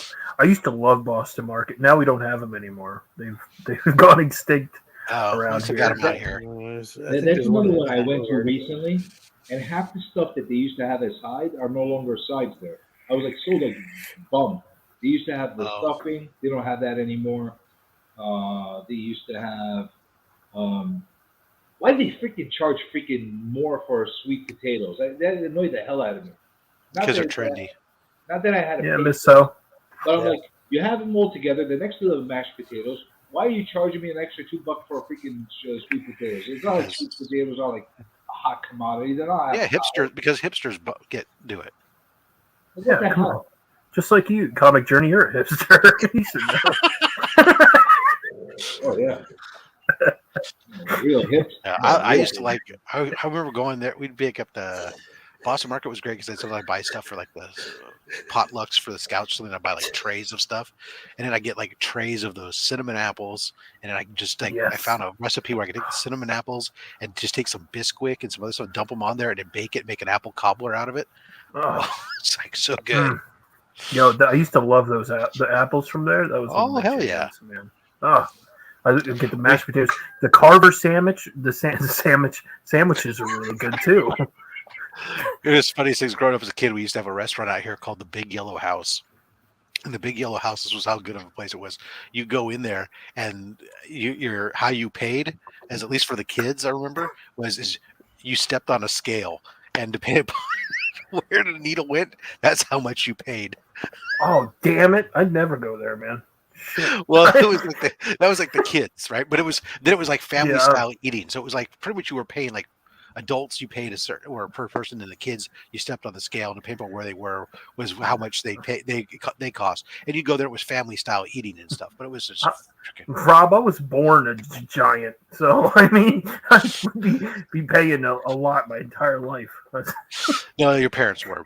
Oh yeah, that's true. That's That's their why they problem. never take me there. They're like, "What? I have to weigh my son? No, I'm sorry. No. Why are you gonna serve him? My dad would probably weigh more or less than I did growing up. Oh, I wish.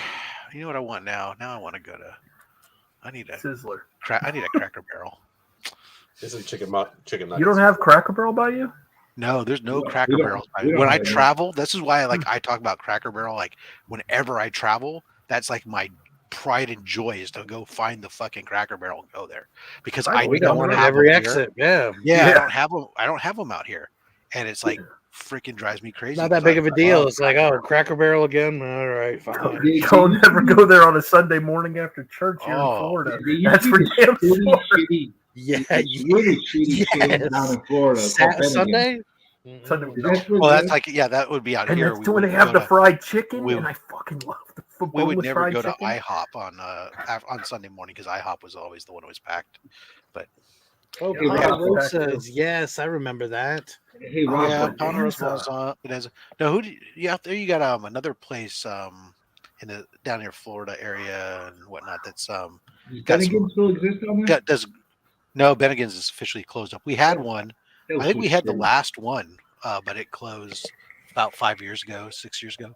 There was It was so oh, shitty. Bob Everett. Oh, Bob Evans. Bob Evans. That's it. I They still got have a Bob Evans by us. Yeah, They got we got great Bob breakfast Evans over here. Bob Evans got great breakfast too. The sausage, gravy, and biscuits, man. Yeah, Classic. Grew up Absolutely. eating that in Bob Evans. that's good stuff. Yeah. I only ever get that when I go out there. We don't have those out here either. Got one of those. Cracker Barrel. Yeah, we have a Golden few of Corral? those. No, that's not good eating. No, I'm not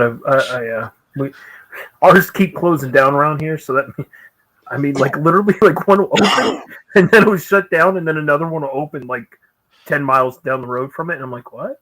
And then they close down. I'm like, hey, something's not right I didn't mind here. Golden Corral. They started getting they were grasping though. They jumped the shark at one point. They had chocolate fountains and cotton candy, and they were just trying everything. They were like anything they could do to survive. I saw the most disturbing thing with the chocolate fountains, man.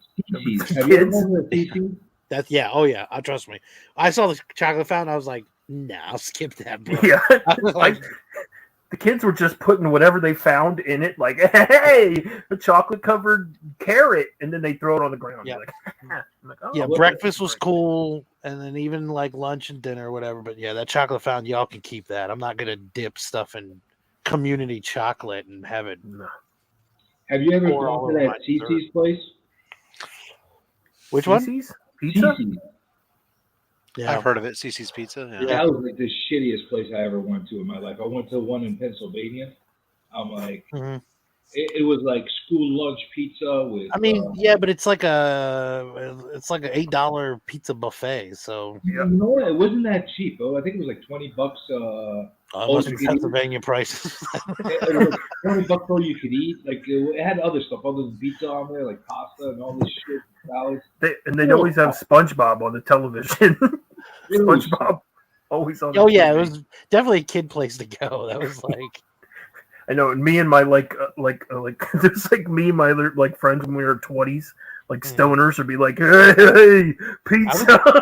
I would go in there because they let you order pizza too, though. So like, I'd go in Yeah. there, I'd be like, because they had I like their they had like a buffalo chicken pizza. I was like, I just want a whole buffalo chicken pizza. And then I was like, all right, kids, you eat whatever you want. I'll eat my pizza. Oh man, CC's Pizza. But no, it wasn't $20. It was, I don't remember what it was. No, I think it was like $20 or something like that. And then they would charge you the. I think there was a lunch and a dinner. I think there was two prices. I will do like a road trip, and then the kids they were like, "Oh, they kept seeing the CC's commercials." I'm like, "All right, let's stop at CC's." I was like, never going to any place after a commercial again. You know what always fucks me with those commercials?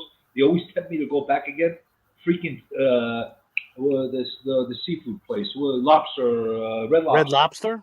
They fuck me every time. I see the Best commercial. biscuits in the world. I see the No, those commercial, are and hella I'm like, salty, dude.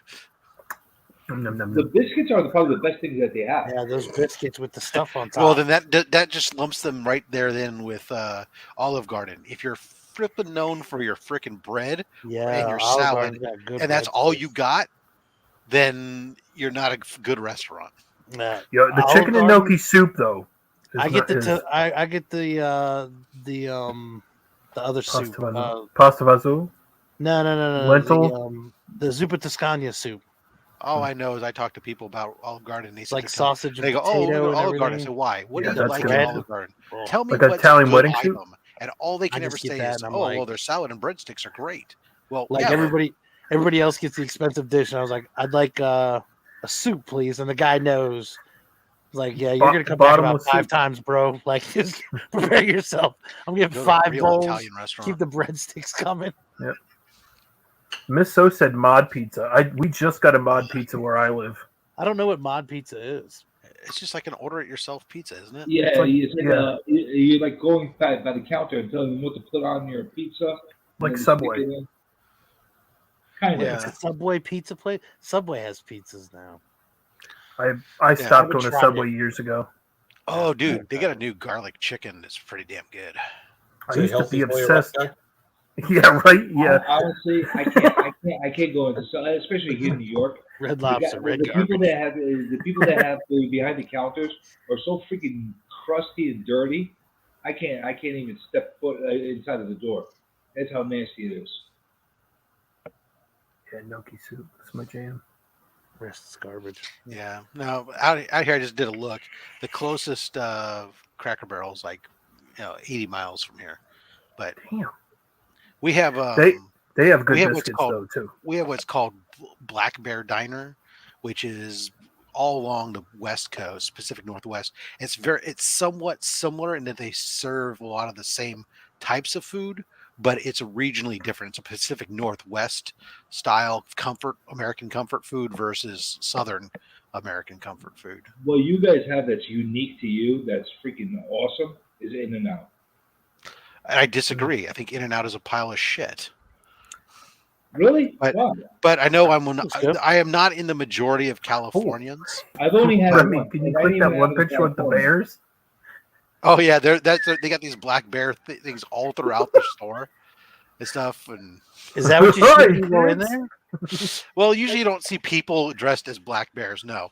But that's more of a promotional thing they do. But you will go up there. They'll usually have like wood carved bears and stuff outside the restaurant. And I love a lot of diners. stuffed black bears that are for set throughout. But you go in there and it's the same type of thing, fried chicken, meatloaf, breakfast all day type stuff, pancakes and Is it a tri-tip 24 steak hour? no, it's not a 24-hour diner, I don't think. No, Long but John it's Silver's used to open have pretty late. Mini crab cakes, so good, but they're all closed. We have a Long John Silver's, but it's half of KFC. It's like one of those split restaurants. All the Long John Silver's closed around us. The one that I liked as far as the crappy seafood places was Arthur Treacher. I used to like that place, and they all disappeared. yeah. They all closed up. I don't think I've gone to a Denny's Eli since maybe I was in high school or college. We don't have any around us. We used to have a Denny's when I was a kid. Denny's that was was the it. late night. That was the after you've been out partying place. Yeah, after prom, after Yep. the dance, all that stuff. Prom. Yep. Going to Or Denny's. or a Friday night just at the bar. Yep. Strip club. Yeah, you see, well, I didn't do all that Club. weird I stuff. went into I debt didn't do from that stuff Denny's. because I was already with my wife when I was 16, so I didn't have some of that stuff, Roscoe. So It was Well, a you had young prom. Remy That's Q. good. yeah, I had prom. Young Remy Q with a credit card that he thought could go forever. And I'll get the whole thing. Denny's, It's all let's- on me. Yeah, we'll give you right. $100 tip, and then they start like walking you in. I thought we were the shit there, and then it was like, I'm still paying for Denny's 20 years later. So thank you, Denny's. I appreciate it. But we didn't have any Denny's around us. We had the Greek Taco Diner. Bell and Long John Silver's. That's where we would go late night. Well, it's all the same parent company, PepsiCo. That's why. But Yeah, but I think I don't think I've ever seen that one. I think I've seen what's the other. Sometimes I have like we see Pizza Hut. Taco Bell, Pizza KFC, Hut. or Pizza Hut, Pizza Taco Bell? Hut, and Taco Bell. They call it KFC, Taco But the Hut. Pizza Hut Taco Bell. sucks because you can only get And the then- personal pan. And then Remember sometimes we get the remember three when- stars. I still like We'll get personal the pan though. we'll get the Taco Bell, Pizza Hut, KFC all in one as well sometimes. Yep, that's a Three? good one. Yeah. Yeah, there is those. Yeah, they're very rare. Does anybody I would go for that. I want one of everything. Yeah, so Dude, I don't understand how there's not more of those. that's what I mean. Like, that's a one-stop shop. What do you feel like? Yeah. It doesn't matter. We're going here, and then everybody Bingo. gets something. Well, I know you guys get your You can't Hardee's, but decide we to haven't. get a pizza. So It's out like here, easy. you know, the Hardee's is Carl's Jr., but we'll have the Carl's Jr. and what they call Green Burrito, which is like their Mexican restaurant, which is like a Oh. Taco Bell or Del Taco inside. So you'll have like the Hardee's slash and this kind of What? So we have a Hardee's. Like our Hardee's has red burrito. I think some of them, not all of them, but they Okay, have yeah. red So burrito. red where you burrito, get green tacos burrito, and stuff. it's the same thing, baby. Yeah. We We'll don't change have the those. color. It's like we can't have them be the same name. See, they didn't have that in VA, but when I came down here, they had that, and everybody was like, "Yeah, you got to try the red burrito." I was like, "Well, yeah, you don't have to red convince burrito me." sounds better Absolutely, than I'll a try green that. burrito to me. Oh, a KFC and an A&W. Now that'd be great. A&W was that was the hookup too. That was a good place. They all closed down around us too, the A&Ws. Well, the A&Ws, you can pretty much only find them nowadays, like in the same towns that also have a Foster's Freeze. Arby's Pizza So, like Hut. some little Wow. whole podunk town, they've got a Foster Freeze, an A&W, and a Dairy Queen. Hey, Yo. shout out to right outside of Richmond, Virginia. You want to go to an Arby's? Telling you, they got it there. It's like a huge cabin. I've never seen an Arby's like it. It's like I don't know if it's like the first Arby's or the last one or whatever, but it's something special about this place. To go to that one, they got TVs set up in there. It's like a lounge section. It's crazy. It's some All I know about wild Arby's, I've gone to Arby's once in my life. I went there to go eat, and I walked in there, and it was the first place I ever went to where you had to place your order yourself. Right. I mean, the person was standing there at the counter waiting for me. And I started to try to order and they said, no, you need to order yourself. And I'm sitting there looking at this freaking thing. Like, I don't know how to use your damn register. And I'm like, oh, you can't take my order. You're just standing there to take my money. They're all, yeah. Oh, I'm out of here. And I left. So I've never actually eaten at an Arby's. You know what the thing about Arby's is like fake cold cuts. That's the thing that I don't like about it. It's like, I don't know. It's Oh, that's right, Eli. You're up there, huh? In the mountains. We used to go to Foster's Freeze in Boulder Creek all the time, man. That was like the bomb. Yo, Arby's. I'm gonna say this, and I may get guff for it, but to be honest with you, has some of the best mozzarella sticks. Not around here. Not around. No, yours aren't. No. Yeah, oh they man, stink. the one here I have to go. Like that's the only thing I get there. Yeah. Everything else sucks there. Their mozzarella sticks though here are They're unbelievable. always cold. The cheese is hard in the middle. The only thing I kind of like from Arby's is the curly fries. They got the curly fries with the Arby's sauce. I like that. Yeah, if the only thing you like at a restaurant is its sides, then there's no point going there. I never if go you like there. the bread, don't go there. I don't really go there, but I go there for a main dish, not for freaking the sides and the appetizers. Right? Unless if you're unless driving I'm going by, to eat unless I'm going to eat No. nothing but appetizers, right? So like I'll go to Red Robin and eat nothing but freaking buzzard wings. That's fine. Yeah, I'll but go sometimes I'll hit up Arby's for their sliders too. Like sometimes I'm like, yeah, sure. I'll go to BJ's Brew House and eat nothing but like sliders and cheese sticks and buffalo wings and stuff. But no, for sure, they're good. Yeah, Arby's curly fries are good. Yeah, I just love their mozzarella. The ones I don't know, the one I have here. No one ever goes to it. I don't know how they're still in business. It's unbelievable. They have a giant pothole right before you pull into their freaking drive-through. So it's horrible. But yeah, I don't understand how they also own the only tow truck in town. So when your car bottoms out and breaks in their drive-through, they can collect the tow extra. I bet you that's probably it. No, but I honestly, every time I go there, there's no one there. The people seem so excited that a person is there to talk to them. Yeah, they're like, "Oh my God, what's up? How you doing?" Like, I hope then the food takes a while for them to put it together, and it's not like it's ready there waiting for you. Like it's been. They're like, oh, everything's all made, waiting. All you have to do is walk in. You're like, oh, how long has that been there? Like, yeah, right. Oh my gosh, it's under a heat lamp. Can I get that on 2 bottom buns, please? You have to make it fresh. Oh man, I can't believe that there's a Arby's Pizza Hut though. That is bonkers. Wow, I can't cry, oh, man. I mean, I thought like I remember I used to like look forward to going to eat at Pizza Hut back in the days. You would go, you sit down at a table, they would serve you, they bring it on a freaking thing. They don't do any of that. Now it's like, shit, here, we're going to put it through this conveyor belt thing, eat it.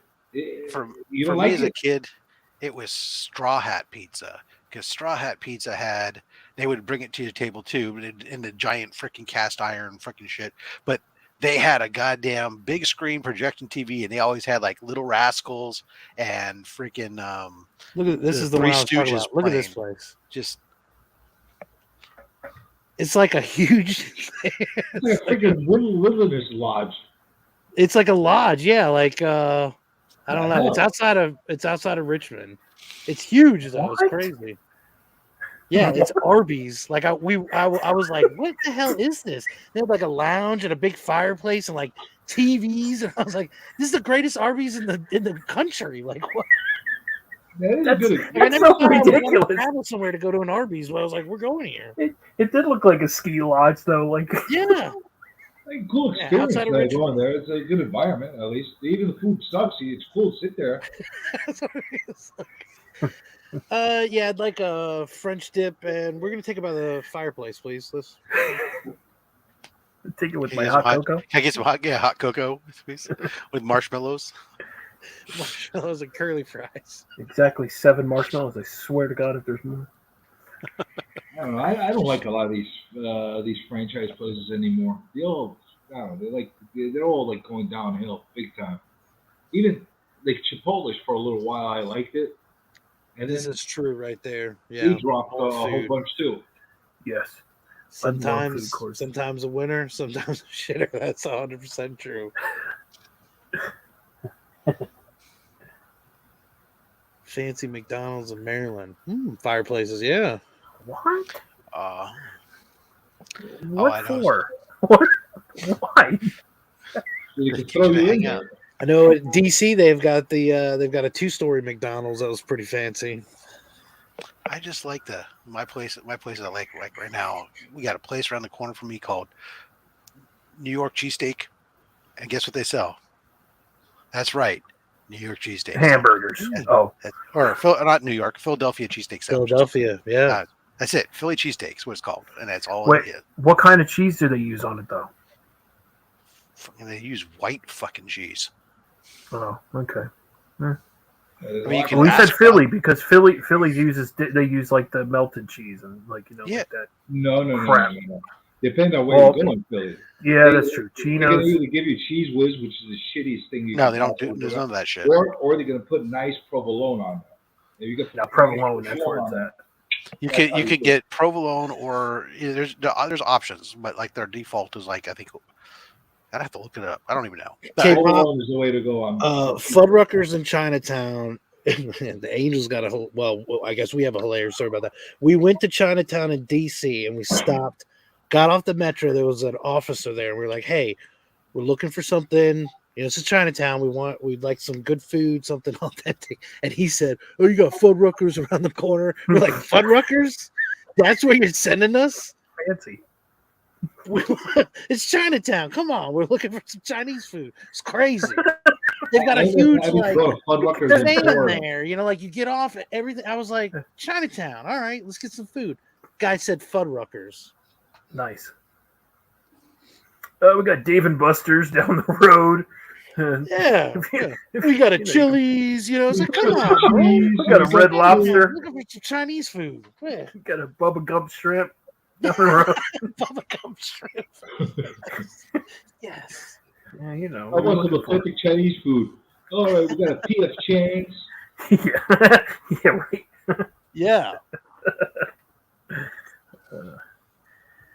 Hey, Simon, you still have Kmart's, don't you? Yeah. Really? We don't have Kmart's here. I thought you were done, Kmart's. Nope. Yep. They got. I remember going to Kmart. They were selling shelves. They were selling the registers, the employees, everything. They were like, just take it. Whatever you want. 50% off, 80% off, just take it. I was like, pile of boxes.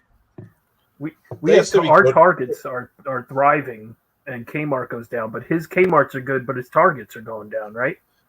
You have no Target?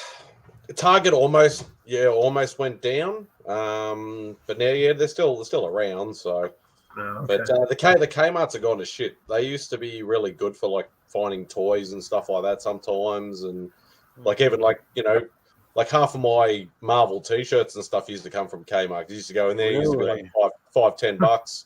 Have 4 or 5 at a time. So I'd be like, yep, I'll just take them instead of going to a comic shop and paying $30 or $40 for it. Yeah. But yeah, Kmart around here was poo poo. There was nothing good about Kmart around here. You can hardly find anything good in there anymore. No. Like, The last Kmart I had, better. the last Kmart I had, like this is when I was in New Jersey. We had a Little Caesars in it. So in the Kmart? Yeah, in Kmart, man. Wow. Yeah. Like it was like after you checked out and then you like walked, it's like, and then they had a Little Caesars there. And it killed. Little Caesars. Nobody would go to Kmart. They would literally go there for Little Caesars. Just go there for Little Caesars. Dude, it was bonkers. It was fun. It was hilarious. People would be like, "Yo, we gotta go get Little Caesars," and I'm like, "What? At Kmart? What?" Kmart. I was like, "All right, you guys go get the pizza. I gotta go get a pair of boxers. I'll be right back." I was like, "Dude, I'm hungry. Let's go to Kmart." What? Well, you get that. I need to pick up socks anyway. Why not? Like, well, the best thing about Kmart though is like there's not many, but they're like not many of these, but there are a couple of 24-hour Kmarts around. So we'd go, it'd be like 24-hour Kmart. It'd be like 2 or 3 in the morning, whatever, and like I can't sleep. Oh, just go to Kmart and see what they've got. I can't believe I can't imagine somebody going to Kmart at 2 a.m. Like, who needs to go to Kmart? And there's one actually about probably 10-15 minute drive from me, and it is nearly always packed no matter what time you go. Do you have Walmart? No, we don't have Walmarts. Well, that's what it is then. Walmart bought all the Kmarts. It's just Walmart stuff. Yeah, Walmart's never been here. That's what it is. There's no way Kmart's thriving there. It's a Walmart. They just put a K there. I don't know. They just bought them. There's no way. I bet you we looked that up. Walmart owns Kmart in Australia. That's a lock. I think they have a separate entity altogether. Kmart. They just died here in the U.S. I don't know what the hell the story is, but I'm just happy that Toys R Us is slowly coming back. Like, obviously not here yet, but hopefully it does filter. What? They missed the boat. Oh, we got a Toys R Us online apparently. Well, it's just now fine. That's because it went out of business for a while, and it's just now somebody bought the name, and it's just now starting to come back inside of Macy's stores. Yeah, inside of Macy's. What happened to KB Toys? KB toy stores died with the malls that they were in. Man, actually, the day that Toys R Us closed its last store was the day the toy industry got screwed up. The music died. As long as they existed, there was some kind of balance. You could go get some affordable toys for your kids. It was a good experience. You're taking them in there, whatever the case is. That ended. There's no real toy stores anymore, and there's no need for any toy stores anymore. Target has toys everywhere. Amazon's got it all. What are you talking about? Yeah, Amazon has it all. This is Kmart Australia is owned by West Farmers. Company operates 323 stores across Australia and New Zealand. They all died the day the Sears catalog went away. Oh, wow. The Sears was another one. It was a dinosaur, and it missed the boat as far as, keeping up with everybody else. My first full-time job was in a Toys R Us. KB Toys in Canada. I used to love that. So much fun. I thought KB Toys. Yeah, our Walmart closes at 11 now too. That's like during the pandemic, they were like, "Man, we're not going to do that anymore." Oh, they're not 24 hours anymore. No, they shut down at 11. All of them were 24 hours, and then pandemic hit, and they were like, "All right, we're closing early," and they never went back. You know what? A lot of people said, we could function, we could still make our money during these times of the day. Why pay the extra hours? Why pay overtime? Yeah, the amount of money you brought in wasn't worth for the extra staff and crew. I mean, the theory was that we're going to have our staff and crew put stuff up on the shelves overnight, and as long as they're there, we might as well be able to be available to get customers. But in reality, they started finding that they would they could have the day crews and stuff stock the shelves and shit just as well, and ignore the customers and still make money. Well, not only that, after the customers were, groomed to know that they're not going to come after 11 o'clock or whatever, the 12 o'clock, they're just going to come earlier. It's not like they're losing the customers; they're still going to get the customers. Yeah, if you're going to shop for something there, you're just going to go when they're open. Yeah. Our Toys R Us turned into a Big Lots. Yeah, Big Lots can go to hell too. The Best Buy, gosh. Big Lots are going down the drain. Kohlers, there's another thing. Kohlers, I don't know if you guys have that. Kohl's? Kohl, not Kohlers. Kohl. Yeah, Kohl's is another one. Kohl's, yeah. Kohl's Bucks? I still Those have. are all weird. I'm rich in Kohl's Bucks, but no, I'm just kidding.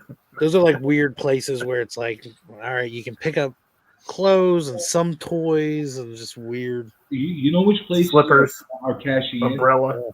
The TJ Maxx and Home Mart or Home Essentials. Is something like that. They're all part of the same. The Marshalls, the TG. And there's Marshalls. There's Home Goods. Home Goods. That's what it is. Those are cleaning up. Ross, TJ Maxx, Home Big Goods. Lots. They're all owned by the same person. Roses. We have Roses. Ollie's. Ollie's reminds me of Big Lots. I've never been to Ollie's. We don't have any Ollie's here. There's a lot of stuff in New York that doesn't exist. When they opened up the first Sonic, not that many, it was like 3-4 years ago. We got Sonic.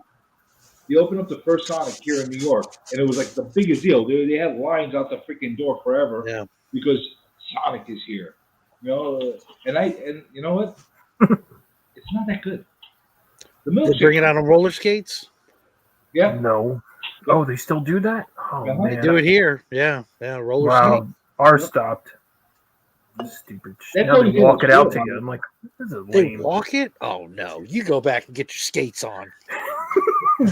I'm not gonna have you deliver. I flipped the tray right in their face. Yeah, get this shit out of here. I want my ocean water delivered on a tray with roller skates. I Let's want you go. to fucking entertain me. That's basically why I'm here. Yeah, ocean water with vanilla ice cream. Yeah, like if they walk out with change in their hand and they don't have that little change thing, ding, ding, ding, ding, ding on the belt loop. You Forget better it. have that. I don't get somebody else. Why am I here? I miss seeing that in arcades too, though. Radio Can I Shack get change died for in $3? 1993. Wow, they're done. No, Radio not Shack. 93. It was later than that. It was like 2000 or something like that. I don't know. Wasn't it? 2005. Something like that. You're right. It was yeah. I Early miss Radio 2000s. Shack. I bought a subwoofer from them once. I miss Radio Shack because I used to get any obscure little freaking switch and stuff like that I needed. Little like every time That was I the needed, problem though. That's all they had was like weird little things. Like I needed a weird battery. I knew I was going to get it from them. I needed 18 gauge wire hooked up to this switch, and it's like, okay, here we got. Then they had like 14 keyboards in the back, and you play all of them. You'd be like, "Hey, can you shut up back there?" Like, I legitimately miss Radio Shack. I thought it had a good function. Yeah, where else am I going to buy 2 resistors? You go to the Radio Shack and get that keyboard that plays itself, and then act like you're playing it. Anytime I need that, you're like, "Oh, you're good." Button and it plays it. anytime I need that obscure battery that nobody else produces, but Radio Shack for some reason has it. Now you can go online. So here's the greatest thing ever. I'm going to or one of the greatest things ever. I found a new rabbit hole of comic books I'm collecting, and this one came in the other day. It's a preview for an upcoming. Are we actually video showing comics now? I am going to. Wow. Can we? Yeah, So, I've started collecting comics with my face on them. Look at this. Look at that amazing thing. Oh, that is really cool. Roscoe, you really did kick ass on that cover. That is awesome. Thank you. Appreciate it. You really did. Rob, you did look on the back of it, though, right? Yes. Okay, Actually, okay. I've rebagged and boarded it and everything else. I don't have a clear backer, but yeah, no, I saw you've got made a C3. I show it off on when I do the unboxing video. When it drops, I show off the backside and everything else too. So, yeah. Oh, look at that. That is flipping awesome. Yeah, awesome. I'm glad you like it. I'm Dude. really not. Saying this to be sarcastic or anything, but you're very, very talented. I don't know why you waste your time with TM. See, Roscoe, this is what I value. I put it in a top loader, baby. Oh wow! Yeah, Oh gotta my protect goodness. it until I'm probably gonna send it off to EGS and have it slabbed Are you with a custom art slab. But Roscoe, are Awesome. you signature certified through CGC? I am not. Believe me, I've Austin has yelled at me about it, but I have not. I've not filled out the forms for CGC or CBCS. They're a little bit of a pain in the ass. I got the process going in with them too myself. You do? Oh, how is it? Soul Twice did it. Yeah, but you have to. But He bitches about it. Soul Twice is an annoying fucker. He'll call them 100 times. I don't do that. You know, that's the difference. You know, I put in the paperwork. I forget about it for 2 months. Then I call them up. Oh, we're looking at it, and then I forget about it again. That's the difference. Soul Twice, he freaking gets on them. That's the difference. So what is the? I mean, is it? I don't. I like You again. I basically haven't. have to put in the paperwork. You put an application, and they look it through, and then they send you something else at one point that you have to fill out. I remember filling out, sending it again, and every time there's a process of sending that thing back and forth, it's like months, like 2 months from each other. And the last time around, it's my fault too because I'm not harassing them the way I should. I should be calling them every freaking other day, saying where am I in the process? I'm not doing that, but it's not as streamlined as you think it is. But you should do it. You should do it because it's a nice little feature thing. The reason I'm like that, not that crazy about doing that, is because if somebody asks me to do a cover for them, and I send it to CGC, and because I bend it a little bit or whatever, because I'm drawing a certain way, and it comes like a 9.4 or something like that, I don't want to feel bad that I give them a book that's creased because I drew on it the wrong way. So it's kind of like weird. Don't they have like an art submission now, like where they don't have to give you a grade? It could just say art. CBCS does. Okay, so CGC doesn't do that yet, huh? I'm not sure, but if they do, CGC does. Do they? Oh, okay. Just art without a grade on a comic? Yes. I don't know about a comic, but I know they do when they do like art pieces because they'll do because they'll grade sketches and stuff, or not sketches, but they'll certify, they'll authenticate or sorry, they'll seal and encapsulate some art and stuff, and they have an art thing. I don't know about on a sketch cover or something, but see, the only reason I'm doing it is because I'm gearing up. You guys know I'm working on something by myself to self-publish. I'm planning on having some blank sketches to be made on that publication. So when I do, I'm going to make some custom sketch covers to be able to send out, to give away and for some people, that kind of thing. So I'm preparing to do that. But Roscoe, you should do that. Like the kind of work that you do, you got the patience, you have the time to sit there and do. You can also right do way. it. You could also do it with like EGS or whatever too. You don't, if Yeah, you're just doing. That's true. Then you can hit the labels all fancy to match, do whatever, kind of go along with stuff, and just is cool. You're not, if you're doing something like that, you're not talking about necessarily like, oh, I need to have CBCS or CGC because it's all about the resale value. The resale value on those books, if somebody was trying to resell it, is about the art anyway. So it really doesn't matter. That's true. Rob, it's funny. The book I sent you, I look at it and I was like, a lot of my artwork in person looks like anything on video or picture. It doesn't do any justice to what in person. It never does. Because of my shading and stuff, my shading never comes up well. But if you look at it in person, it's like I just feel like it doesn't get enough, Yeah. Well, you can tell from just the colors around the book, his hands, the background, everything is muted. It's not like super crisp.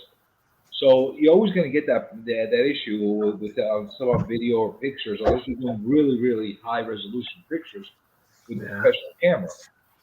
So That's true. Yeah. That's the reason why We're only doing 720p here on StreamYard, so yeah, that's exactly it. Okay. It always happens like that. Some of the Oh, stuff yeah. that I've drawn and put together, because I do a lot of charcoal and pastel work, where you have to look at it in person to be able to really be able to appreciate the shading, like you just said, like the dark, the hues, the whites, everything that pops. Because there's a lot of muted colors. Because I do gradients, a lot of gradients on the stuff that I draw. It gets muted out on any screen that you put it on there. You got to see it in person to be able to understand like the contours. It's true. Very true. Yeah. It works really well when you're doing it solely in inks. If you're doing everything completely in ink or acrylics, then it could pop on a video.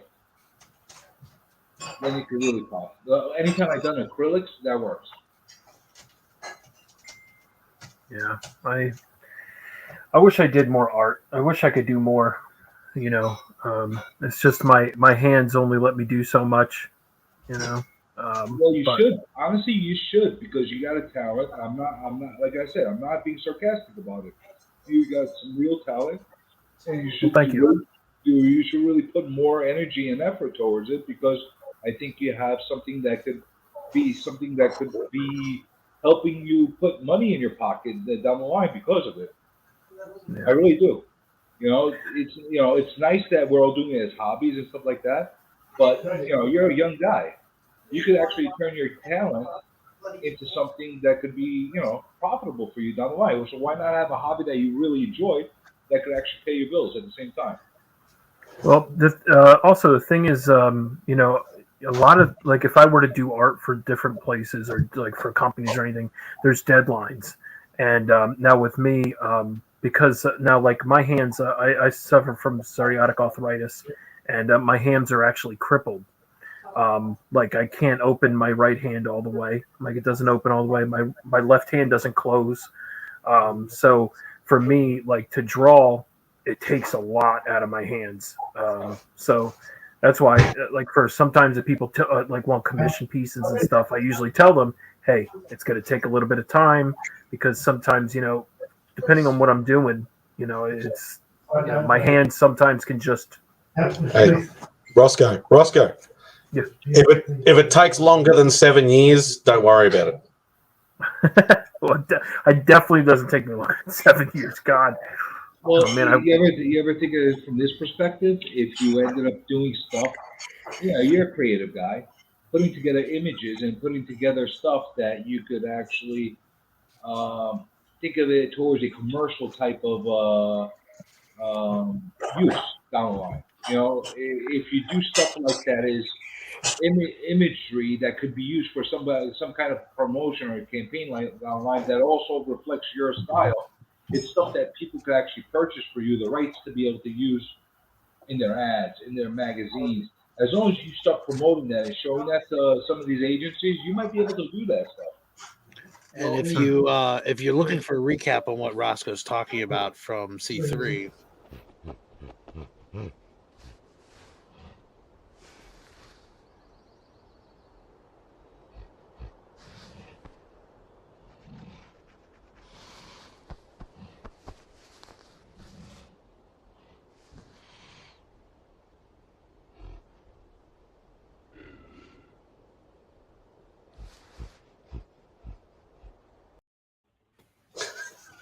In case you forgot. Because somehow Pocan Joe was convinced that Roscoe was a gorilla. I don't know how that. He was trying to compliment me. He was like, dude, you're so talented. Seriously. Well, I want to just watch you do this. You're like a gorilla. I was like, wait a minute, what? Yeah, I'm like, what? It's like, not a bad way or anything. You're talented. Locked in a cage. I would like to watch you. Yeah, like at the zoo, like when you watch a gorilla. What? Like Magilla gorilla. Oh, that was hilarious. Thanks, Mastodon. Appreciate it. How were you able to do that cock slam thing so quickly? You did that pretty quickly. That was on the morning show. Yeah, sometimes, like I said, sometimes I can, It depends on what I'm doing, and how well I'm doing. That day, and then I drew the cover that I did for Rob. I finished that the middle of that week. After C3. It just depends, sometimes if how I'm feeling, Know your limitations. Yeah, but that took a lot out of me because that Monday I also did Between the Lines and I had to draw, so like my hand was like out of commission. Like I was like, so, but it depends on, like I said, what I'm drawing. And like right now I have one next to me right now that I'm doing for the Comic Book Community Awards. So I don't know if I was supposed to say that, but I'm not going to show it, but I'll just say that hopefully. Brian's like, I know we're all doing Go ahead. something for that. Yeah, thing. go ahead. You can show us. It's all right. Go ahead. You can show us. Yeah, this is. Sorry, I'm kidding. No. You don't need to show anything. I was going to show a comic book. Like, man, that looks incredible. That's awesome. I drew this for awesome. This is for the Comic Book Community Awards. No, I just had that next to me. I found I have the first and Did you ever second. see that short that Roscoe put together with him running into the lawn with that freaking? Who is that? Yo, CJ, that's so funny you said that. That video gets likes every single day. I'm over 500 something likes, and it's been viewed over 8,000 times. It's insane. Once you reach that, like Instagram starts messaging you things like, "Hey, you've been viewed 7,000 times." I'm like, "What? I've never had that before. I don't know what, huh?" I get that. I'm getting that with Google on. I did some review of a comic book store that I visited recently in Oregon, and I posted some pictures and did a review on the shop, and I get stuff like, "Oh, hey, now over 10,000 people have viewed your post," and stuff. Yeah. I go, what the hell? I'm like, huh? What is it? What am I supposed to do with that information? Why do you keep telling me? Okay, great. A lot of people see my thing. Hooray! Yeah, but that's a really great short. I don't know if you guys saw that Roscoe put up. Like, I'm surprised that it's only 8,000 people that saw that thing. I thought that thing would have went viral. Thanks. I got another one coming up that I hope is even better. It's gonna be me at a Comic-Con. Is it just your face running away in horror? It was priceless. That's all I had to see. You running away in horror. Nothing beats that. Yeah, that was a good one. I thought that was fun. That was a fun one. Who is that old lady? She's actually famous, like TikTok. It wasn't like your mom or something, right? No. I don't know. No, it's actually from another video. It's her name is, I think, like Lily Hayes or something like that. She's like a famous social media, like, it's like the guy's grandmother. He like videotapes her, and she's like this like just old woman who just always yells at him. So then they became real popular, and now he dresses her up in like weird shit. So you spliced it from another video. Hello? Someone doing the dishes. Oh. Doing the dishes. I was so, oh shit. Like, huh? Shrek lady. Yeah, it was like a Shrek lady. I don't know what the hell she was. Yeah, it was funny. Yeah, I just used that and I just went with that, But I was being very, very cautious of how I worded it, just in case it was like the mom or something. Oh no, yeah, no, my mom ain't doing that shit. Are you kidding me? I'd be like, "Hey, Ma, can you dress up like Shrek?" She'd be like, "Go fuck yourself." I'd be like, "All right, cool, thanks, Ma. I appreciate your help." What do you want me to do that for? Who's Shrek? Yeah, right. What the fuck's a Shrek? It's an ogre. Oh, what are you saying? That I'm ugly? Oh, Bringo, right? I'm not getting on camera. What are you, crazy? Oh gosh, she's the pink. Yeah, that's her. That's her. Pumpkin pie. He says. Pumpkin pie. She's hilarious though. Is it all act or she whacked out? She's whacked. She is whacked the hell out. Those Yo. are the best people to watch. The ones that are I'm gonna- truly whacked out.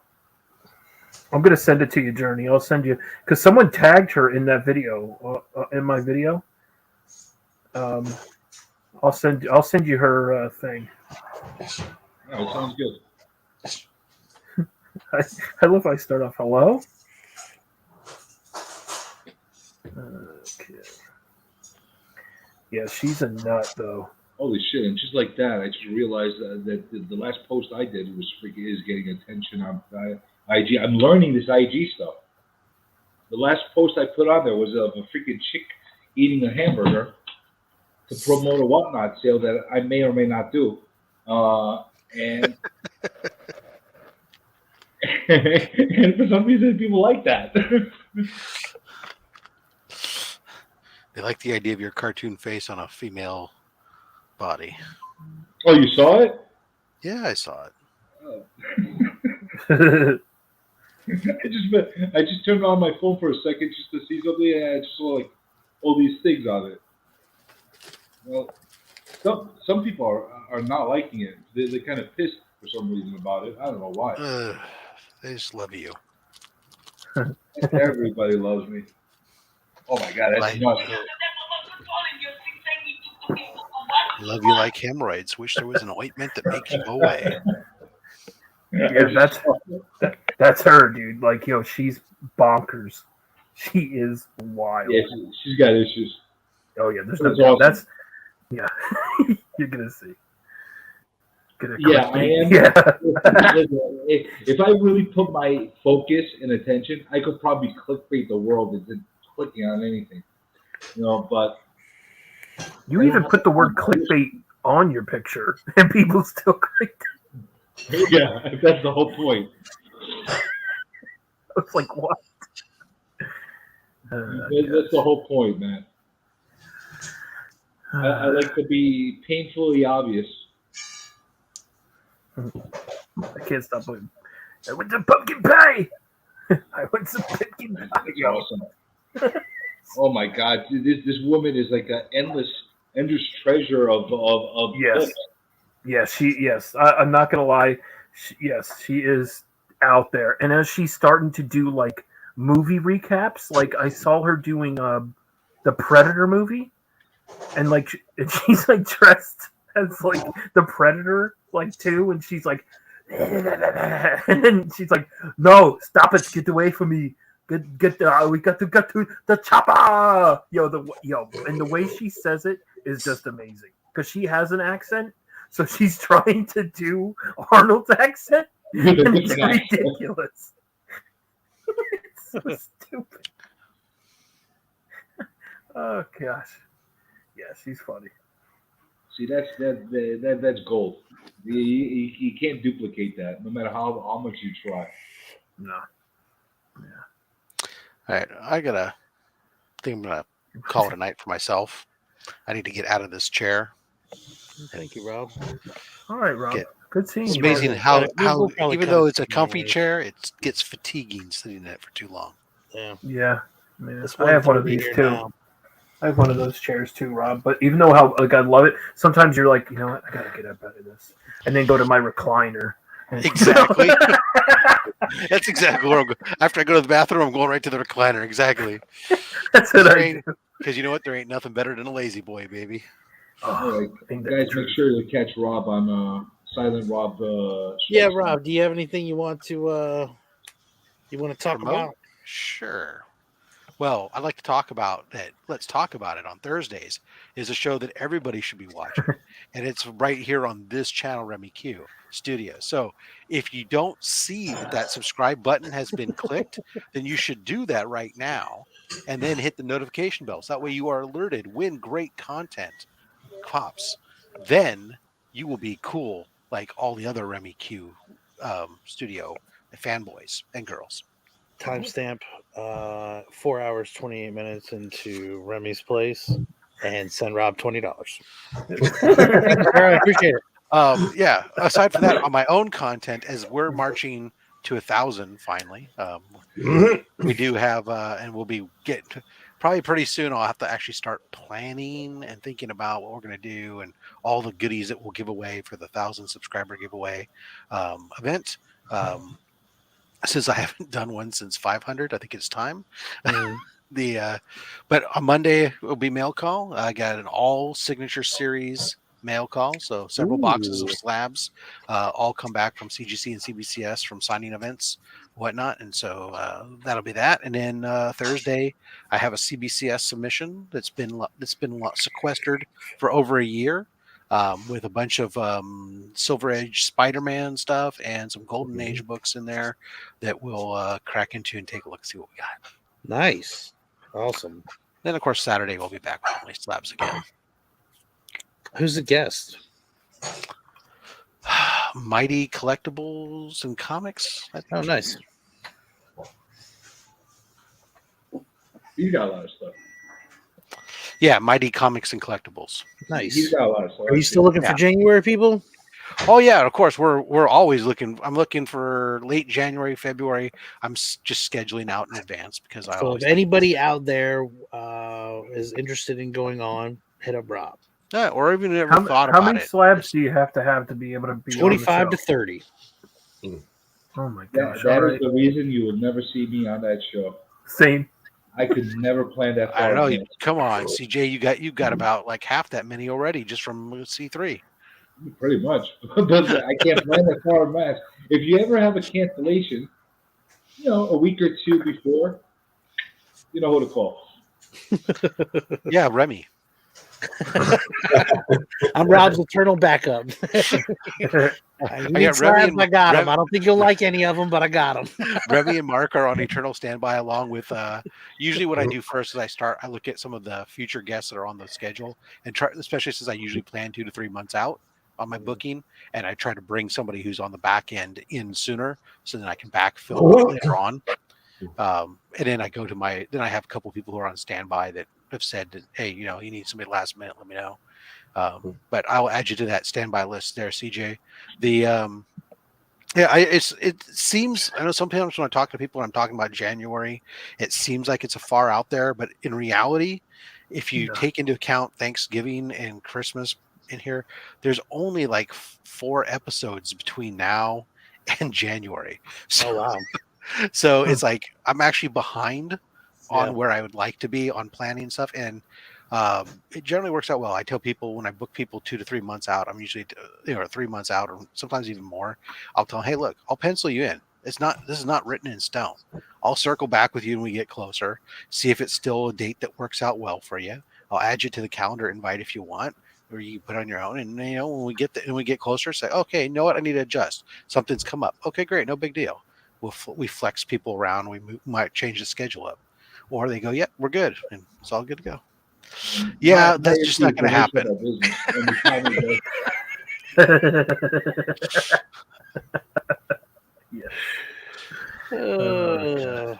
My God, I will have to use all my contract writing language skills for my professional life before I have Tyler on. If you bring him on, he starts pulling out freaking Pokeballs. That's why I said I would have to use all my contract writing skills. Bow Mr. down, Mad Spidey, bitches. I appreciate you hosting for tonight. Thank you, sir. Well, we'll say co-hosting, saying that Rob was doing just as much. Well, as Rob and you, both of you, thank you for heading this up for me. You have anything coming up, sir, that you want to share at all? Nah, might just be my random stuff, whatever I sort of do at the time. It's and good, what I man. think It's been to good do, stuff. I'm liking it. I'm liking where you're going there. You got a lot of good stuff, man. So yeah, I'll just drop videos when I have a chance or have the mindset to do so. So Mr. Rob, oh my God. Go for the road, baby! Woo! I did not click that. That was not me. That was not me. That was Google. Tomorrow, catch me. If we're there, Nick's Kicks and Comics garage sale. I'm gonna be selling some artwork and some just comic a few books. hours from now. Yeah, just a couple hours from now, you can find me over there. Go get your. If I wake up in time, I'm going to do it as well. So, Yeah, 10 a.m. Eastern Standard Time. We'll be over there, and then Monday on my channel, Between the Lines is actually going to be at 7:30, not 8:30, with Manny from Chamorro Cinema. Nice. If anyone knows Manny, he has another show, so we kind of were like, all right, well, we don't want to rush him because he's like, oh, it could be done, right before I go to the other show, and we're like, nah, man, it's all right. We'll push it an hour before, so you have plenty of time. I just hate that. I'd hate to have him be like, okay, I want him to chill out. So, it's gonna be on my channel, Geek Out with Roscoe. If you haven't already, follow me. I do stuff once in a while. Yeah. Mr. Comic Journey, the legend, sir. Oh, thank you. Thank you. Are you still going to go live? Are you still going live after this? You know what? If I have at least 2 people that want me to go on Insomniac Comic Theater, I may do it. All right. I may do it because I got a lot to talk about that I was being PG about on this channel. So you don't have to be PG here, sir. This channel no, believe me, you haven't seen my copyright strikes and my I'm taming myself as much as humanly possible on other people's channels, just to, I don't want everybody to get canceled. Thanks, Tyler. Sorry. So I'm contemplating that. So if I have a couple of people that actually want me to do one, I might do one. I might actually do a Whatnot sale. I might not. I don't know. They'll probably get me canceled for Whatnot. I could assure you that. You saw the thumbnail already. Let's see how much we can push our luck. Miss Sosa's she'll listen, and so there you go. Miss okay, you know what? Maybe I should do one just for Miss Shaw. A perfect private stream just for Miss Shaw. Maybe I will. Oh wait, she just wrote. Never mind. She's not going to be. No. She said, "Gotcha, bitch." Yeah. I'll do it as my love letter to her. I call it. There you go, Tyler. Said you got to cry. Well, now what's going to happen. Everybody's going to subscribe. It's just that kind of it's that kind of effect I have. And we are on the road to gazillions. Because I want to be the first YouTuber to have a gazillion viewers and gazillion subscribers. So we'll see how quickly we could get there. I think within 10 or 20 lifetimes we can get there sometime, but we'll see. Well, again, I appreciate you guys for coming on. Thank you, everybody. Thank you, Rob. Thank you, Spidey, for hosting. Appreciate you guys. Thank you so much for having me, guys. Awesome. Everybody in the chat, we appreciate you for watching, and we'll see you next time.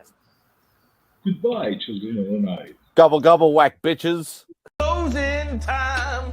Time to roll to Chili's and chow down with my fucking boys. Night, you cock slamming fools.